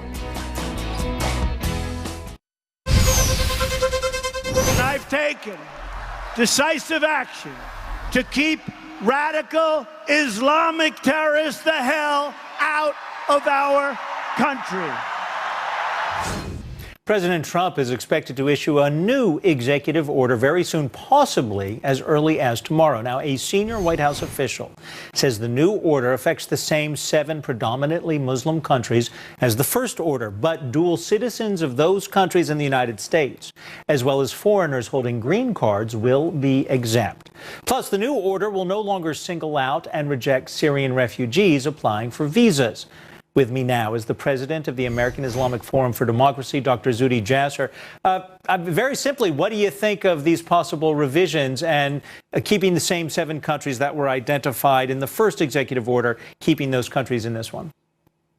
Well, Adam, I think it recognizes that these 7 countries are deep problems identified by the Obama administration as being chaotic, unmanageable regimes that we just couldn't rely on. So I think to that point, the president's going to move forward with keeping our country safe. To the points that were raised, I think it's demonstrating that the checks and balances of our court system work.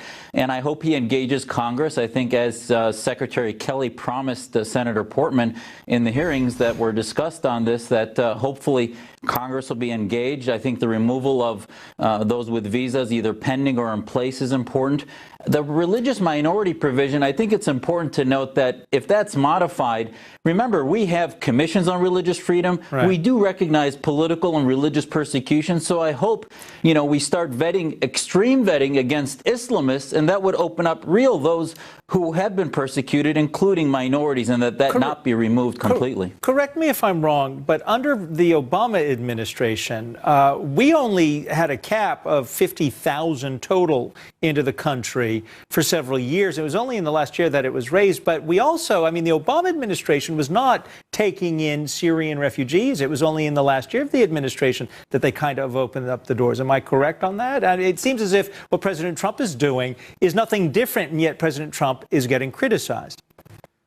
This is where the narrative has just been bizarre as far as sort of this agitation propaganda. I mean, many of us in the Syrian American community were asking for more refugees. Yes, vet them better and even extreme vetting against Islamists and jihadists, but bring more in because there's so many that need to come in. We asked to increase from 50 to 100,000, and that was just going to happen in 2017. So President Trump now said, hold on a second. Let's make sure the vetting is done correctly. And I'm glad to hear that Syria was taken off the permanent stop list and put back on the pause list, which makes more sense since that's the country of most need. But the narrative is just completely backwards from a media that really wants to get ahead of this because they know this is the first step in a long process of vetting against Islamist, jihadist ideologies that are the bigger underbelly of the global threat. The key question, though, is do you think this order will hold?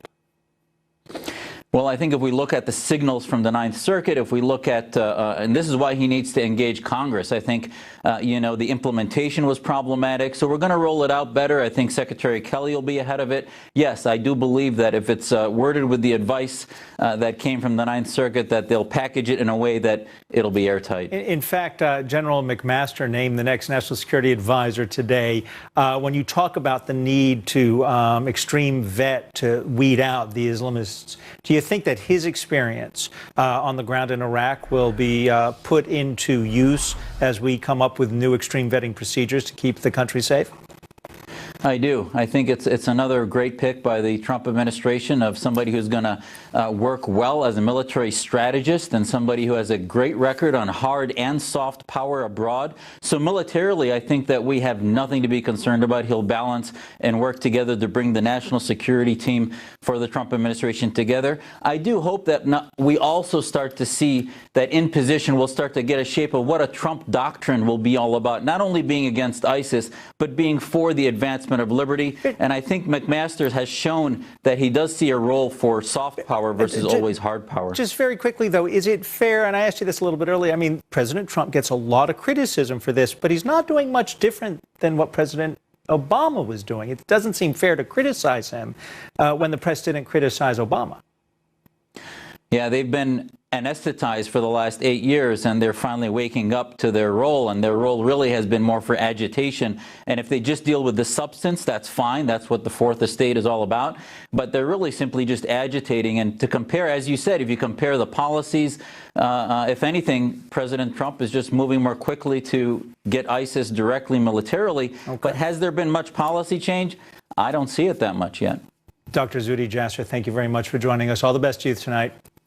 Thank you, Adam. Appreciate it. First Lady Melania Trump was slammed by the left for reciting the Lord's Prayer at the president's rally over the weekend. Our political panel will weigh in on that. And last week, protesters staged a day without immigrants, demonstrations to show their contributions to the U.S. economy, but it kind of backfired. Dozens were fired from their jobs. We're going to debate if it was worth it or not when we come back.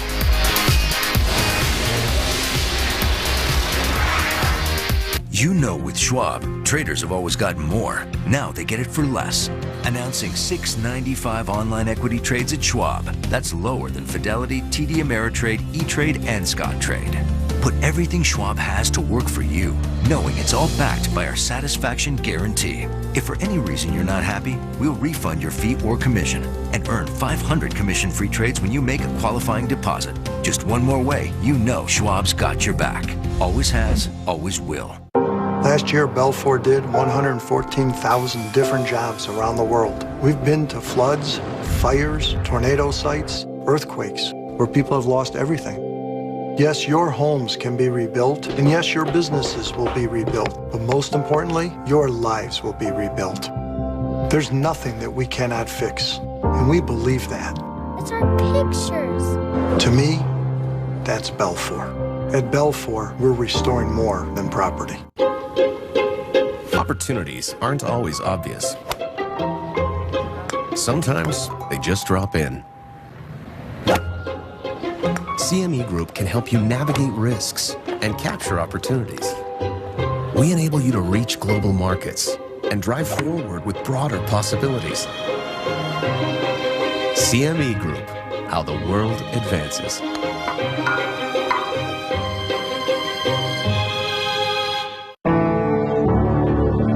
Look closely. Hidden in every swing, Every chip and every putt is data that can make the difference between winning and losing. The Microsoft Cloud helps the PGA Tour turn countless points of data into insights that transform their business and will enhance the game for players and fans. The Microsoft Cloud turns information into insight. Lose weight, eat healthy, and get in the best shape of your life. Introducing the brand new South Beach Diet, the safe and effective way to lose weight and learn the way to maintain a healthy weight without hunger or deprivation. I'm Jennifer and I lost 22 pounds on the South Beach Diet. Over 11 million people chose the South Beach Diet. It's brand new with fully prepared meals delivered right to your door. Order your South Beach Diet meal plan and get 1 week free. I'm Asia and I've lost 14 pounds in the first 2 weeks. The secret? A unique phased approach. First, reset your body for quick weight loss in just 14 days. South Beach Diet is low carb, low sugar with healthy fats. Lose weight fast. I loved the food, especially the sriracha chicken. I lost 24 pounds on the South Beach Diet. I'm Betsy and I lost 12 pounds on the South Beach Diet. Call or click right now and get 1 week free. Lose weight fast with the brand new South Beach Diet. Call 888-296-PALM or visit southbeachdiet.com and get 1 week free.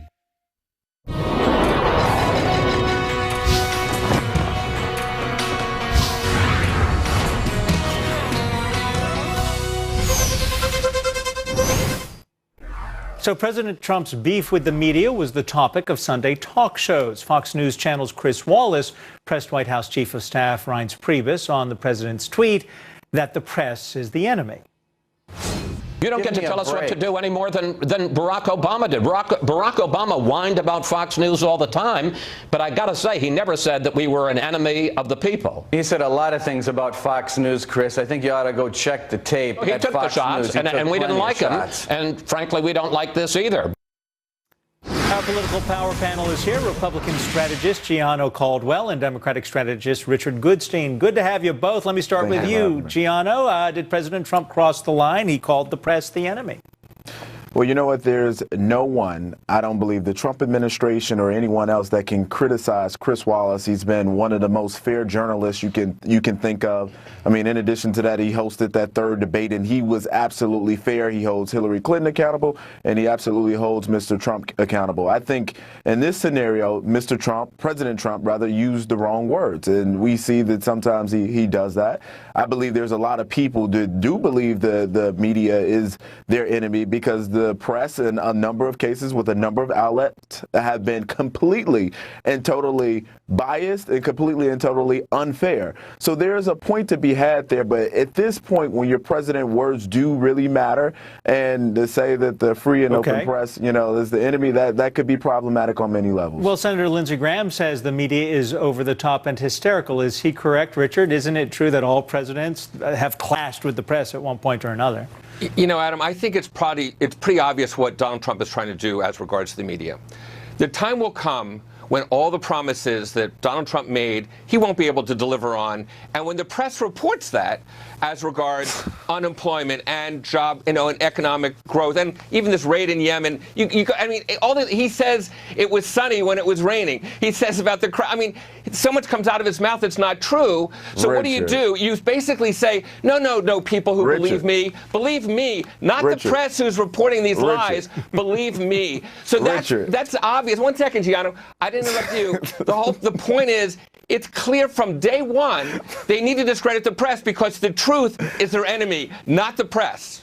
Gianno. Richard, the Democratic Party is calling. They want their talking points back. I mean, every time we hear this ridiculousness, you got a guy who got in office in the first week, he's accomplishing great things. He's accomplishing almost his entire campaign platform in 2 weeks, and you're saying that it's all because he's going to fail. Come on now, Richard. Let's be honest about this stuff. No, I'm just saying, Gianno, it's the truth is his enemy, and every single day, whether it's the crowd size or the electoral college win. So you're saying, Richard, it's simply not Richard, true. Let me ask you this. Wait, Gianno, hold on a second. Richard, let me just ask you this. The press is at times out of touch and doesn't get it. I mean, I've worked in Washington and I have missed things, but there is a bit of arrogance about the coastal press. that totally misses what's happening to people who live in other parts of the country. And the president has accurately keyed in on that. Perhaps his choice of words is misguided, but there is something there, as I think it was Bill Clinton, the definition of is. Well, there is something there, is there not, Richard? Look, I think everybody in the press would concede that they kind of missed what it is that got Donald Trump the Electoral College win, notwithstanding his 3 million vote loss. But to say that that the press, because they missed that, is the enemy of the people, how can you even disagree for a second with what Chris Wallace said about crossing the line? The only lines that Donald Trump is crossing is his historically low approval ratings. Those are lines that, frankly, I don't think anybody thought we'd ever get close to. Neither of you go anywhere. I've got to go to commercial break. I appreciate your calling the press and reporters and anchors people, but you've obviously never eaten with one. We're going to be right back with more on all of this. The Day Without Immigrants protest was supposed to make a statement, but may have made more consequences for participants instead, and those were negative consequences. We'll tell you why. Also, more criticism against First Lady Melania Trump. Now she's being attacked for leading the Lord's Prayer at her husband's rally. We're going to talk about that next.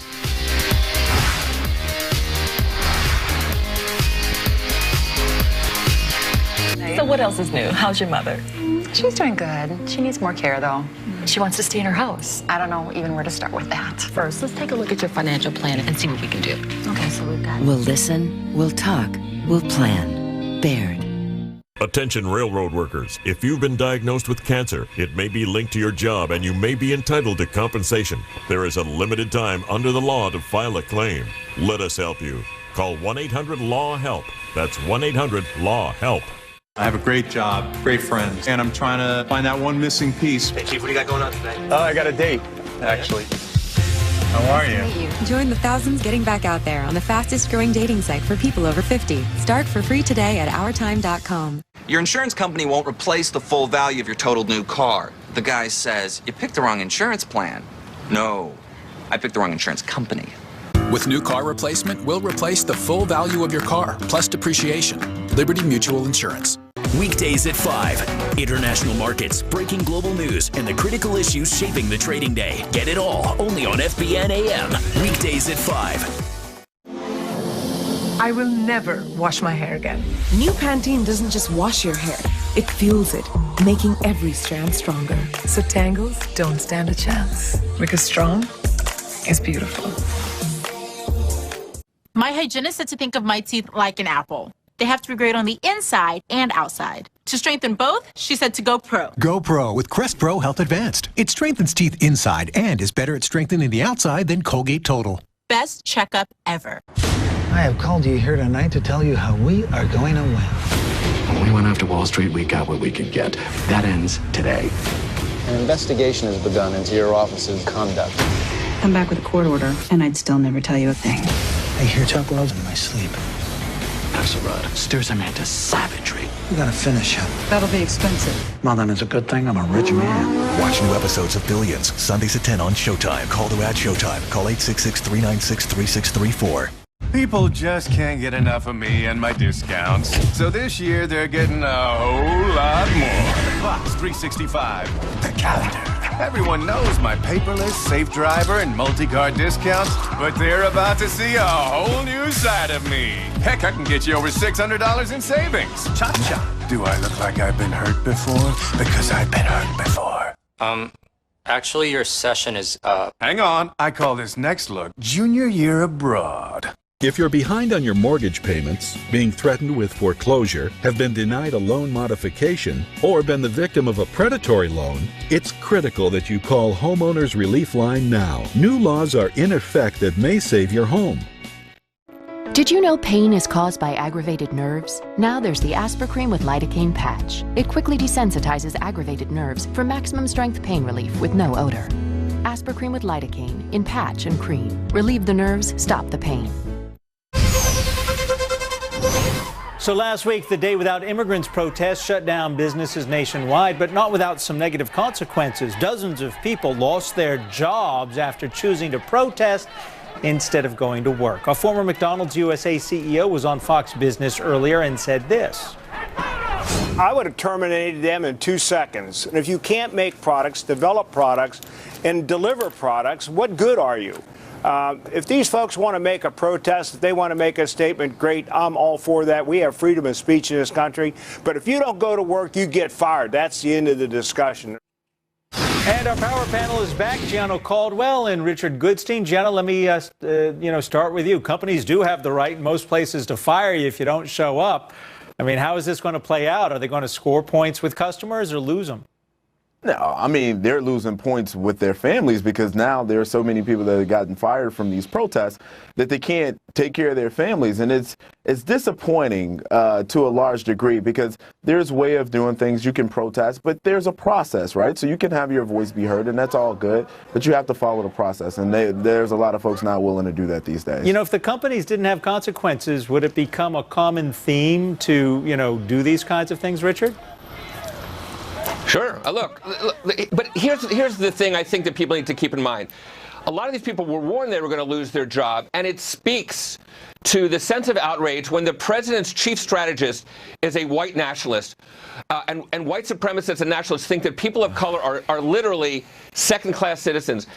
You go in knowing you may lose your job. And incidentally, Adam, ask people in the agriculture sector, ask people in the hospitality sector how they're going to manage without the labor of undocumented workers. If they start firing every one of those, forget whether they've left the job or not. But if they lose them all, if Donald Trump makes good on his claim to throw them all out of the country, good luck. Okay, let me switch gears real quick. Melania Trump outraged a lot of people on the left when she started the rally Saturday with the Lord's Prayer. In fact, on Twitter, people were saying terrible things about her. Let me go back to you, Richard.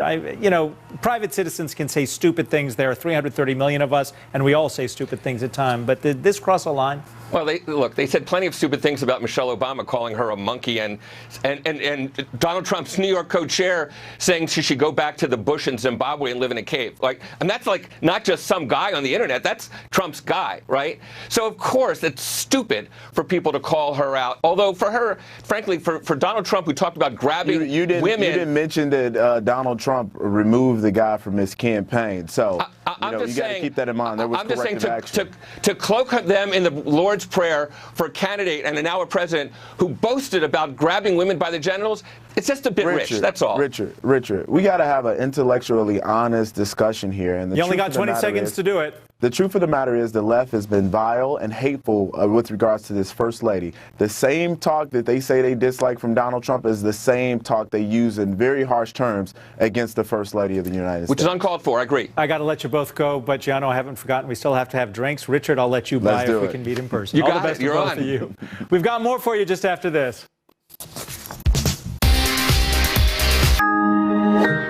We asked people to write down the things they love to do most on these balloons. Travel with my daughter. Roller derby? Now, give up half of them. Do I have to? This is the tough financial choice we could face when we retire. But if we start saving even just 1% more of our annual income, we could keep doing all the things we love. Prudential, bring your challenges. What if you could travel the world, explore the places you've dreamed about, without the planning, navigating, or worrying about the details? Welcome to Colette Guided Travel, where your only job is to have the time of your life. At Colette, we think travel should be easy and convenient, no matter where you choose to go. It starts with VIP service to and from your doorstep. Your flights, hotels, and meals are all taken care of. You'll have exclusive access to museums and attractions, so you can spend more time enjoying and less time waiting. All in the company of the top tour managers who give you a real perspective on the region's history, food, and culture.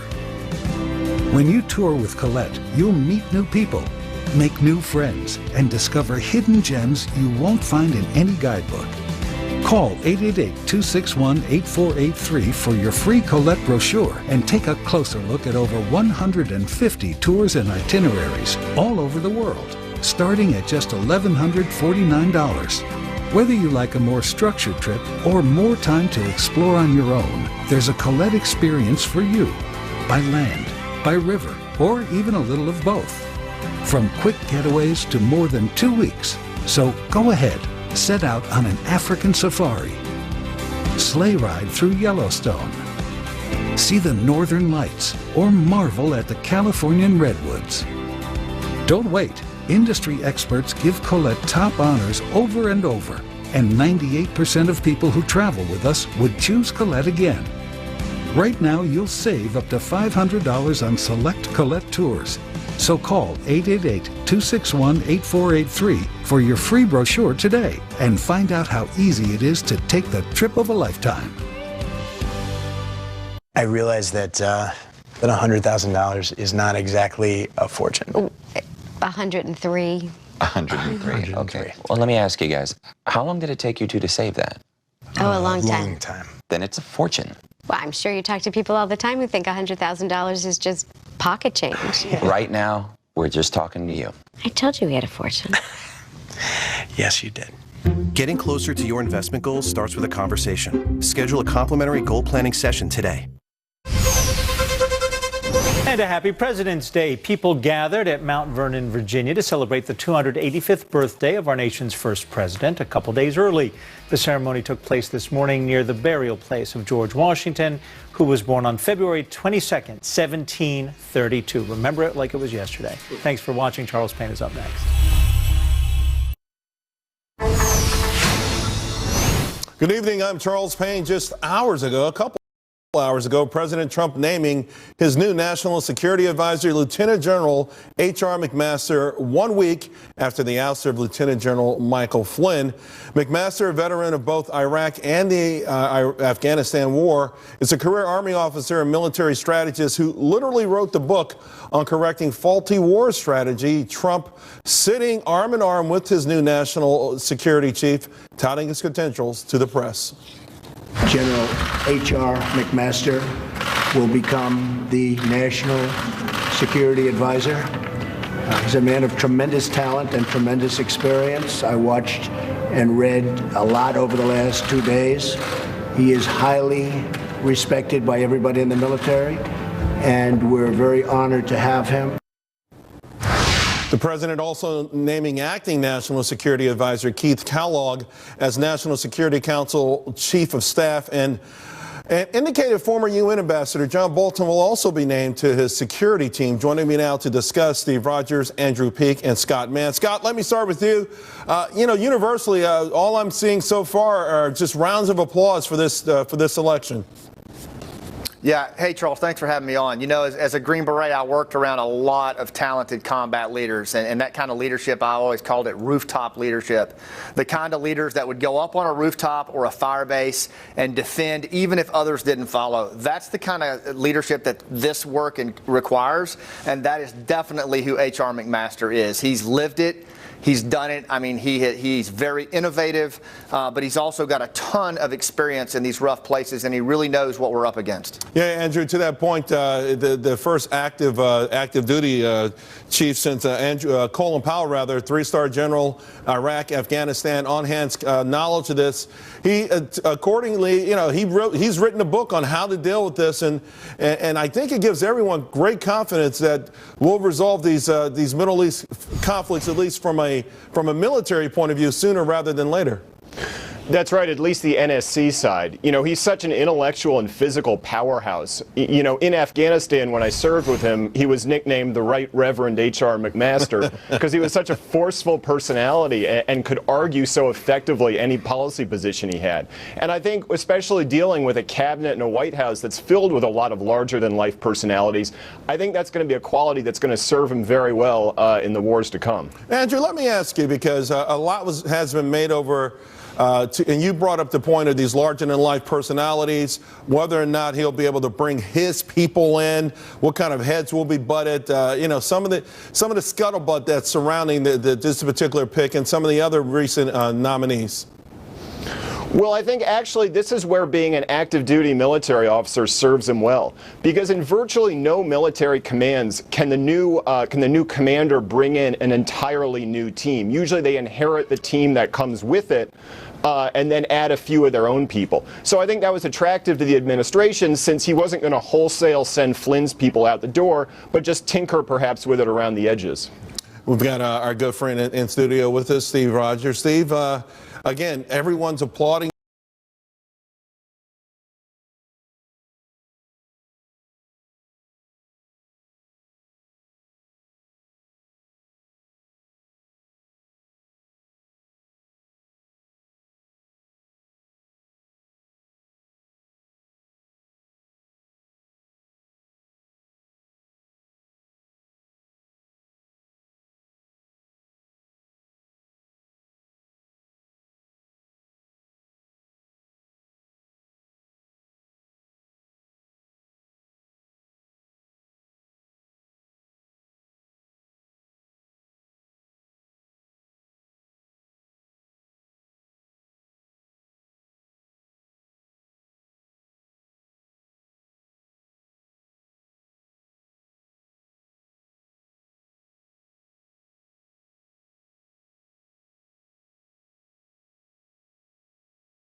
Ongoing conflict that everyone wants to just kind of get out of. Well, look, Charles, one of the biggest challenges we have is Islamist violent extremists who operate, in these marginalized places like Iraq and Afghanistan, but yet have global reach. And it is going to take the kind of innovation that McMaster has. And I'll tell you what else it's going to take is his willingness to push back, which he's demonstrated. He'll push back if it's a stir and repeat kind of strategy that hasn't worked in the last 15 years. Are you saying he'll push back against the commander-in-chief? He'll have to, and I think that'll be a necessary requirement for this position because, what we've done for the last 15 years hasn't worked too well, has it? Well, no, it hasn't, or we wouldn't be 15 years and counting. And on that note, Andrew, we saw the launch of Mosul. I guess I was a little cynical because it happened at a time under President Obama where I thought it was time to coincide with the victory going into November, maybe a boost for Hillary Clinton. Now it's dragging along, it's bumping along, and, not a lot of red flags out there. Should there be? Well, what was holding back the Mosul attack was the logistical and intelligence support that the Iraqi army has had such a tough time integrating into its operations. So I think simply it just took a long time for that to catch up. I was also a little cynical, and I was like, oh, well, this is going to be right before the election. But no, I think the real answer is just that, like a lot of developing world militaries, the Iraqi army has some trouble with support functions.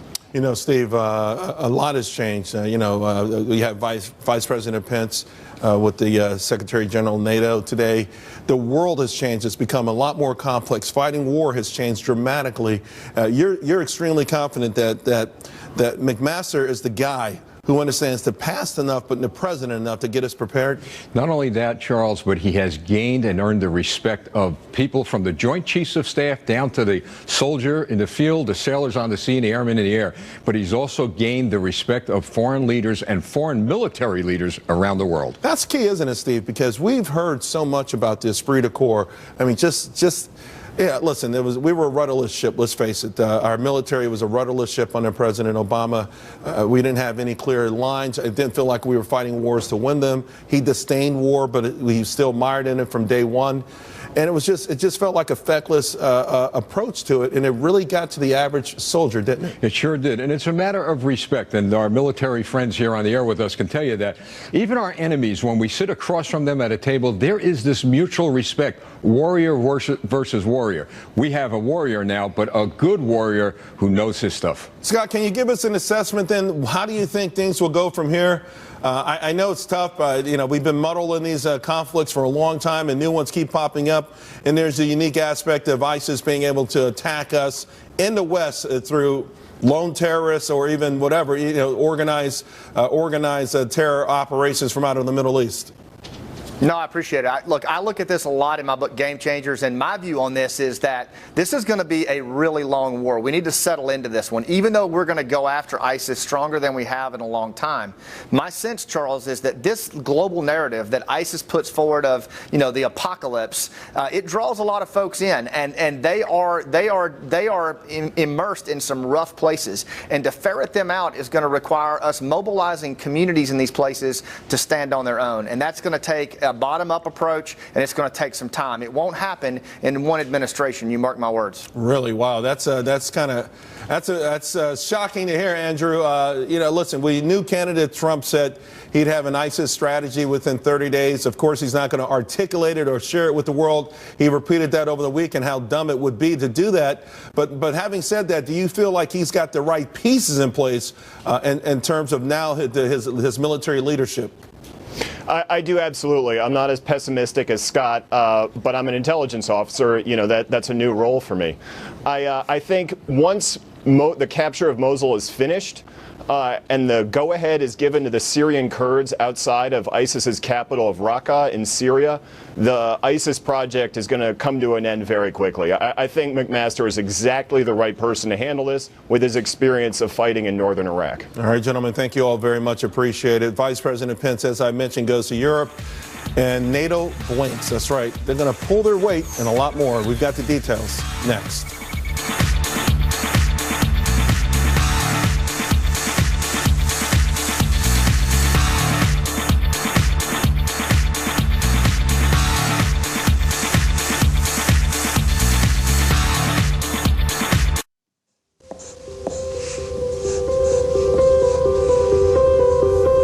Hi, Olivia. How are you? Good. Could you write a letter telling us what you're most thankful for? Okay, what should we write for Dr. Evans? What color? This paper? Thank you for... Dear Dr. Latanza. Dear Brandon, before I met you, I couldn't write with my hand. I can do so much now. I can ride a bike and so much more. Thank you for being so kind. You've changed me for the better. Because of you, I am able to Play sports like football. I can run, Jump and play since my surgery. I always feel special when people like you are around me. Love, Spencer. These moments are only possible because of caring people like you. Because of people like you, Shriners Hospitals for Children has helped more than 1.3 million kids over the last 90 years, regardless of a family's ability to pay. But we need your help. When you give 63 cents a day at loveshriners.org right now, You're helping kids like me. And me. And me. And me. When you call today, we will send you this adorable Love to the Rescue blanket as a thank you and a reminder of how you are helping a kid like me. It only takes 63 cents a day to give the gift of a miracle. really? Only 63 cents? Because of you, we see lives changed every day. Your gift, no matter how small, makes a difference. But a big gift makes a big difference. You make miracles happen. We are so grateful for your support. Thank you. Merci. Gracias. Sheshe. Thank you for giving. Your gift now makes these moments possible. Please call or go online now. If operators are busy, call again or give right away at loveshriners.org. Fox Business is the fastest growing network in all of cable. More coverage, more analysis, more business. The numbers don't lie. More people are turning to the Fox Business Network. Moving is the worst. Am I right? So much to do, so much to think about. Fortunately, Dish makes it free and easy to move your service. The Dish Move-In deal has great deals on premium movie channels and sports packages. And when you upgrade to the Hopper Whole Home DVR with Remote Finder, you'll never lose it again. Plus, Dish can mount your TV. You just kick back and relax. No, we kick back. You bring in the fridge. So much to do. All new Property Brothers, Wednesday nights at 9 on HGTV. Progressive claims to show people their competitors' rates alongside their direct rate to save you money. But what's really going on?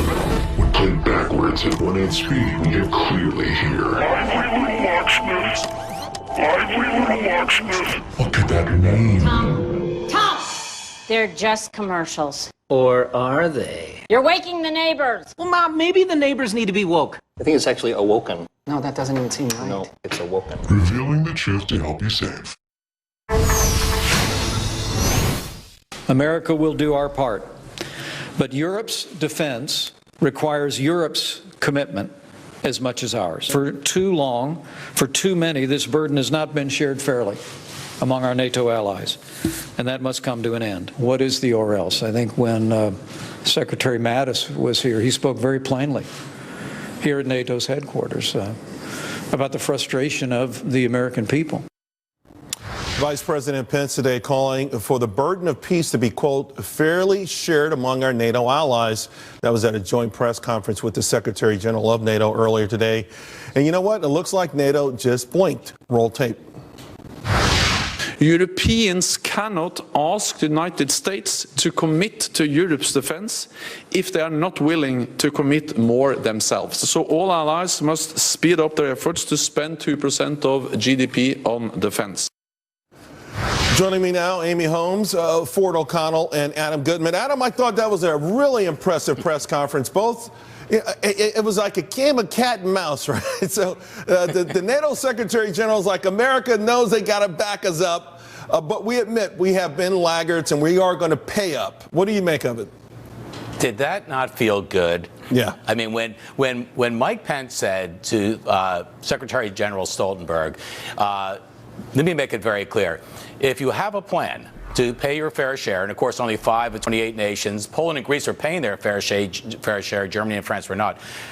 If you have a plan to do this, accelerate it. If not, get one. I love that. That was pure theater and poetry, but it was long due. And what will be known, I think, today, Charles, as a red letter day for American foreign policy. On the one hand, you get Lieutenant General McMaster joining the A team of right. Tillerson and Mattis and Kelly, and now you've got a real player in the vice president telling Europe it's time for you to weigh in and be a part of our mutual defense, and his message was heard loud and clear. Of course, Amy, a lot of people were thinking about what General Mattis said last week, or else. In other words, hey, if you don't get your act together by the end of this year, that's it. And listen, Vice President Pence is just amazing because he has a way of putting things that is so diplomatic. Mm-hmm. He articulates the same things, whether it's Mattis or President Trump. He knows how to say it in a way, though, that calms the waters. Right, and if you notice, he sort of elided the or else. He didn't, articulate what that or else could be, and he got results. And Charles, there's this phrase that we keep using over and over since Donald Trump's election: a new sheriff is in town. And we saw that being direct and, stating our expectations, and NATO allies, they have been underpaying all of these years, and now they're saying they're going to pony up. By the way, I just want to let the audience know that's the Joint Base Andrews. President Trump arriving back from his weekend in Mar-a-Lago. Of course, it was another working weekend for the president. Again, he got a lot of things done. In addition to that campaign-style rally on Saturday, today, the major breaking news we do have today. And again, here we have, he just now leaving Air Force One. I'm sorry, Amy, go ahead. Oh, no, that's perfectly all right. And, as we're saying, Donald Trump he's assembled this A-team with our Department of Homeland Secretary Kelly, General Mattis, and also Mr. Pence, Vice President Pence. And then today, with his announcement of General McMaster, that's getting applause and plaudits across the board, that he is a serious person, a real intellect, and someone that, can very well handle the job. Ford, what'd you make of it all? Well, I think that at this early stage, the MVP of the Trump administration, look, I tend to trust countries who put their money where their mouth is. And yes, only 5 of 28 are bucking up the 2% of GDP. But bucking up the 2% of GDP to stop Russian aggression in Europe is not enough. That 2% must be put towards capabilities and not ancillary costs. And that's going to be the real proof in the pudding here. By the way, I should let the audience know that our new National Security Advisor, General McMaster, is on the plane. He did fly with the President Trump on Air Force One. As you can see now, President Trump getting on Marine One. Adam, on that note, it is really interesting. You've got so many countries where I don't know. I guess Luxembourg figures there's so much money there, they'll never be invaded. Belgium, Spain, Slovenia. But there was also... Some people would argue they are being invaded as we speak by the migrant crisis. Oh, yeah. Well, and I'm glad you brought that up, Amy, because that's the other part that was going on, the cat and mouse chess game today. The role of NATO. Now, they started out the presser talking about the past role in Russia and pushing back against Russian aggression. Vice President Pence talked about that numerous times, but also underscored the new reality of NATO. And this is where you had the big argument over the campaign, whether or not they're obsolete or not. Well, I can tell you, Charles, that NATO is not going to become like the canary in the mine shaft in terms of the shifting dynamics of European politics. If you needed any evidence of that, look at the latest polls out of Germany showing that Angela Merkel's CDU party lost 12 points to the SDP, led by a bookseller with less than a high school degree. Things are shifting and shifting quickly, and what NATO's got to show, as do other leaders across Europe, is they're ready to muscle up and unite together for the common defense and fighting for the things we all believe in. Right. Immigration obviously is playing into this, but national defense, certainly against Russian aggression and other things, should take a backseat to nothing. Well, and Charles, if I could add that there's also, of course, another big audience member on this political stage, and that's Russia. And the Washington Post is reporting that the initial euphoria in Moscow over Donald Trump's election is now evaporating. And they're seeing that those cabinet secretaries that Donald Trump has chosen, to advise him and lead his foreign policy are very serious people who identify Russia as an adversary of the United States. And President Trump himself tweeted that Russia had taken Crimea. And maybe President Obama was too soft. But Amy, to your point, the question now is, can the European members of NATO actually stand up to Russia and not keep calling us in there and mooching off our teeth to make this happen? Look, I think McMaster is even better than a lot of people realize, because he's been thinking about gearing up for war against Russia and pushing back Russian aggression for quite some time. And I agree with you, the Trump administration wants to stand up to Russia, but they also want to make sure that everyone's paying their fair share. Amy, you brought up the hold on one second, Adam. Let me just ask Amy, because you brought up the migrant situation and ISIS, of course, and the new role, at least the evolving role, that NATO should accept. Do you feel confident after seeing this press conference that they understand that? I don't. I think where they're, in terms of the migrant crisis in Europe, I think where you're going to really see pressure are from the European voters. Chatham House, which is a think tank based in London, they just came out with a poll just this month that shows that Europeans, on average, are actually far to the right of Donald Trump when it comes to Muslim immigration. 55% on average of Europeans that were responding across 10 countries said they want a complete stop. And we are watching Marine One take President Trump back to the White House. Adam, I'll give you the final word. The final word today that Vice President Pence delivered to NATO is stand up, put up, and pay up. And I think we'll all be better off for that. Well done. What? That might fit on a license plate, especially the European ones, because they're a little longer than ours. Thanks a lot, guys. Hey, still to come, keeping score on President Trump's economic accomplishments. We're 30 days in. Have we seen any results? You betcha. We'll be right back.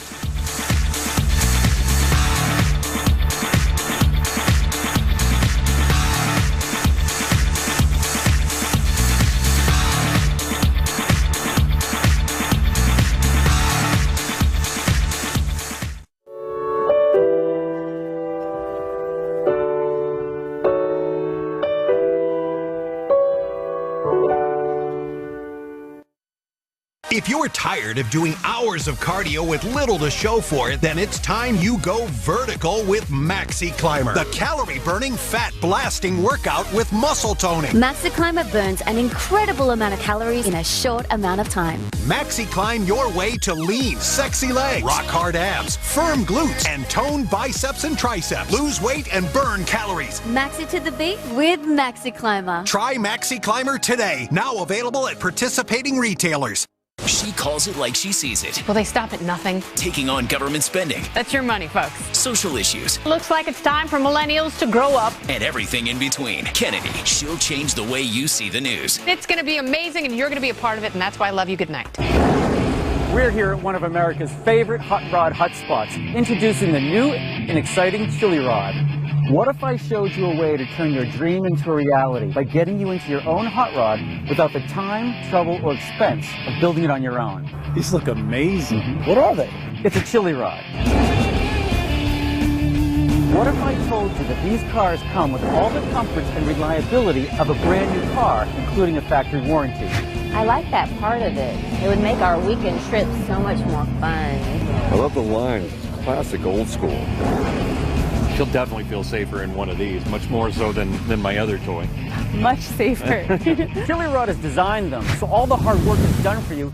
All you have to do is pick the color, interior, and you're ready to go hot rodding. Go to chilirod.com and reserve yours today. Chili Rod's foundation model have a limited run and will sell out. Don't miss out. Order yours before they run out. Go to chilirod.com and reserve yours now. Lose weight, eat healthy, and get in great shape. Lose 5 pounds in your first 2 weeks. Introducing the brand new South Beach Diet, the effective way to lose weight and learn the way to maintain a healthy weight. I'm Asia, and I've lost 14 pounds in the first 2 weeks. Over 11 million people chose the South Beach Diet, and now it's all new, with fully prepared meals delivered right to your door. Order your South Beach Diet meal plan and get 1 week free. I lost 22 pounds on the South Beach Diet. The secret? A unique phased approach. First, reset your body for quick weight loss in just 14 days. South Beach Diet is low carb, low sugar, with healthy fats. Lose your first 5 pounds fast. I loved the food, especially the sriracha chicken. I lost 24 pounds on the South Beach Diet. I'm Betsy, and I lost 12 pounds on the South Beach Diet. Call or click right now and get 1 week free. Lose your first 5 pounds fast with a brand new South Beach Diet. Call 855-939-PURE or visit southbeachdiet.com and get 1 week free. Tomorrow, start your day with an edge. Before the market opens, I'll make sure you're ready. The insight you need is on Mornings with Maria. Then, taking sides over taxes as Trump pushes his plan, how the reforms could hit a roadblock in Congress. Corey Lewandowski breaks down the fight on Varney. Well, we're 1 month into the Trump presidency, and the administration says it's already giving Americans reasons to cheer. I mean, think about it, from the stock market soaring to record highs to some seriously solid economic reports. And well, President Trump has accomplished all of this in spite of the obstructionist Democrats in Washington. To my panel now, Brian Brinberg and Grover Norquist. Grover, it's been amazing. You know, we have seen that surge in sentiment begin to manifest itself in reality, whether it's manufacturing data last week from Empire State and Philly Fed to some of the, maybe the jobs number also. How do you see it going? How do you see this momentum going along? Well, take a look at what the economy's facing. They were going to have a 5th left-of-center Supreme Court justice. They were going to have an NLRB, all of these agencies. They were going to push the country further and further to the left and give organized labor and trial lawyers a great deal more power. That didn't happen.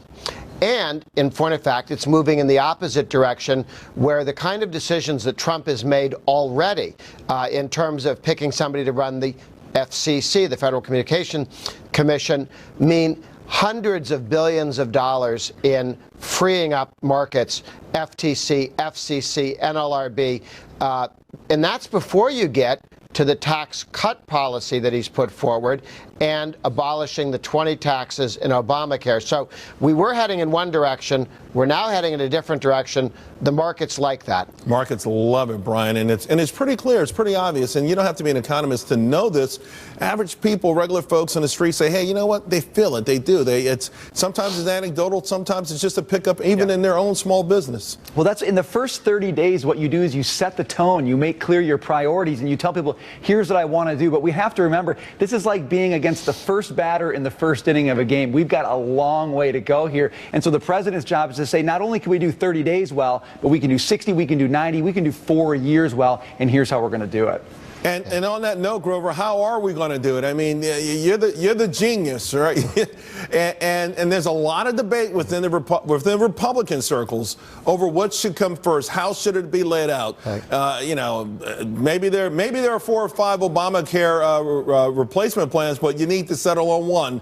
Maybe there are 4 or 5 potential tax plans, but they need to settle on one. How do they go about this? Well, I think you're looking at more than 80 to 90% agreement on both of those.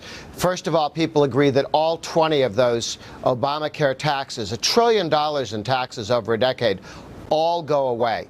The governors, the Republican governors, are all behind block granting or setting out a per capita, in a sense, block granting Medicaid so that states can take care of Medicaid rather than have the federal government run it. Dramatic expansions of health savings accounts, making sure we have problems already. That pretty much solves the problem. There's a lot of agreement there. Then you get to the tax cut. Everybody agrees the corporate rate's coming from 35 down to 20. That will kickstart the economy. Everybody agrees we're going to full business expensing, immediate expensing, rather than long depreciation schedules. That is going to be a strong push for the economy. There are some disagreements and some questions to be raised. But on the individual side, dramatic reductions in rates, cuts in the capital gains tax, no death tax, alternative minimum tax, gone. That there's a consensus on Republican side, House, Senate, White House. Brian, you've talked a lot, though, about and one concern is a trade war over the weekend, and some talk about perhaps adjusting how we measure exports and imports. Listen, I'm not an economist. It seems complicated to me. It seems sort of like it would defeat the purpose because of the role exports and imports play with calculating GDP. Is that the main concern that you have, is that there's such a fixation on that? Maybe the administration overplays its hand? Well, yeah, and if you look at how the market's performed, when the administration has talked a lot about the border taxes, that's when you've seen the market pull back a little bit. I think the average person says, look, I want the economy to grow. I want you to put your foot in the gas, don't put your foot in the brake, and let's keep going. And when people look at the trade policy, they say, that's going to slow things down. That's going to raise prices. Let's not go there. Let's get this economy growing, and let's see how that deals with some of the issues that we're pinning on trade and tariffs right now. Ryan and Grover, you're two of the best, and I appreciate you coming in on President's Day. Sure. Good to be here. Next, Vice President Pence declares the White House supports a free press, but that doesn't mean it's giving out free passes to play loose and fast. We'll be right back.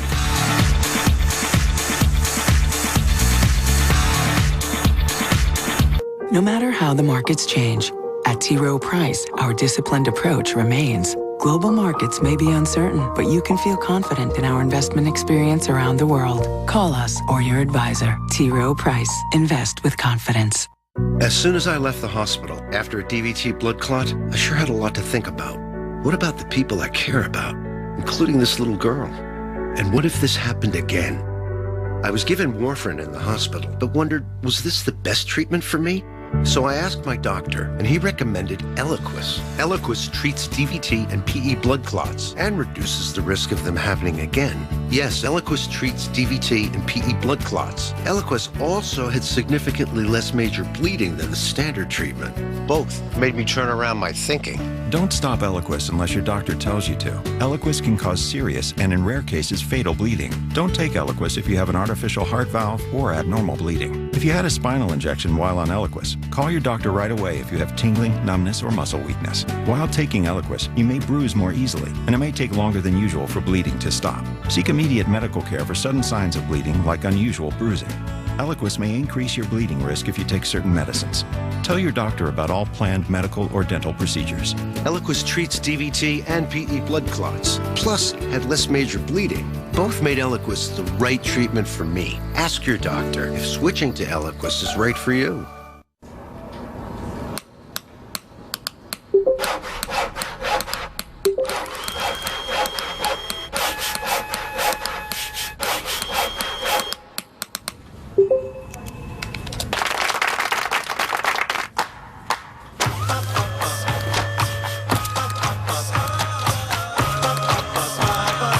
When you connect better, everything comes together.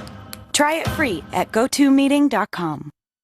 I was only 47 years old. I went back to work as a school nurse, and the very first day, I knew I needed to get a hearing test. Call 1-800-BELL-TONE for a free hearing screening. I couldn't understand what school children, as well as my own children, were saying to me. I thought my career was over. I was crushed. When you go to Bell-Tone, they're experts. This is what they do. I can participate in life the way I haven't. I feel like I'm alive again. Nothing sounds better than free. Call 1-800-BELL-TONE for a free hearing screening today. Your ancestors preserved and prepared, and now there's a better way. With the Harvest Right Home Freeze Dryer, you can preserve all your favorite foods for up to 25 years. Meats, fruits, vegetables, dairy, and complete meals can be easily freeze-dried right in your home, retaining their original fresh taste and nutrition. To order your Harvest Right home freeze dryer, call us today or visit harvestright.com. Harvest Right. Long live your food. This is the Silverado Special Edition. This is one gorgeous truck. Oh, did I say there was only one special edition? Because actually there's 5.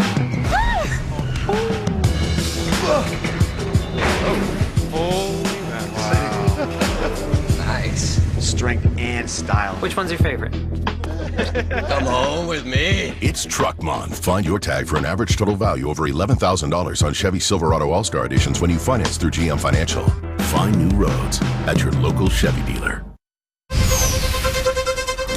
Vice President Pence today making big news in Brussels, getting NATO to commit to its financial obligation and also reminding the world of America's commitment to Europe and underscoring that the need for a free and independent press. Both the President and I strongly support a free and independent press, but you can anticipate that the President and all of us will continue to call out the media when they play fast and loose with the facts. Of course, remember President Trump slammed the media during his weekend rally following a series of tweets shaming several media outlets. We're going to talk about it now. Amy Holmes is back. Lee Carter joins us as well as Jillian Melcher. Lee, you monitor this kind of stuff. Yeah, a lot of people are saying, listen, what President Trump is saying is a reflection of how real, regular people just in so-called flyover states particularly have felt for a long time, that you've got this elitist media that's more or less looked down on them and forgotten their role. You know, I think it's really interesting if you look at some of the polls. Fox News just did a poll about do you trust the media or Donald Trump, and it was really close. It said 42 trusted the media, 45% trusted Donald Trump. But when you start to break it down by political affiliation, what ends up happening, Republicans, almost 90% trust Trump more than they trust the media. When you look at independents, almost 3/4 of them trust the media more than they trust Donald Trump more than they trust the media. So there's definitely this feeling that you cannot trust the media, that they are really thankful that somebody's talking directly to them, and they like this idea that Trump is not willing to just take it as it is and that he's going to fight to get his word out there. There are a lot of people that are afraid of it, but at the same time, there's a huge swath of folks that are really, really supporting Donald Trump in that. Well, of course, Senator McCain is not one of them. He came out pretty harshly overseas, and some people took issue with that, Jillian, in the sense that the Donald Trump tweet said fake news, not all media, but he said these particular outlets have an agenda that he thinks make them the enemy of the people. And some of them absolutely do. I mean, if you look at the New Republic running a totally speculative piece this weekend about does Donald Trump have syphilis? I wouldn't even call it speculative. I'd call it spurious. It was horrifying, yeah. But I think a lot of journalists are not like that and have criticized him on very legitimate things. And that is the proper role of the media, to be telling the truth, to be getting the facts out. Are all journalists perfect? Absolutely not. But I think the assault on the media has gone too far. It's hyperbolic and it's not transparent. That's one of the things we complained a lot about with the Obama administration. And that transparency really does serve a purpose. What do you mean when you say it's not transparent? So I think the Trump administration has not been particularly transparent so far, down to simple things like Trump releasing his tax returns. That's an important thing to know, whether you have a conflict of interest, and it's the media's job to serve the public. But should the media retaliate, though? Should there be a retaliatory nature with the media, Amy? In other words, say, the media has its misgivings about the Trump administration on this or that or this. But, a lot of people feel like that they went to war with him as a candidate, and that lingers into his presidency. Oh, they certainly have. And at Rasmussen Reports, we find that nearly a majority, even just last month, this is after the president's been elected, after he's been inaugurated, that nearly half of likely voters believe that the media is still biased against Donald Trump. And I would say, yes, we need to have an adversarial press. We need an investigative press. But we don't need a press that makes up stories like that President Trump removed the bust of MLK from the Oval Office. That story went halfway around the world before the truth could put its boots on. Well, they understood how insidious that would be. Absolutely. And I would also like to point out, for John McCain to be in Munich, Germany, trashing the President of the United States when Der Spiegel, I don't know if you know the magazine, put a cover of Donald Trump decapitating the Statue of Liberty with a bloody machete. This is also a country that doesn't allow free press. It actually has restrictions on free speech. So I found his remarks there to be totally irresponsible. I think one thing that's going to be really interesting interesting to see is how this plays out with the press. There's actually a Colorado newspaper right now where a politician accused them of fake news that's preparing to file a defamation suit over that. And I think that's going to have huge legal implications because we are having accusations that sometimes good reporting or opinion reporting is fake news, and it's a difference. But I think it's so hard now to tell what is opinion journalism and what is investigative reporting. You don't know. When you're going and you're looking at a headline in the New York Times, it says, Donald Trump is a pathological liar. Like, that is a diagnosis. Can they really be making that? That is completely, and you're supposed to say this is a newspaper. This isn't in the op-ed section. This is in the news section. The uses of all these? What about the uses of all these anonymous sources? Yeah. And we know that is great. not true. Ladies, we have to leave it there. It's a fantastic conversation, and I got a feeling we'll be talking about it again. Yes, we will. Thank you. Thank Happy you all very President's much. Day. Yeah, you too. Well, the Trump rally keeps soaring through 2017. We've got a lot of big earnings out next week, consumer earnings. I'm going to preview it all and tell you why this rally is justified, and maybe you should consider getting involved. We'll be right back.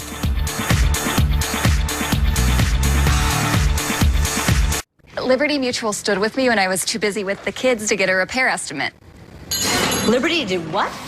Yeah, with Liberty Mutual, all I needed to do to get an estimate was snap a photo of the damage and voila. Voila.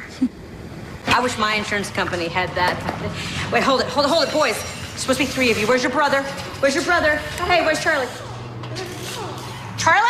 You can leave worry behind when Liberty stands with you. Liberty stands with you. Liberty Mutual Insurance. How do you see the world? At Shriners Hospitals for Children, We know that changing how you see things can turn them into everyday miracles. like riding my bike, Breaking boards. Swimming. playing soccer, hugging my mom. Every day for over 90 years, Shriners Hospitals for Children has been sending love to the rescue, regardless of a family's ability to pay. But this life-changing care is only possible because of support of people like you. When you visit loveshriners.org and give just 63 cents a day, you're showing that you care.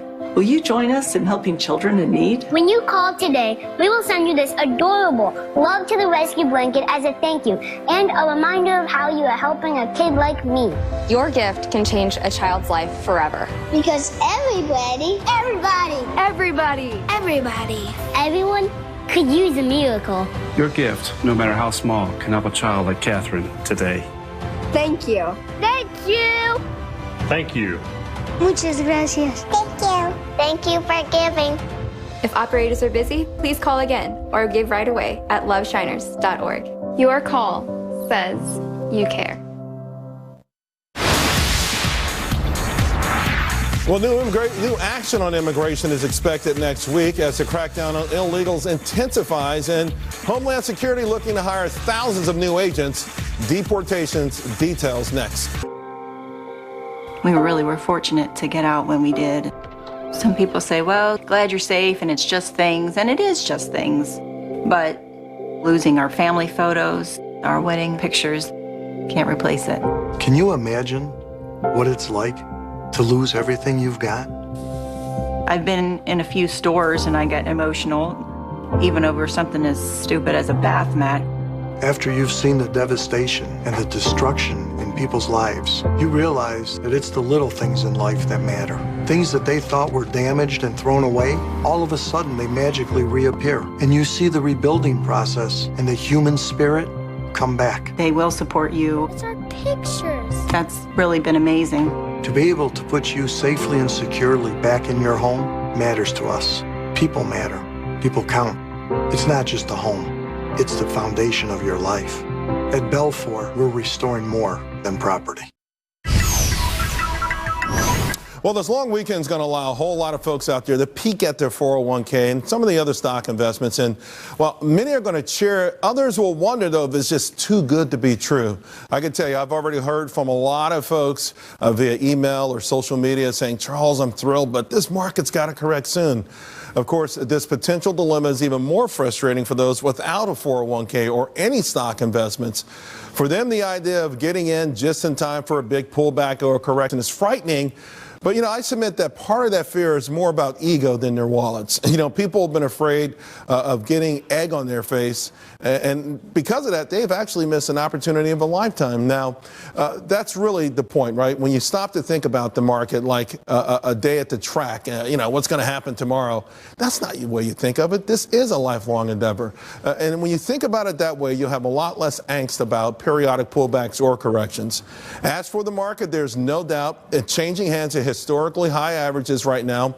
This is, in fact, the best forward PE since 2004, 17.6. But I got to tell you, it isn't significantly above the 25-year average of 15. More importantly, its economic momentum from employment to manufacturing is picking up at an even faster pace than the stock market. Moreover, corporate earnings this season underscore that momentum is not just justifying this rally, but it hints that there's more upside. According to FactSet data, 82% of S&P 500 companies have posted results coming into this past weekend. I want to give you the numbers. 66% have beat on earnings, 53% on revenue. 9 out of 11 sectors have shown faster growth rates since the end of the year, last year. More recently, last week, real estate joined that list. This week's earnings are going to give us a glimpse into the consumer spending. Before the opening bell, we got some pivotal names. They include Walmart. Of course, their shares peaked back in January of 2015. It's a stock that's had a series of lower highs. Earnings consensus has drifted. The company really not necessarily a pure proxy for the consumer because of the internet situation there, but it can give us a glimpse of how lower income folks are doing. Then there's Home Depot. That's the monster stock. Closing at an all-time high on Friday. The street's looking for $1.33. It probably needs to beat that, I think, to keep that rally going. Macy's reports, but let's face it, probably underscores the fact that the continued demise in department stores, which, by the way, was reflected in last week's retail sales report, down 3.2%. I don't think that number is going to be great. Watch Cracker Barrel. It could bring some good news to restaurants, which have suffered from food deflation. I also think that this stock is a great proxy for American sentiment, which has been soaring. Now, on a different note, today my friend and colleague Brenda Butner passed away after a long battle with cancer. She was just an absolute gem of a human being. Brilliant. She attended Harvard and Oxford on a Rhodes Scholarship. Down to earth, she loved motorcycles and barbecue sauce. She treated everyone with kindness, including me and my family. I will pray for her and her 2 wonderful daughters. God bless.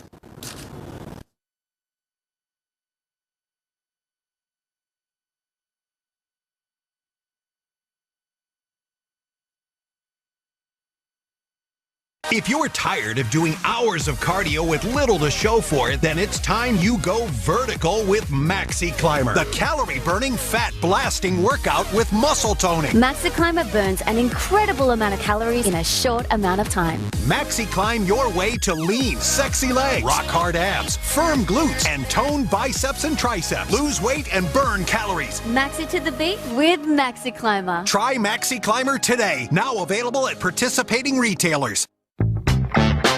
Money is like life. You have to decide how to spend it. And just like life, every decision affects every other decision. The trick is keeping track of what's going on. So we made you some simple, free tools to help you see all of your money and investments in one place. So you can make smart choices about how to spend your money and your life. Personal Capital. Get to know your money. FoxBusiness.com, your portal to all the business information you need. Access all of our exclusive content, including shows, market news, tweets, live radio, and podcasts. If you've ever considered getting a walk-in tub, we have great news. No more cold seats. For a limited time, when you purchase a Safe Step walk-in tub, we'll upgrade your order to include our newest feature, a heated seat. That's a $600 value. Free. But that's not all. The new and improved dual hydrotherapy system now has foot massaging jets to help soothe aching feet. And as always, Safe Step walk-in tubs are built to maximize safety so you can stay in your home and enjoy the comforts of bathing again. Call the number on your screen now for more information and a free, no-obligation consultation. Our new walk-in tub is affordable and could change your life. Thousands of people just like you are already enjoying the safety and luxury comfort of their SafeStep walk-in tub. Financing is available, so call 1-800-722-6464. That's 1-800-722-6464. You deserve it. Call and get yours today. Do you feel safe from cybercriminals? If you don't have PCmatic, you shouldn't. PCmatic is an American-made antivirus that blocks ransomware, target attacks, and spyware that no other product can through a proprietary database of good applications. If it hasn't proven to be good, PCmatic denies execution. PCmatic has won every test in the past 2 years. PCmatic includes security training on internet scams and how cybercriminals operate. PCmatic's ad blocker removes malicious and fraudulent advertising for a more peaceful and safe browsing experience. PCmatic's automated maintenance keeps your computers running at peak performance. PCmatic is affordable at $50 for 5 computers for 1 year with a 30-day money-back guarantee. Businesses and government agencies can stay secure and running optimally with PCmatic Pro. In a world of rampant cybercrime, you don't need to be helpless. Get PCmatic, America's antivirus, and Inc. 5000 fastest growing company. Breaking news, you are now looking at Marine wanted President Trump on board. Of course, he's had a long day with a whole lot of breaking news, including naming General McMaster as our new national security advisor. Of course, he had that working weekend in Mar-a-Lago with the big, let's call it campaign, almost like rally on Saturday. And it's been a long weekend, a long day. President Trump, though, seems to never stop working, and certainly he's arriving at the White House right now late this afternoon. Speaking of which, the Trump administration now is set to roll out a revised executive order on immigration, and the new order is not expected to impact green card holders this time. This as the Department of Homeland Security is stepping up plans to hire at least 10,000 additional immigration officers. Joining us now, former Sheriff Paul Babube. Paul, listen, you had a major fake news story last week about a massive roundup illegals and bringing in 100,000 National Guardsmen. I mean, yes. Our country has been, the media, the mainstream media has set this country up to make life very difficult for ICE officers to enforce the law. Yeah, it's a tough enough job. Anyone in law enforcement, certainly our ICE enforcement officers and our Border Patrol agents, they've been calling, screaming for help, and President Trump has responded to that call. And he's, through Secretary Kelly, has now issued directives to hire immediately 5,000 additional Border Patrol agents and 10,000 additional immigration officers. And they're going to go to work immediately. And so this is great news. It's delivering on a promise that we all heard about for a year and a half, and now it's coming true.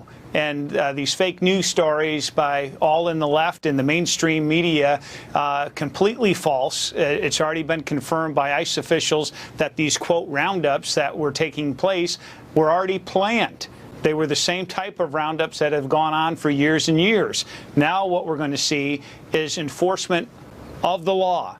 There are no carve-outs. There are no executive actions for this group or that group, and a 6-page memo that Jay Johnson had issued directing that basically all illegals were given de facto amnesty. Those days are done. There's a new day, and it's law and order. The law is going to be enforced when it comes to immigration. And isn't that the fact? I mean, if you look at President Obama and their interior removals dropped dramatically. I know overall his deportations were higher, but it sort of was gimmicky.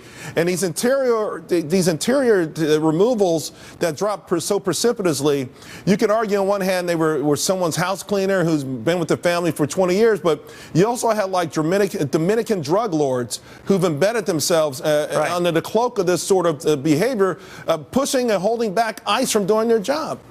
Right, and at the same time, keep in mind, the border was never secured.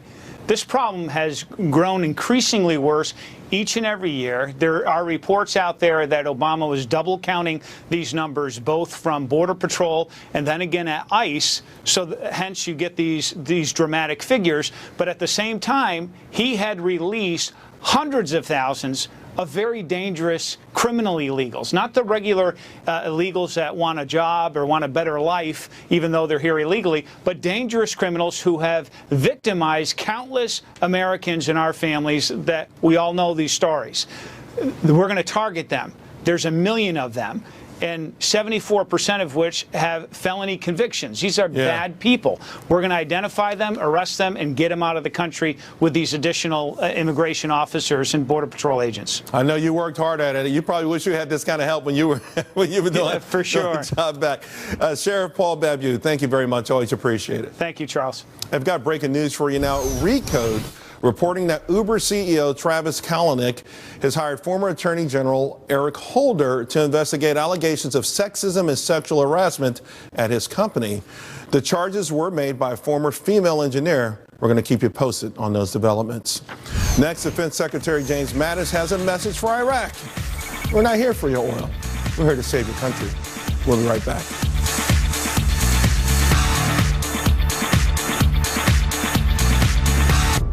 The future of business in New York State is already in motion.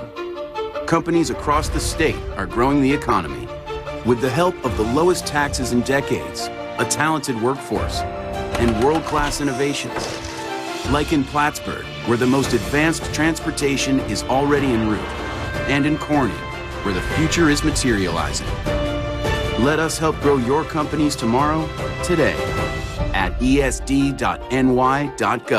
Your ancestors preserved and prepared, and now there's a better way. With the Harvest Right Home Freeze Dryer, you can preserve all your favorite foods for up to 25 years. Meats, fruits, vegetables, dairy, and complete meals can be easily freeze-dried right in your home, retaining their original fresh taste and nutrition. To order your Harvest Right Home Freeze Dryer, call us today or visit harvestright.com. Harvest Right. Long live your food. If you've ever considered getting a walk-in tub, we have great news. No more cold seats. For a limited time, when you purchase a Safe Step walk-in tub, we'll upgrade your order to include our newest feature, a heated seat. That's a $600 value, free. But that's not all. The new and improved dual hydrotherapy system now has foot massaging jets to help soothe aching feet. And as always, Safe Step walk-in tubs are built to maximize safety so you can stay in your home and enjoy the comforts of bathing again. Call the number on your screen now for more information and a free, no-obligation consultation. Our new walk-in tub is affordable and could change your life. Thousands of people just like you are already enjoying the safety and luxury comfort of their Safe Step walk-in tub. Financing is available, so call 1-800-657-2244. That's 1-800-657-2244. You deserve it. Call and get yours today. There are lots of words to describe it. Muffin tops, spare tire, love handles. Trust me, there's nothing to love about those. Introducing new Lean 13 from Nutrisystem. Lose up to 13 pounds and 7 inches overall in your first month. Lose weight fast, money back guaranteed. No fads, no gimmicks. I'm Marie and I lost 50 pounds on Nutrisystem. My belly fat gone. Order your 28-day plan right now. With Lean 13, you'll get specially designed meals, plus 1 week of new NutriCrush bars to crush cravings free, and 1 week of Turbo Shakes to bust belly bloat free. Bye-bye, stubborn belly fat. Call or go online in the next 2 minutes and we'll even throw in FedEx shipping free. Lose up to 13 pounds and 7 inches overall your first month. Millions of people have lost weight on Nutrisystem, and you can too. Say goodbye to your belly fat. Pick up the phone. Call now. Go online or call 877-925-THIN right now and get new Lean 13 with bars and shakes free.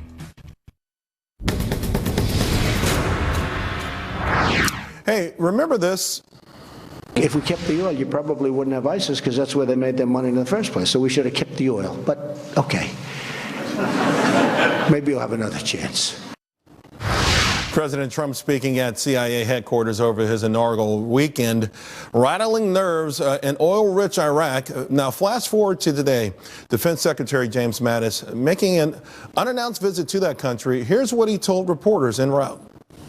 I think all of us here in this room, all of us in America have generally paid for our gas and oil all along, and I'm sure that we will continue to do so in the future.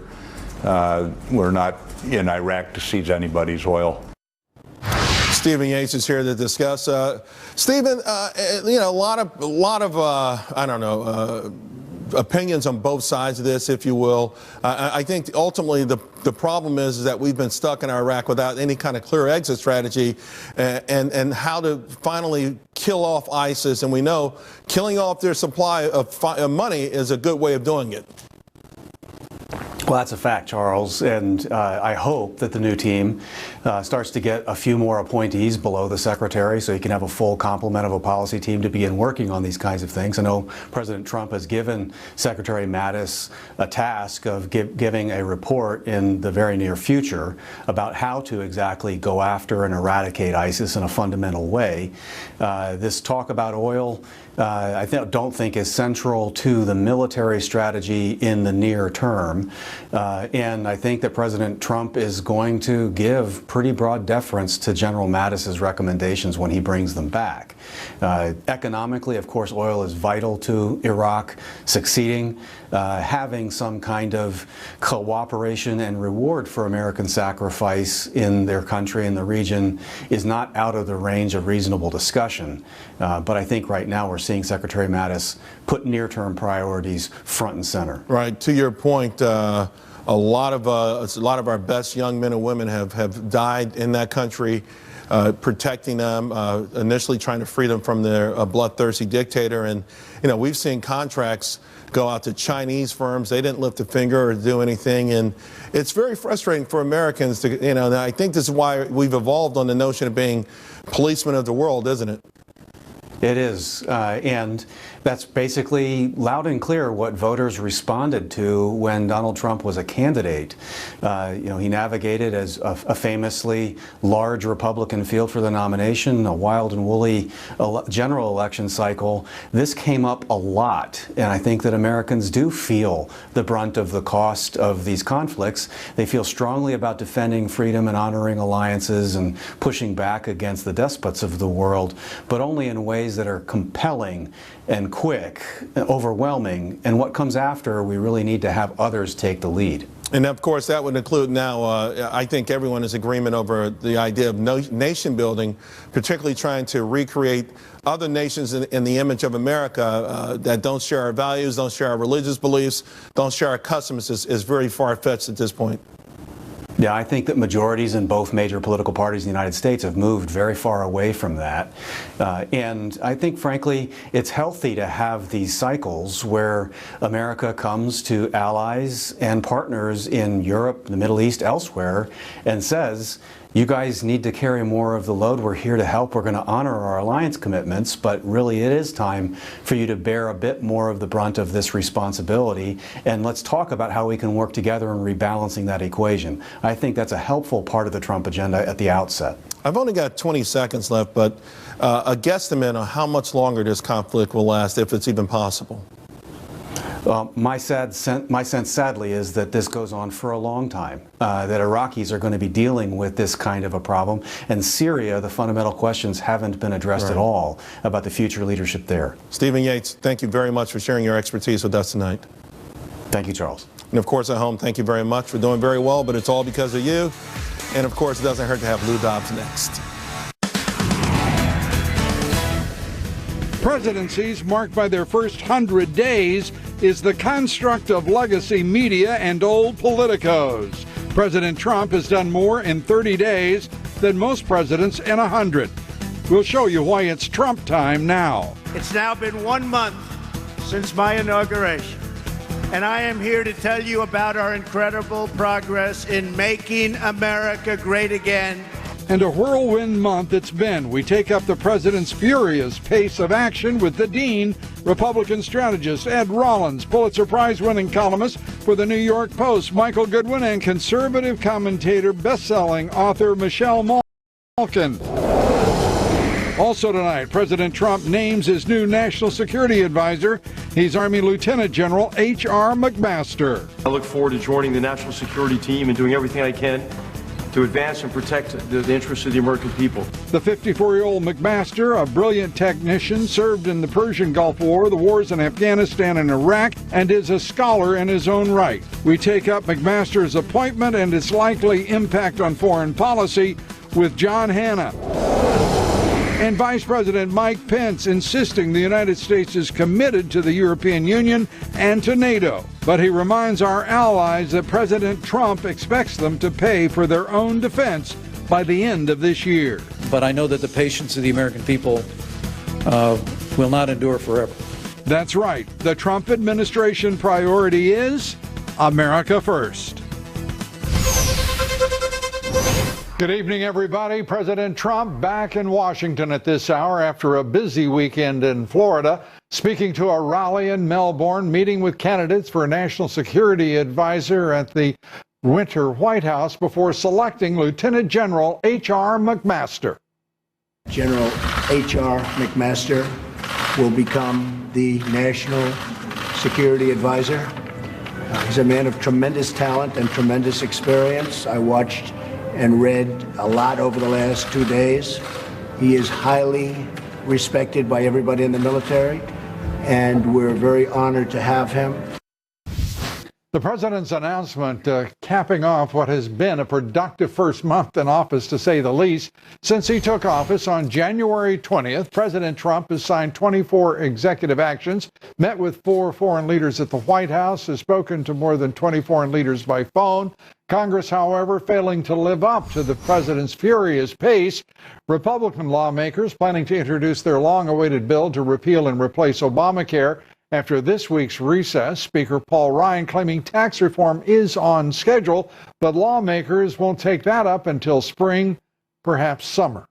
Joining me now to discuss President Trump's first month in office, his choice for National Security Advisor, and the left-wing media's war on President Trump and the American people, veteran of 10 presidential campaigns, Republican strategist Ed Rollins, Pulitzer Prize-winning columnist for the New York Post, Michael Goodwin. Gentlemen, good to have you with us. Thank you. What a month it has been. This is unprecedented, is it not, Michael? Yeah, look, he came out of the gate, even before the inauguration, of course. Period between the transition period was very busy, too. I mean, what he was doing there was both unique and a forerunner of what we're seeing in office. I mean, we see stories that he doesn't sleep much. He's there all the time, and he's working all the time. I mean, it's been an extraordinary 30 days, and I don't know that he's yet changed the world, but he's clearly made a dent in the old world. It seems like the worst that he could, the worst insult that he could hurl at anyone was low energy during the campaign for the office. And it's easy to understand why, because he is high energy. This is a man who is not given to rest or excuses. He is driven, and he expects others to match his energy level. I don't think anybody can match his energy level, and it may have something to do with the fact he's never drank. As someone who's drank all my life, I don't have in any hour of any day the energy that he has in 24 hours a day. I think at the end of this month, which he's just completed, he's had an extraordinary period of time. He's accomplished a great deal, as you just laid out. Equally as important, he's also nominated the 9th Supreme Court Justice. He's also cleared, after how many years of nonsense in the Obama administration, the Keystone Pipeline, the Dakota Access Pipeline. He is moving on regulations. He is moving and he's delivering on his promises at a rate we've never seen. Well, equally as important, I think the 2 new appointments that he made, the new labor secretary, the dean of the Florida International Law School, will be a less controversial and a more effective labor secretary. And I think General McMaster's is a superb choice. He's a strategist. He basically will bring together bright people, and I think make this a very strategic National Security Council. So I think he's benefited immeasurably instead of some stumbles along the way. I think obviously he's now going full bore. Yeah, stumbles along the way. You know, the way is only a month. It's remarkable what he has done, is it not? Well, and Lou, you mentioned too that keeping his campaign promises. I mean, I think we often overlook this and even sometimes take it for granted. But when you hear people say, imagine that, a president or any politician who runs a campaign and then gets into office and does exactly what he said he would do right out of the gate. I mean, it is breathtaking, and yet it is to me the unique difference that Donald Trump is bringing to the presidency. Yeah, it is. There are, on so many levels, this president is both unique. He is also bringing a set of skills, talents, and a nature that has never been in the Oval Office before. And I think that we're seeing an early indication of how well that portends for the nation. Well, whether you're for him or against him, and our country's still divided, people are paying attention to what's going on. Every day. Every day. I mean, he is the show. And I think the arguments with the media are about who sets the national agenda. And clearly he is setting the national agenda. And I think that's very important. You know, it's a sad commentary, I think, that this president is now engaged in a dispute with five elements of the national left-wing media. And the national media broadly is starting to come to the defense of the five, and I should name them. That is the failing New York Times, CBS, NBC, ABC, and what's the other one? Oh, yes, CNN. This is a fight they're going to lose. And I don't think they've ever, and they being the leaders of a segment of the media, or broadly the national left-wing media, have ever run into a personality bigger than they are. And that's exactly what they've run into here. Well, and he is better at their game than he is. I mean, he is terrific on television. I mean, that is how he's better than they are. Yeah, he's better at their game. Right. And so they can't sort of get him on an interview and trip him up and make him look foolish. I mean, he's quite comfortable in front of the camera, and he's not afraid. They're given to harumping and all of this silly nonsense. And, Senator McCain in Europe talking about this is how dictatorships start, when a president says that 5 news organizations are the enemy of the people. Yeah. I think what he was saying is exactly what he meant. And I think the American people understand every word he meant. And it's a loser for the national media to try to distort that by giving it a greater effect than it really possesses. Well, the most amazing thing is this press conference, which obviously was everyone was amazed by it. He just determined to do that. And that was not usually a press conference you plan for a couple of days, you go through the drill. He just said, I'm going to do it. I'm going to go out there and I'm going to basically take my own case to the American public. Did that very effectively. And I think going down in his rally on Saturday, I would recommend he constantly keep doing that. He reinforces himself and reinvigorates himself. And that's very, very important. I'm not sure he needs the reinvigoration. The man's pretty highly turbocharged. It's kind of nice to go out there. We used to do this. Well, it's great to watch it. I mean, it's great theater. It's great spectacle. You can get very lonely in that White House, and I think to a certain extent, getting out there and hearing people cheer and yell for you is. And that's another thing to your point there that you're implying. We've seen other administrations who've taken far less incoming and criticism and just a nasty barrage after nasty barrage from the media. They've gone into a bunker mentality. Not this president. Right. He's rising up and reminding on people on whose terms, particularly within the Republican Party, this election was won. Well, and Ed made the point about setting the agenda. And I think that's very much what, when you get trapped in Washington, other people set the agenda for you, whether it's the media, whether it's Congress, whether it's just sort of the establishment in Washington. We're over that. Yeah, and I think that's why that press conference was about turning the table, was about reasserting the presidency. The trip to Boeing, I thought was very successful. Jobs, jobs, jobs. And then, of course, the rally in Florida. So I think he is trying to set the agenda. Of course, any president does, but he has the way. Well, he's doing it for the first 30 days. He has the way to do it. Everybody arrayed against him. It's academia, whether it is K Street, and by the way, their first salvos are only that. There's going to be a full-on barrage from the lobbyists and the donor class that we haven't even begun to see yet. 1 month down, 47 months to go in this term, and he's already declared he's going to run for a second. And you know what? A lot of people are cheering about that. A few people are a little upset. Amongst them, President Obama, who's leading that shadow government. We're going to talk more about the shadow government, the deep state here on this broadcast. Stay with us for that. Ed Rollins, thank you. Michael Goodwin. Thank you, gentlemen. Thank you. We're coming right back with much, much more. Stay with us. Homeland Security Secretary John Kelly says our president is working on a more streamlined version of his extreme vetting executive order. The president is contemplating releasing a tighter, more streamlined version of the first DO. We'll take up the president's efforts to protect and secure our country for all Americans. And President Obama's refugee resettlement efforts about to cost taxpayers more than $4 billion a year. these costs will only rise. We'll be talking about the shocking report with conservative commentator Michelle Malkin. She joins me here next. Stay with us. Much more straight ahead. She calls it like she sees it. From government spending. That's your money, folks. To social issues. Looks like it's time for millennials to grow up. Kennedy, she'll change the way you see the news. My business was built with passion, but I keep it growing by making every dollar count. That's why I have the Spark Cash Card from Capital One. With it, I earn unlimited 2% cash back on all of my purchasing. And that unlimited 2% cash back from Spark means thousands of dollars each year going back into my business, which adds fuel to my bottom line. What's in your wallet? Dear Predictable, there's no other way to say this. It's over. I found a permanent escape from monotony. Together we are perfectly balanced. Our senses awake. Our hearts racing as one. I know this is sudden, but they say if you love something, set it free. See you around, Julia. Are your allergies holding you back? Or is it your allergy pills? Break through your allergies. Introducing Flonase Sensimist.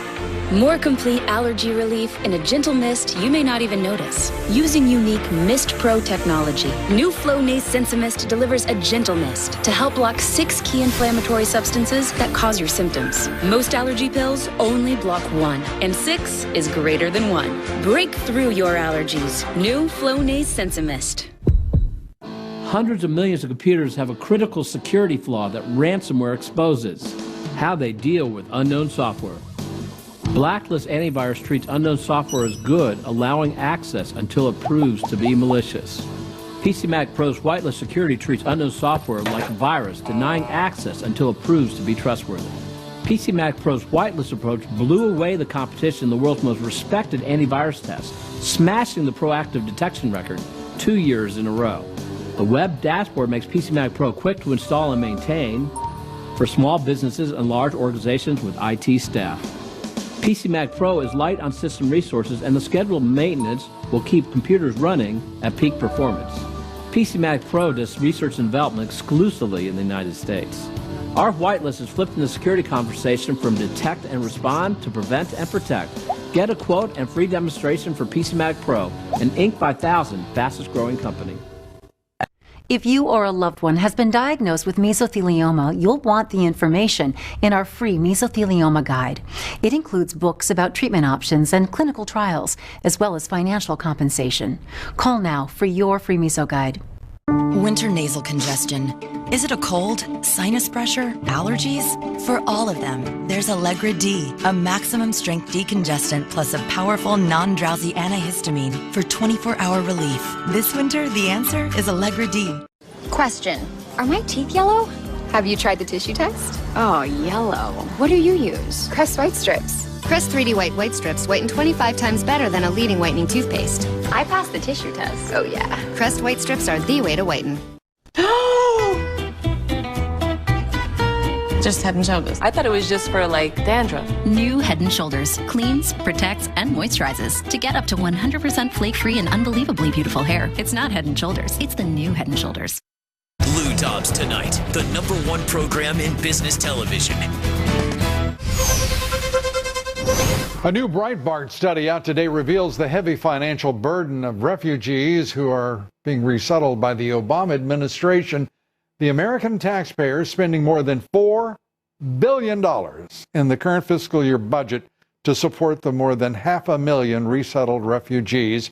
Breitbart pointing out that $4.1 billion could buy more than 10,000 new homes at $384,000 apiece, which is the average cost of a new house in this country.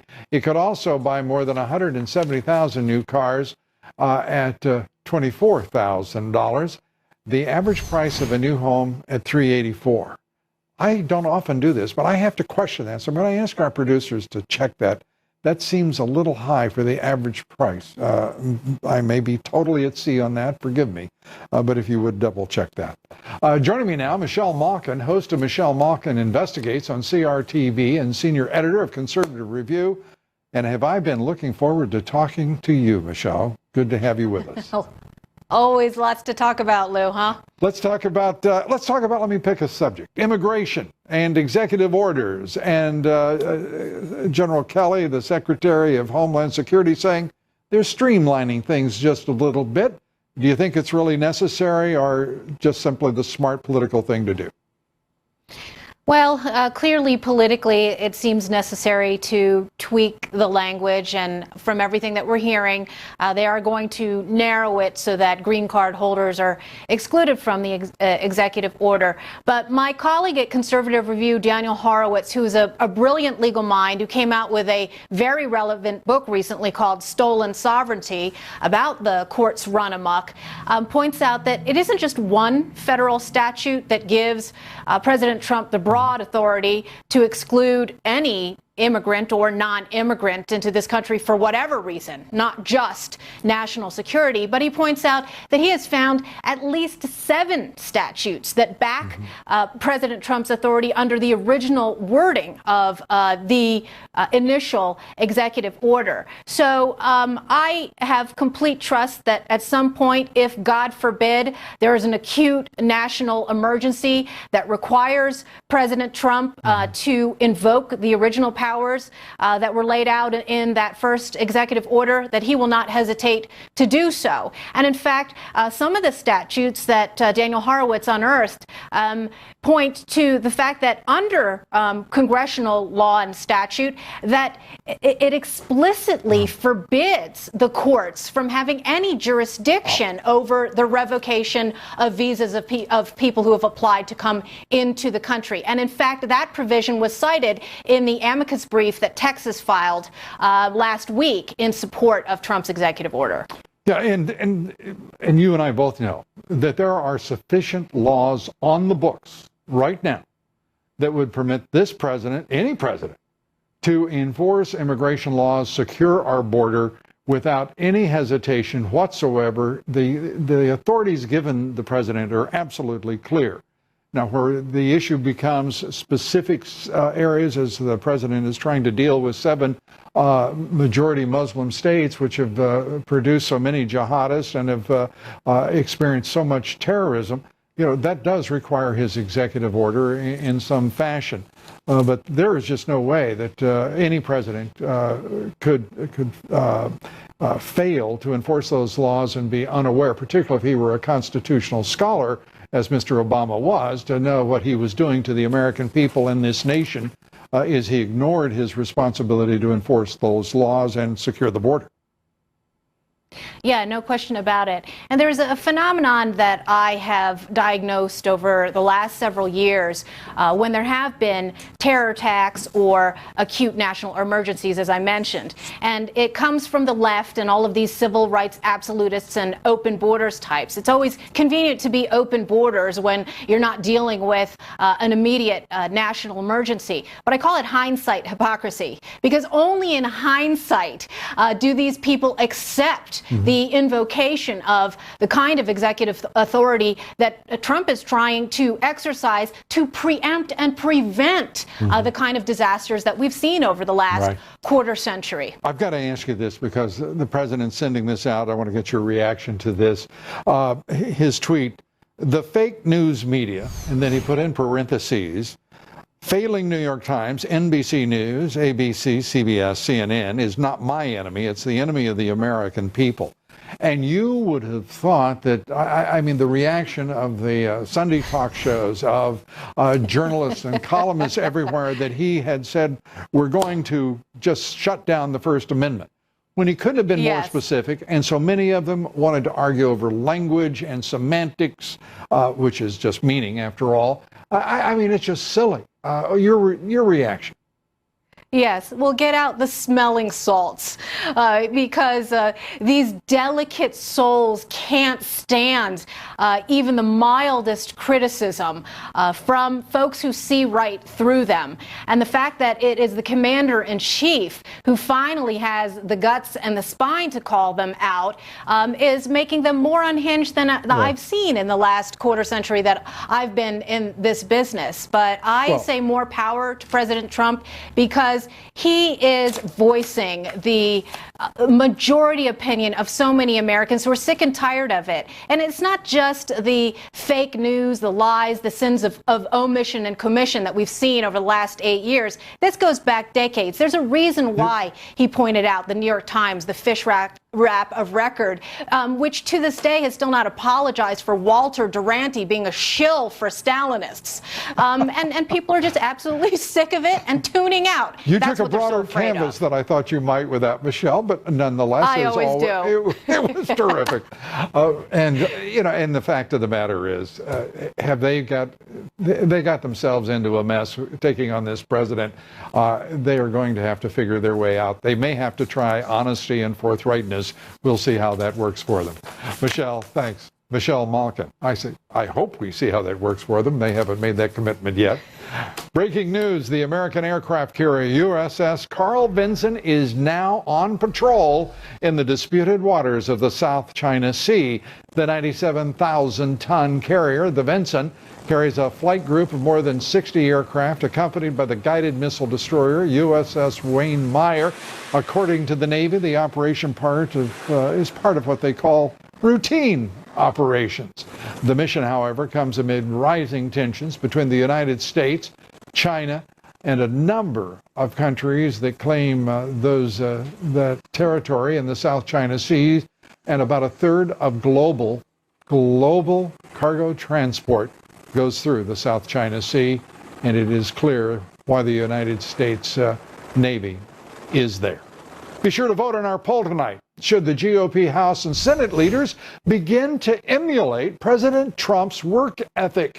Can we get the results of this question to them at home in their districts during this recess, a week long?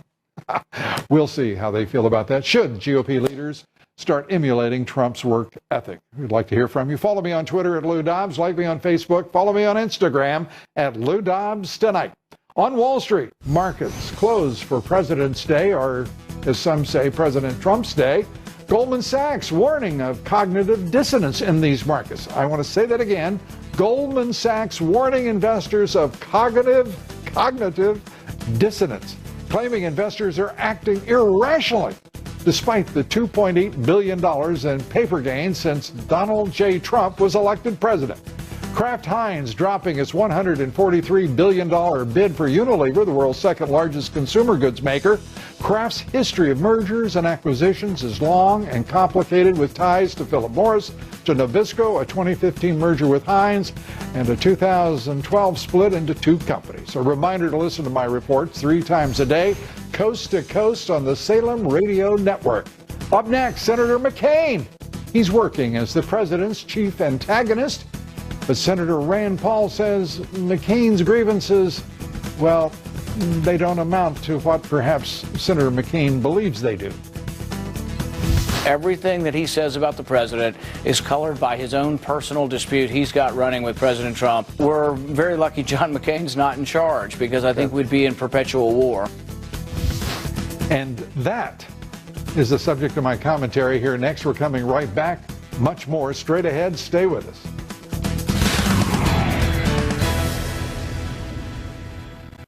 With every early morning, every late night and moment away, with every click, call, punch, and paycheck, you've earned your Medicare.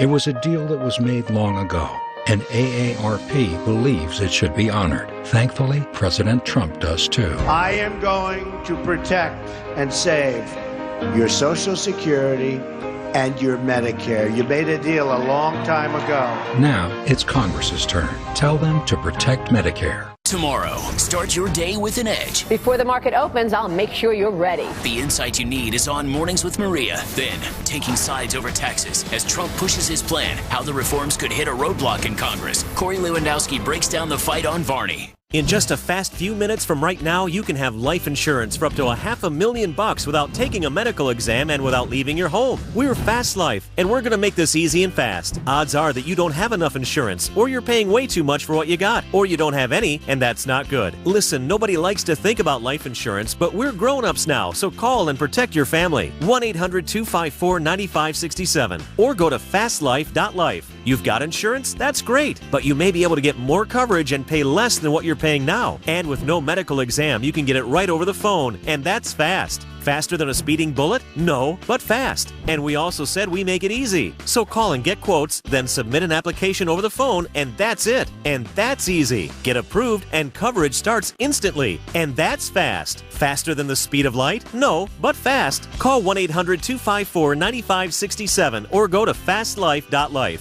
Fastlife.life. It's revolutionary. It's Fast Life. 200 million watching history be made, 2 million making their own, 5 seconds gained, and a nomination won. When it counts, the biggest moments count on Comcast Business, with $5,000 of NBC coverage for the games, over 900 miles of fiber laid for the Democratic National Convention, 40 pit stalls monitored at once for NASCAR, and 10 terabytes of data transferred for the big game at Levi's Stadium. We know what it takes to connect millions. Imagine what Comcast can do for your business. Do something. Oh, I'm not a security guard. I'm a security monitor. I only notify people if there's a robbery. There's a robbery. Why monitor a problem if you don't fix it? That's why free credit monitoring isn't enough to protect you from identity theft. At LifeLock, we not only alert you to identity threats. If you have a problem, we'll spend up to $1 million on lawyers and experts who'll work to fix it. LifeLock. Join starting at $9.99 a month. You might take something for your heart, your joints, or your digestion. So why wouldn't you take something for the most important part of you, your brain? With an ingredient originally found in jellyfish, Prevagen is now the #1 selling brain health supplement in drugstores nationwide. Prevagen, the name to remember. So tell us your big idea for getting the whole country booking on choicehotels.com. 4 words. Bada book, bada boom. Let it sink in. Shouldn't we say we have the lowest price? Nope. Bada book, bada boom. Have you ever stayed with Choice Hotels, like at a Comfort Inn? Yep. Free waffles. Can't go wrong. I like it. Promote that guy. Get the lowest price on our rooms, guaranteed. When you book direct at choicehotels.com. Book now. Download the Fox Business app now. Stay connected with up-to-the-minute market data. Get access to articles, on-demand videos, and more. Plus, watch Fox Business Network and Fox News Channel live, anytime, anywhere. Download the Fox Business app now. A few thoughts now on the man dubbed critic-in-chief by the New York Times, Senator John McCain. McCain took his criticism of President Trump abroad to the Munich Security Conference, where he charged the administration is, in his words, disarray, and even going so far as to say, quote, I know there is profound concern across Europe and the world that America is laying down the mantle of global leadership. These are dangerous times, but you should not count America out. Who the hell does the senator think is counting America out? It's certainly not the member states of NATO. It's certainly not Europe, because they depend on us for their very existence. Well, actually, there is the senator himself and his friend Senator Graham, who may have counted us out. But Senator McCain went even further. He slammed the president for saying the failing New York Times, NBC, ABC, CBS, and CNN have become the enemy of the American people. If you want to preserve, I'm very serious now, if you want to preserve democracy as we know it, you have to have a free and many times adversarial press. And without it, I'm afraid that we would lose so much of our individual liberties over time. That's how dictators get started. Well, why didn't we get a dictatorship, say about 2009? That's when President Obama took office, of course, and all 5 of those, free and independent news organizations didn't ask a critical question of President Obama for the next 8 years. How is it that we didn't have a dictatorship? Why didn't Senator McCain's fears come to reality and fruition? This is also how political careers end, by the way, in hyperbolic, fatuous warnings that distort history, the words of a president, and insult a president on foreign soil. To his great credit, Senator Rand Paul is having none of it. He fired back at McCain's outrageous statements, saying our country is very lucky that McCain is not in charge. McCain's bitterness may motivate him, but his conduct and his insults of a sitting president are particularly offensive to the country. President Trump, who's shown he can handle all the slings and arrows that are part of the public arena these days, he doesn't have any problem with it. He was, in fact, the only Republican, McCain, to vote against the president's choice for OMB director. He has called for an investigation into whether the Trump administration had ties to Russia. Had ties to Russia. He hasn't read a paper. He slammed the president's executive order on extreme vetting. And he even had the nerve to call Australia's ambassador to reaffirm our alliance with Australia after fake news leaks about the president's call with the Australian Prime Minister. I'm sure the Prime Minister was much relieved.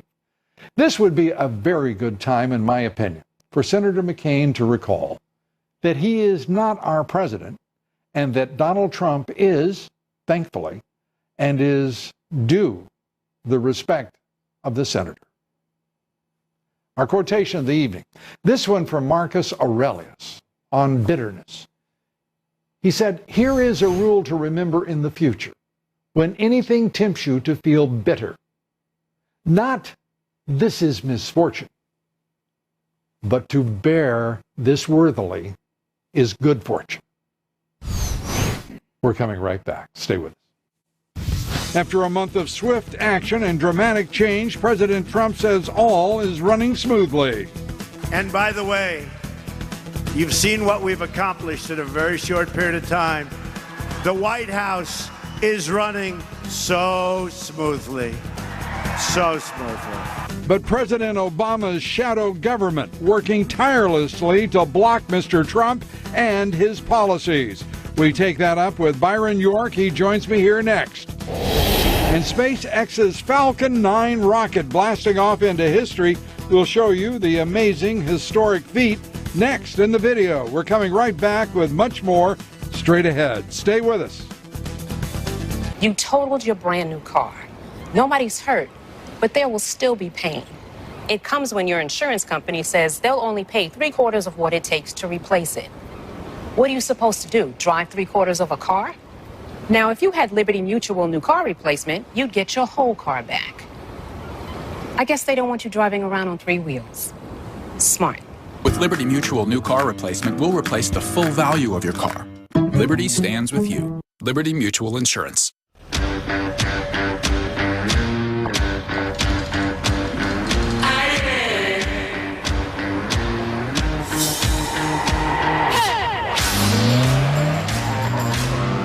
Whether you're after supreme performance, advanced intelligence, or breathtaking style, there's a C-Class just for you. Decisions, decisions, decisions. Lease the C300 sedan for $389 a month at your local Mercedes-Benz dealer. Mercedes-Benz, the best or nothing. Sailing through the heart of cities and landscapes with Viking, you'll see things differently. You'll get closer to iconic landmarks, to local life, and cultural treasures. It's an experience only a river cruise with Viking can give you. Spend less time getting there and more time being there. Call your travel agent or Viking for special offers now and learn more at vikingcruises.com. Back in the day, our military had to rely on lanterns like these. But today, lighting technology has come a long way. Nick Bolton here with the new Tac Light Lantern from Bell & Howell. The Tac Light Lantern collapses down smaller than a smartphone and weighs less than a pound. But don't let its small size fool you. It's twice as bright as an ordinary lantern. The secret is the genuine Bell & Howell Cobb LEDs that are smaller, brighter, and more energy efficient than regular LEDs.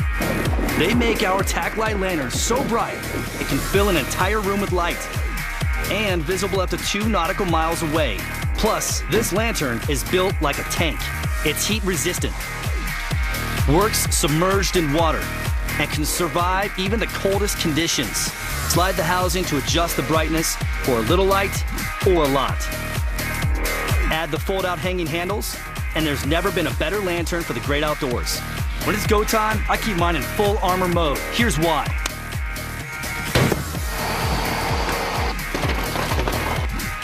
Takes a beating and keeps on working. So let's review. The Tough Lantern is small and compact. Features state-of-the-art Cobb LEDs that can fill an entire room with light and is built to withstand even the worst conditions. There's just nothing like it on the market today. Act now, and through this special TV offer, you can get the Bell & Howell Tac Light Lantern for just $19.99 plus free shipping, and we'll even upgrade you to our deluxe Tac Light Lantern, also free. It features a magnetic base for bright, hands-free light whenever you need it. But that's not all. Order today and we'll double your order. Just pay a separate fee. That's right. You can get 2 deluxe Bell & Howell Tac Light Lanterns for just $19.99 with free shipping. Here's how to order. To order, call 1-800-503-7163 or go to taclightlantern.com. That's 1-800-503-7163 or go to taclightlantern.com. 1-800-503-7163.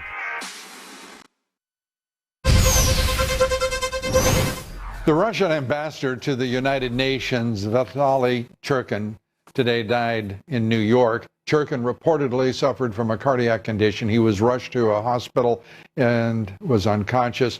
The 64-year-old Churkin, the longest-serving member of the United Nations Security Council, and he had been Russia's envoy at the United Nations for the past 11 years.